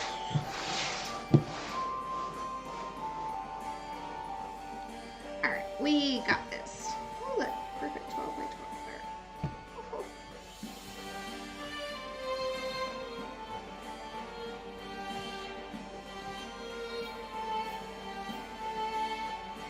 Alright, let's line this up.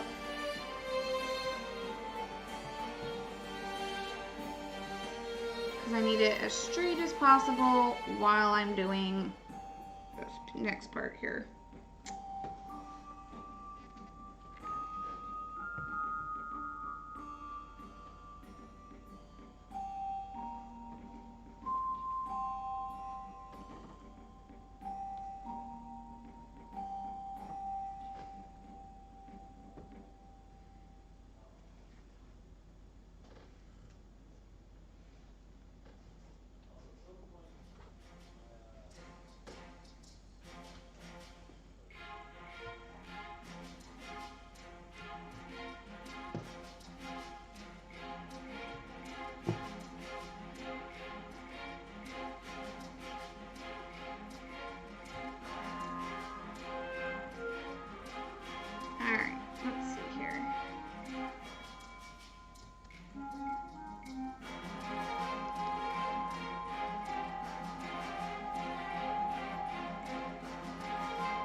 was missing one. Where the hell did it go?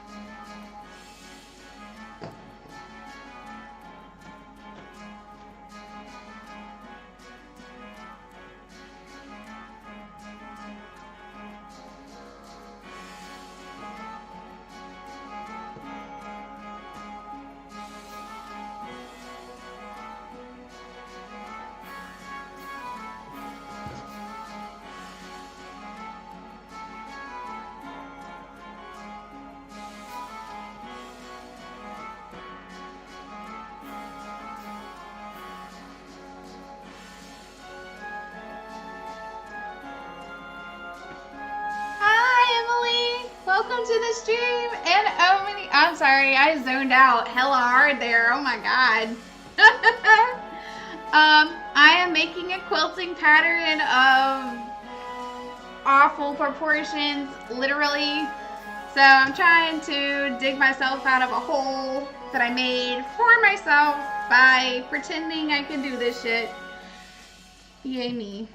So basically how I fix the problem is I'm trying to do a little bit more seam allowance and like a little less in some places so it looks like a clusterfuck. Hopefully it will turn out okay. I messed up on a skirt tonight. Oh god. Seam ripper, my best friend. My mom jokes about it. She's like, so did you bring your best friend over today? Whenever I'm doing a project, I'm like, haha, yeah I did actually, yeah. Always have my seam ripper like right handy. I fuck up so much. It's not even funny. But it's like this one's like my own design, so I didn't really have any like proportions to go on. So I was just kind of like, I kind of looked at a design. I was kind of like, I'm going to do that, but make it better and not do what they did. And I'm not doing what they did, and I'm fucking up in the process. That's all.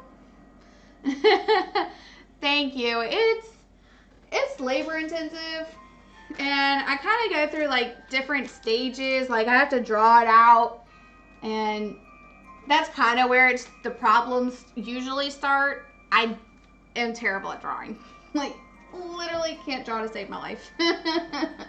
But yeah, so hopefully. Oh wow, you make latex? That's so cool. I definitely have never done that. So it's actually glued. Oh, that sucks. Oh gosh. Oh my gracious. Wow, I've never even used latex before for that. I always sewn everything. Oh gracious, I couldn't even imagine. I would duck that up so hard. I would literally mess that up. I would probably burn myself in the process too. Like, I can just imagine myself. I would probably hurt myself a lot. But that's so neat that you do that though. That's a really good talent to have. I definitely would not be able to do that, so kudos to you, girl. But yeah, so I'm just here trying to undo this mess, trying to figure out what I'm gonna do and how I even am gonna think about sewing this. I don't even know. This is either gonna be like the really coolest thing I've ever made, or it's gonna turn out like the shittiest thing I've ever made. But it is so labor intensive. You are 100% correct there. Oh god. I can tell, yeah, sewing is definitely, sewing's a fun. I don't know. It's labor intensive, but like once you have a plan, once I have a plan in mind, I can kind of knock it out. And it helps that, you know, I like the pattern, or like I like the fabric to speak for itself, so I'm not like making itty bitty triangles that are like this big, or like little pieces. I would not be able to do that.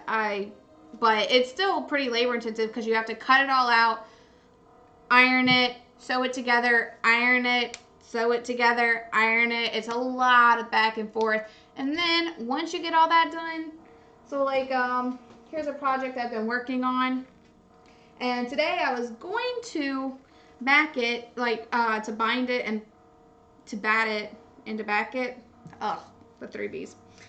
But I thought I had more black and I did not. So that was a no can do. But this one's really cute. It actually has glow in the dark fabric. You really kind of can't tell.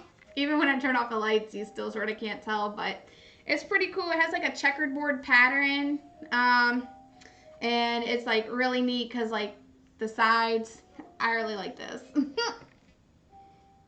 But yeah, this sucked to make because first you had to cut like all of these squares out, and then you had to sew them together, and then you had to sew them together with that, then you had to sew them together with that.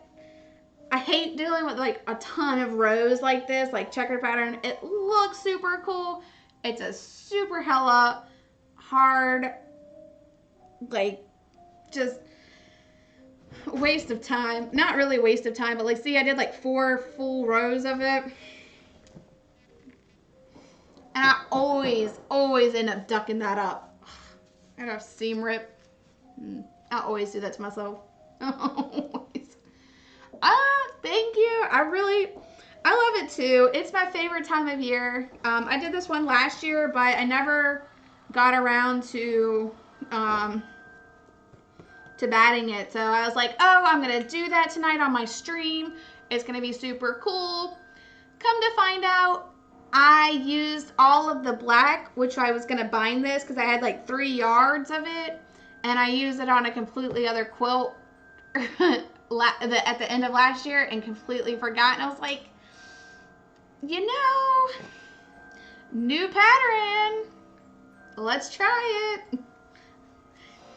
So I am the worst at finishing projects. I have like 1,000 pieces of material, and I like, once I get like a good way, I just sort of like stop right there, and I'm like, oh, I should probably finish something. So a couple years ago, I had just a ton, I mean like a ton of projects that just weren't finished, and I was tired of them looking at me in shame as I'm working on new projects. So so February, I was like, February is my get it done month. Everything. Thank you so much for following me. Is it? Amaniki, thank you so much. I really appreciate it. You guys are so cute. Normally I bake and cook, but today I was quilting because I entered an Instagram sort of like competition. It's not really a competition. It's not very serious. It's just like you can submit whatever fall designs you have for quilting. So I was like, oh, I'm gonna get it done here. I'm gonna attempt to get it done. So they was like doing a bunch of waistbands. Yes. Oh God, waistbands. That is my feel right there. That is my feel, like just not finishing projects. So February of like 2 years ago, or last year, no, I think it was the year before that, I was like, okay, it's get it done. February is get it done month. So I pulled out everything I hadn't finished that I had the material to finish, whether it was binding, whether it's backing and binding, whether it was batting it, backing it and binding it, whatever I had, whether some of the stuff, like I was so lazy. So can you see that? Hold on, let me see if you could see that. So this is a quilt that I did. It's really pretty. Here, see if we can show it on the wall. There we go. So anyway, I literally was just trying to get the rest of this batted, or like I had so many of these kind of things where I just had to like whip stitch it and finish it up, and I didn't. So I just had 1,000 different things, and I was like, February, I laid them all out, I kept them in a corner and I worked. As soon as I got off work, I would come home, the table would already be out, and I just finished it. Whether it was whip stitching, whether it was backing it, I was like, it felt so great. And then I had like 1,000 more projects after that. And I was like, well, shit. So now, eventually, I have some more things that need to be done, but thank you so much for following me. I love you guys so much. Ooh, God, sorry, this thing, I am so fucking blind here. I only missed part of your name, Alistair. Give me 1 second. Thank you, Emily, so much. You guys are so amazing. I love you so much. But thank you so much for following me. I love you guys. Oh, there we go. Alistair, the Game Star. Woo! Thank you. The Gaming Star. I am literally blind, by the way. So please don't hate me. I am literally, like, I have to pull up Restream and it's on like big ass print and it's just like squinting. God. Yeah, thank you. And you know, I recommend it. Like, you know, it just pull out everything and put it like in a corner. You can call it your shame corner as it stares at you and it's like, hey, fix me, fix me. And you'll feel so much better once you get it done.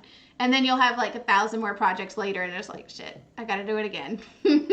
But it feels great for a while, like when you're accomplishing it. But yeah, so this guy has been, I had actually just hung it up like last year. I was just like, I didn't even care. I didn't finish backing it. I threw, like I had worked on it for a party, or not for a party. I worked on it for me. But I had a like Halloween party last year before stupid COVID. And I like hung it up downstairs and I'm like, I'm gonna get that done. And then I folded it away after Halloween and was like, forgot about it until I saw the Instagram competition where it was like, hey, you can submit your designs that you've done. And I'm like, I should probably finish that. Yes. I know. I had to call it the shame corner. What other cool name can you think of? My table so they can mock me all week. I usually like, my office downstairs is like my crafting.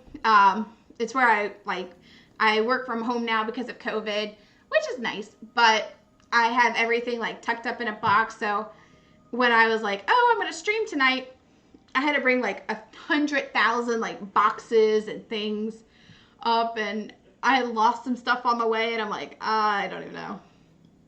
So this is the project that's mocking me currently, because I ducked up the, I don't know how these professional quilters do it. Like, they're gods. I'm pretty sure they're gods. They're quilting gods. They come to mock me. No. It looks really neat from the picture. So I was like, oh, that couldn't be too hard, could it?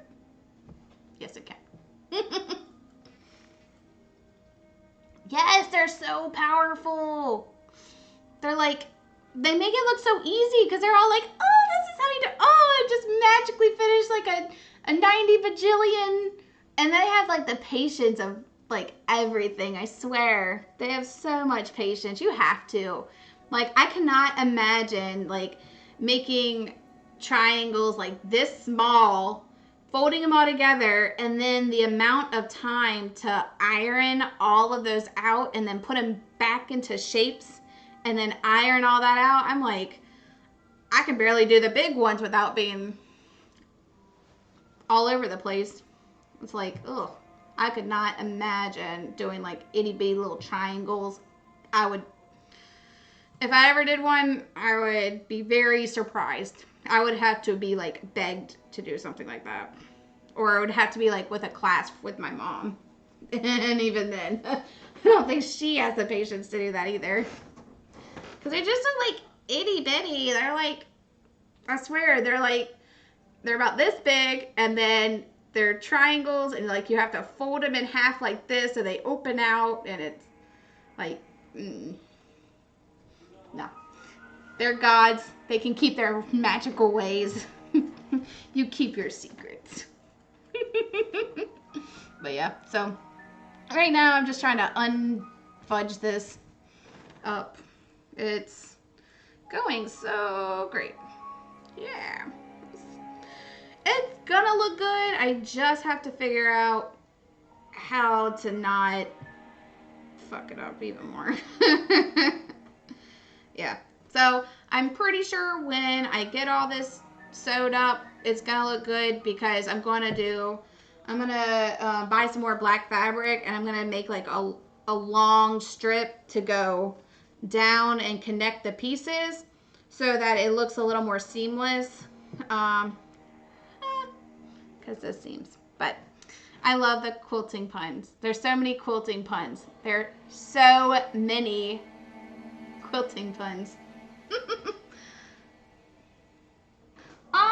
Thank you so much for joining me, Emily, and following me. I'm going to be doing quilting, and I do baking on Saturdays, usually in the evening sometime. Unfortunately, last week I had weather change, sinus pressure, headaches, but thank you so much, and definitely, please, I'm so glad you followed me, but thank you so much, and hopefully, I'm not sure if this is a consistent time or not. It's 1:30 my time, so I'm not sure if I can do that every Friday, especially, I don't work tomorrow, but I work next weekend, so this was just like a quick spur of the moment, so thank you so much for dropping in. I really appreciate it, and chatting with me. And I will definitely follow you guys back as soon as I'm done and can see, because trying to read little itty bitty text, not my forte. But anyway, this is so cool.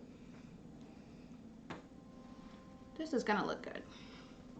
Sometimes it's just, you don't even know. Like, sometimes it really feels like I ducked up, but then it's like, hey, that actually turned out really good. So you can kind of see where I'm going with this. If you're looking at it, there's one more section of this, but I'm going to run like a long strip of black to connect everything. So it took me a minute to like get a hold of this, but once I did, you know, it's gonna look good. Yeah, I got faith. I got some amount of faith that it will eventually work out. It can't get much better, so it could get worse though, so I won't say that. All right, so we can kind of see what we're working with right here. What? Thank you so much for following me, because I am now struggling there. Panda Dave 22. Oh my God, he just subscribed. Thank you so much for subscribing to me, Dave. You're so sweet. I love you so much. And I hope you're doing good on your stream, because gracious, patience, my friend's doing a 24-hour stream. Woo! I could barely even count that. Hi. No, I'm just joking. Well, apparently I can't math that high, because I can't even math fucking whatever the shit I'm doing here. But happened a few days ago. Oh my gracious. Come on, there we go. Yay, I can actually see. Look, since I've started my stream, this is what I have accomplished, and there's one more of these guys that I'm attempting to not duck up. I have fudged up these a little bit. These like professional quilters make everything look so easy. Like, oh yeah, I'm just casually like gonna throw this out there. This is for a Halloween competition I was telling you about. Oh, you're so sweet. You're so sweet. Oh my God, I'm trying. I am definitely gonna raid you afterward, 100%. And I will have Devontae help me raid you. I'm pretty sure I know how, but I'm not sure on the, I'm not going to duck it up. Let's just put it like that. I'm hoping, I'm just going to do like a little bit of sewing tonight. I want to get the black strips. Like I want to at least have some of this done. So I don't like cry and panic at all. Only a lot. I'm gonna try. I'm definitely trying here. But yeah, so I kind of messed it up a little bit, but yeah, it'll be okay. This will be okay. So right now, I'm just trying to fix this a little bit. God. And by a little bit, I mean a lot of it. The hardest part about quilting is measurements. God dang, the hardest thing about this shit is measuring. Because even if you're like, oh, this is perfect in theory, you're like, oh, I've already worked out the math. This is how long this has to be. This is how long this has to be. It never works out like that. 100% never works out like that. At least in my experience. I guess I'm just not a math wizard. Was not blessed with math wizarding skills. Okay. But anyway, it looks good and it usually comes together pretty well, so I guess I'm always pretty fortunate. Raid the panda. I will raid the panda. Raid all the pandas. Definitely for you, since you'll still be up. I won't, but you will.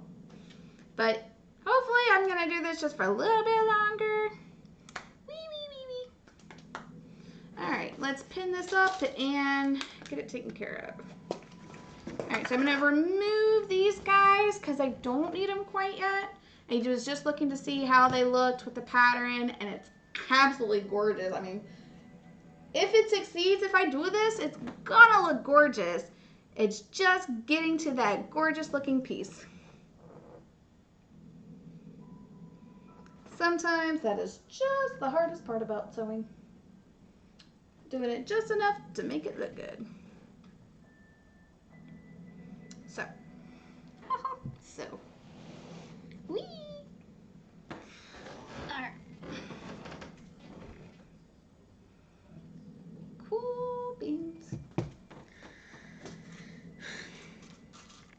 Beep, beep, beep. Try not to prick yourself 1,000 times like I do. I have random ass bobbies in there. Boobies! Okay. Here we go.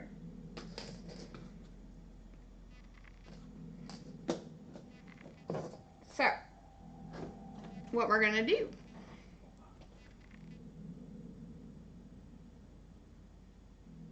What we're gonna attempt to do, rather. Better start from this side.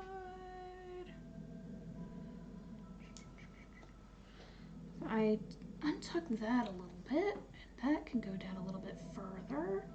I can go up just a tiny bit like that. That will go like that. Alright. Never had to think about one this hard before. I'm not gonna lie. This is uncharted territory for me. Don't do triangles. Fuck triangles. Oh, it'll be easy, the professionals say.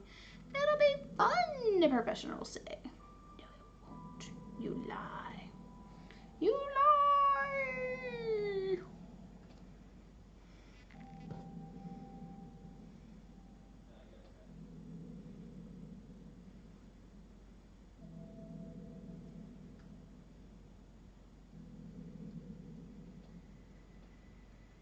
Okay. I'm just marking where I'm doing this with, like, so I don't confuse myself. Because I feel like in this project, I am already confusing myself. I've never actually had to think about one this hard before. Triangles are a mess. Uncharted territory. Woohoo. Okay. So that's going to unfold like that. We're going to seam it right here. So that will be pretty cool. Right? I'm like overthinking this so much. It's not even funny. I'm like legit overthinking this.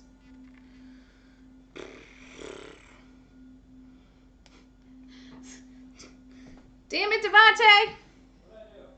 You made me overthink.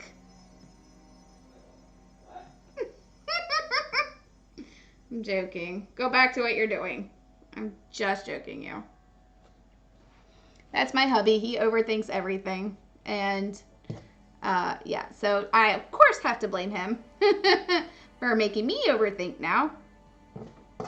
But not really. That's just me doing me. But, oh jeez. I swear, I pricked myself like 14,000 times. You'd think I'd be used to it, but no, I still hate needles. You would think, like, hey, you should be used to it. You're a quilter. It kind of like comes with the territory, and it's like, yeah, nope, I still hate it. Used to it, but hate it. If you guys sew, like,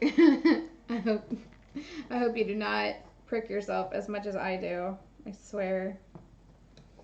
I would feel really bad for you if you did. Alright. Trying to make these seams like as small as possible. Here we go.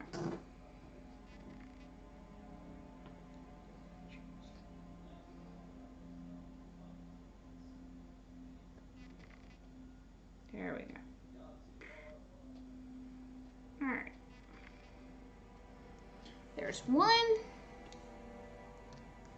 I'm just sort of going to keep them in place, and so once I start getting them, oh my gracious, I am so sorry. Once I start getting them all sewn up, I'm going to try to keep them in like a relative ease.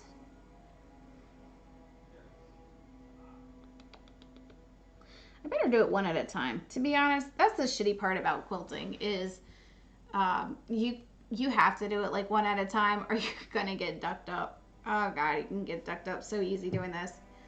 A lot easy actually. So I am going to attempt to do this now. This is gonna be so much fun. So much fun.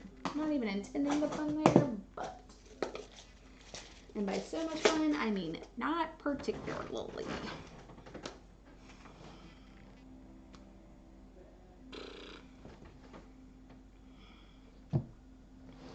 Come on. Don't be like that. I need to use the space. I have a structured settlement, but I need cash. I always get that song stuck in my head, I swear. They made like the best jingle apparently. No, always get stuck in my head. I don't even have a settlement. It's your money. Use it when you need it.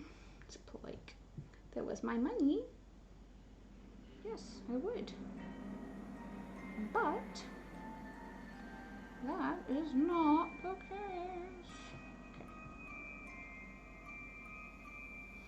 Alright, so I'm going to start with like the places where the edges are not even, or the ones that are, more even, and then I'm going to go to the ones that are oddish, if you like Pokemon. My husband got me into Pokemon, I'll be honest. I liked the movies and I read the books, because they had like the cute little books. And yeah. Woo! We'll put this on the ground. Meep. Actually, that would look sweet as fuck too.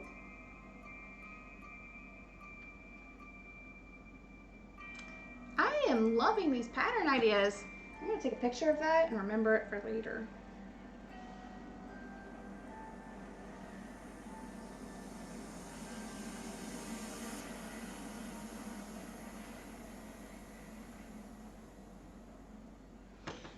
Look how cool that is. Like, totally do something neat with that. That's what I love about quilting. You can just do whatever the fuck you want. Alright, so let's attempt to sew.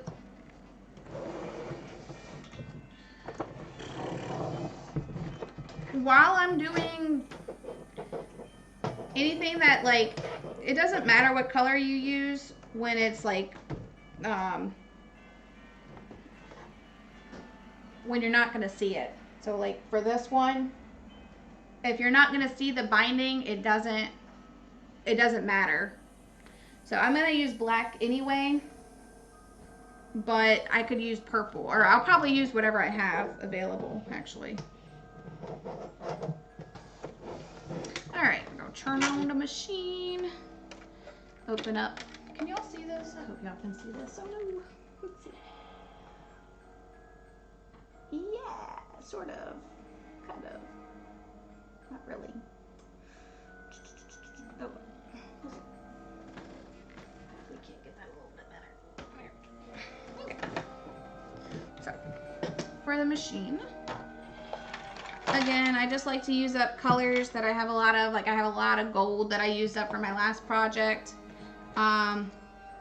So, you know, whatever you have that, that you want to use, it doesn't matter. You can pick whatever colors you want.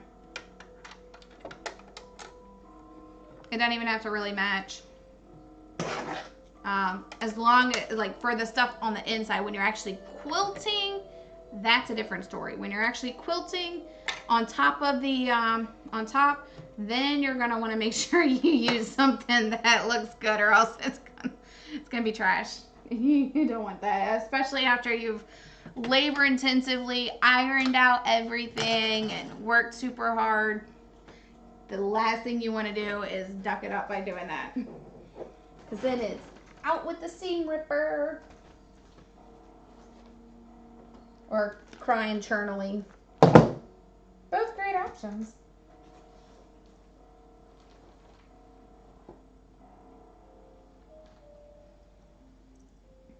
Alright, I have some blue here. The bottom was gold threads because I'm super particular. No, I'm not. Not even in the least. Okay. Threading the machine. I really didn't want to thread another bobbin. I hate threading bobbin. I always fuck it up. Always, always, always. Always, always, always.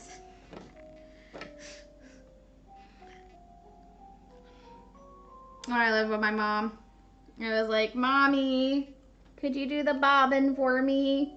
And then I had to move out and get my own house and be independent. And then I like, Mommy, I needed you for the bobbin. Now there's like legit some times where I just can't get it and I get like so annoyed.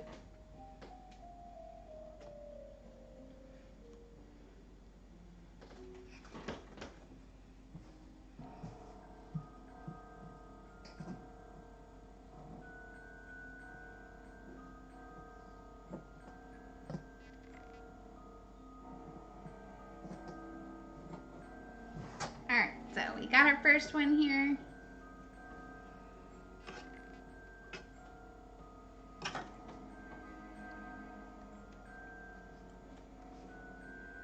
I usually set it on number 1, and I do like a really small seam allowance. Probably like 1/4 of an inch.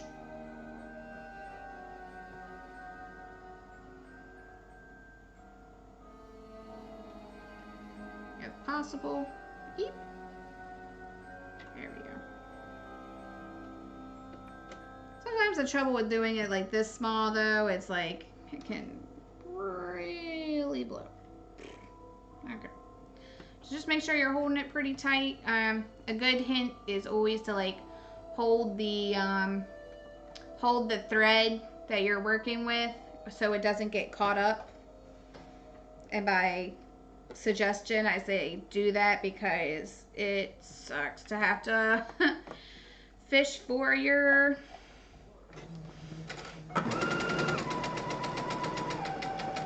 it sucks to have to fish for your shit. Because like it'll get stuck and then you'll have to rethread and that's just a pain in the ass. So don't do that. Save yourself the headache.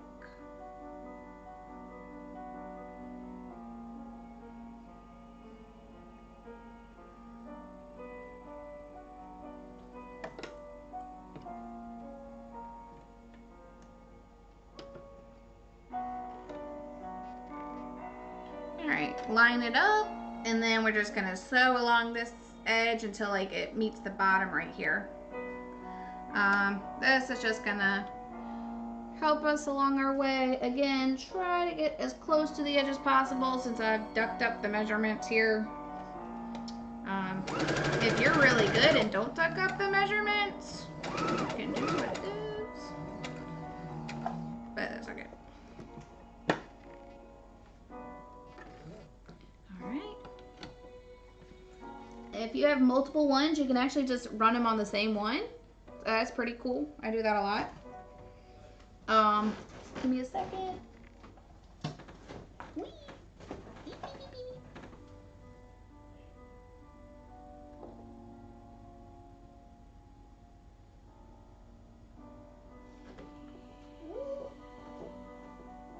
Trying to reach down and grab the next ones. So this is where I like hella messed up. So I'm only doing like a tiny little bit. And I'm hoping this works. If not, I'm gonna have to go back to the drawing board. It's not somewhere I want to go back to. It's not somewhere I want to go back to. So we're gonna hope this works. If not, we'll figure it out. We always do. Sometimes sewing is like the most ridiculous, funnest. Sometimes a waste of time when you have to seam rip. A lot. Ooh. Got my thing stuck.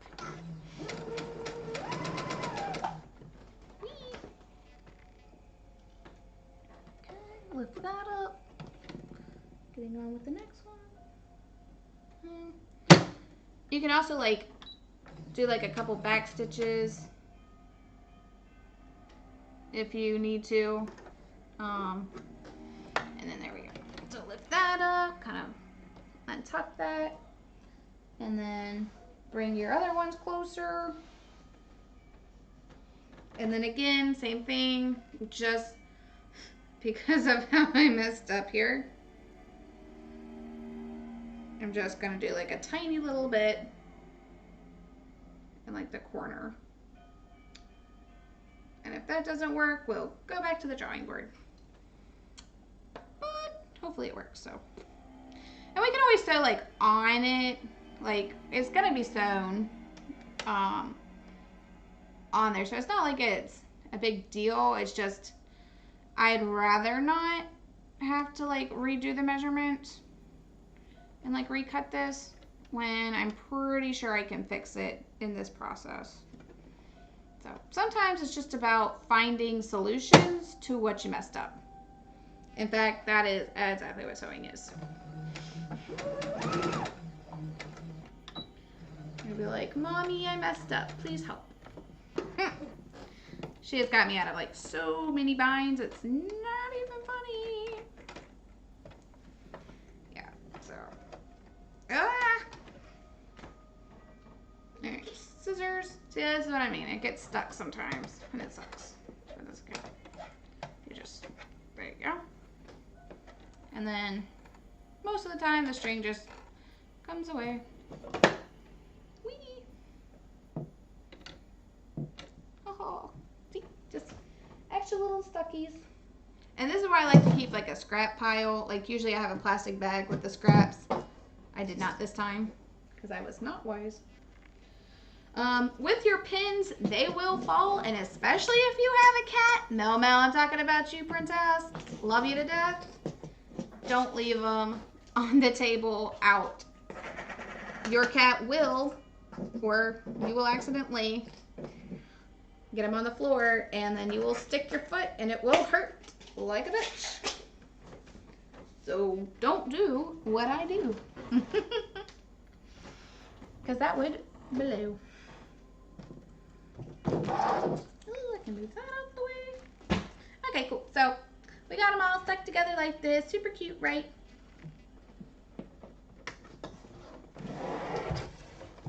It's just a quick way not to have to like take it out, cut it, redo it. Like you could just do it in like one continuous length, and then where it attaches to the next piece, that's where you cut it.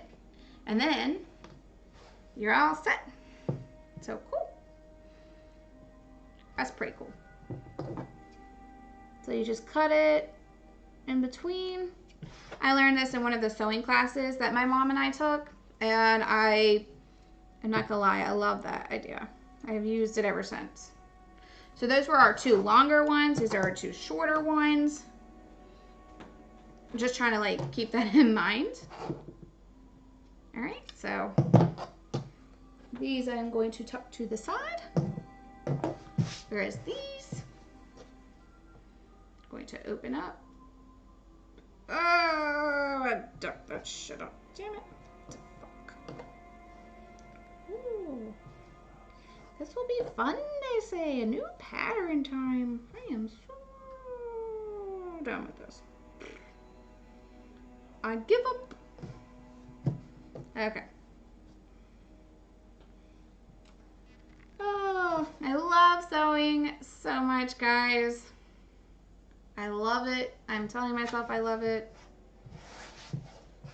I am hoping one day I'll believe myself that when I say I love sewing. Oh, this one I did fine.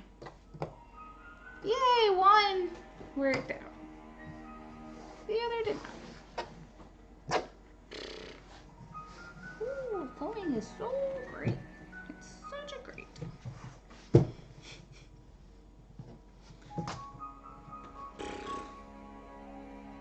Alright, so I will sew that back up.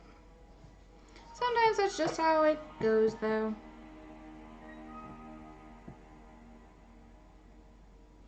It's probably because I didn't do it this way. Duh. See? I always duck something up in the sewing process. It is a, sure as day. I always mess up. That's okay though.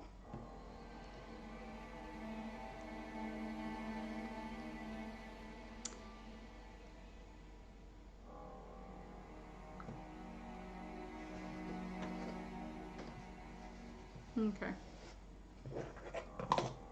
Let me make sure I didn't duck these up too bad.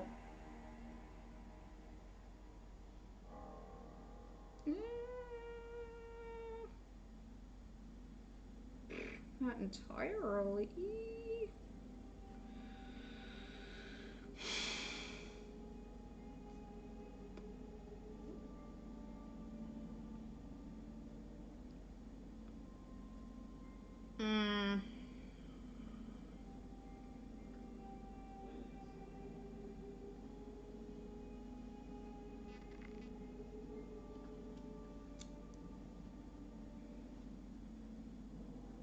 Some days I don't even know what I'm doing.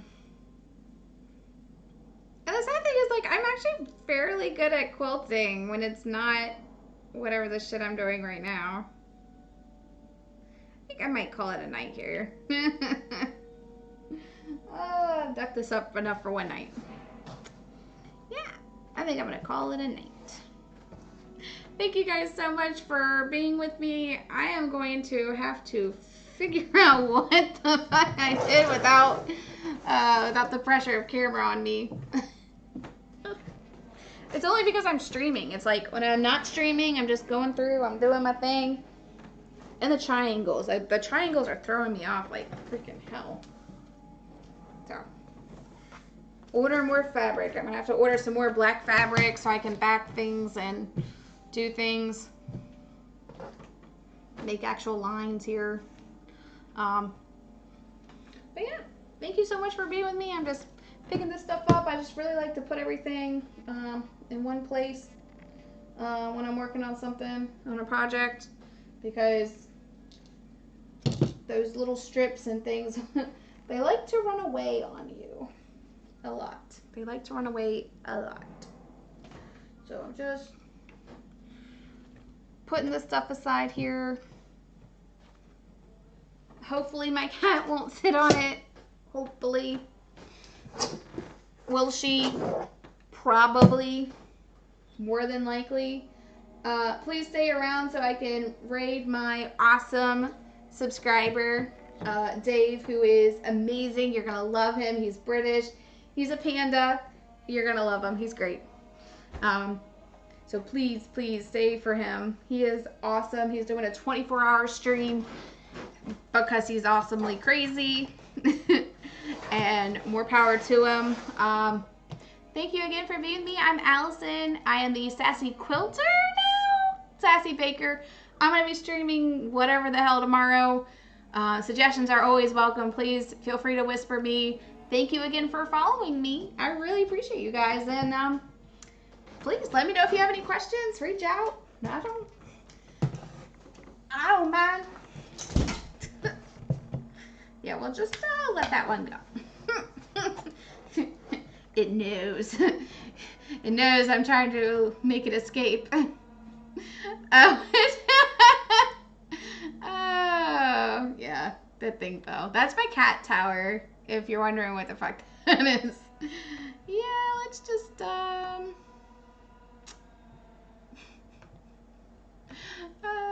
is so much fun. Oh, gracious. Sometimes I wonder about myself. I really do. I really, really do. Hey, Devontae, I need you real quick, please, babe.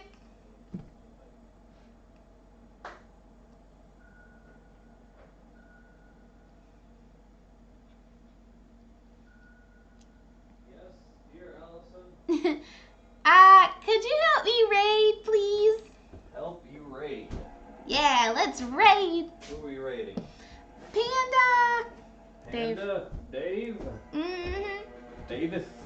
David the Goliath. David? The one and only, the British Panda. I don't know how to raid.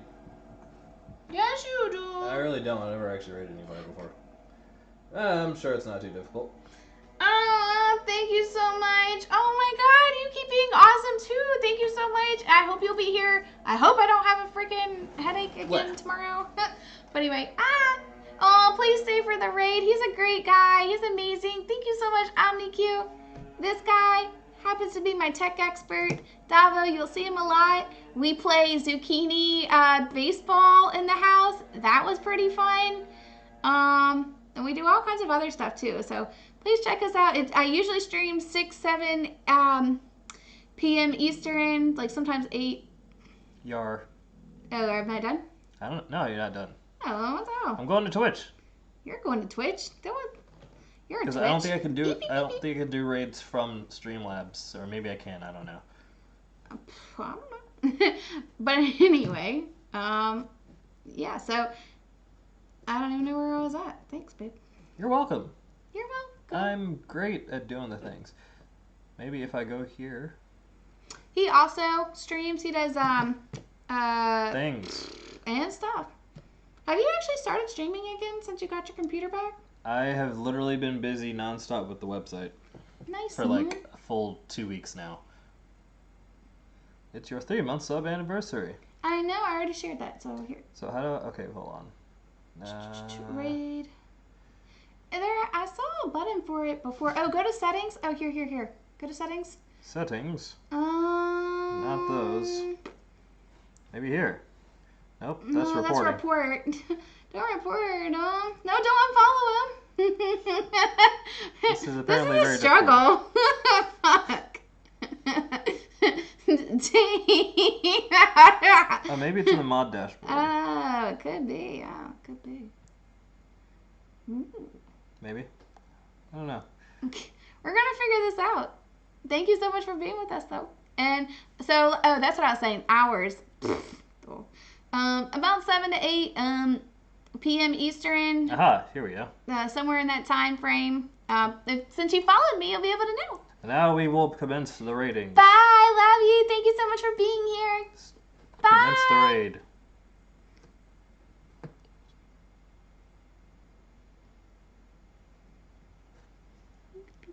Is that it? I think so. You raid it? Raid now? Did you raid? Yes, right now. Right now.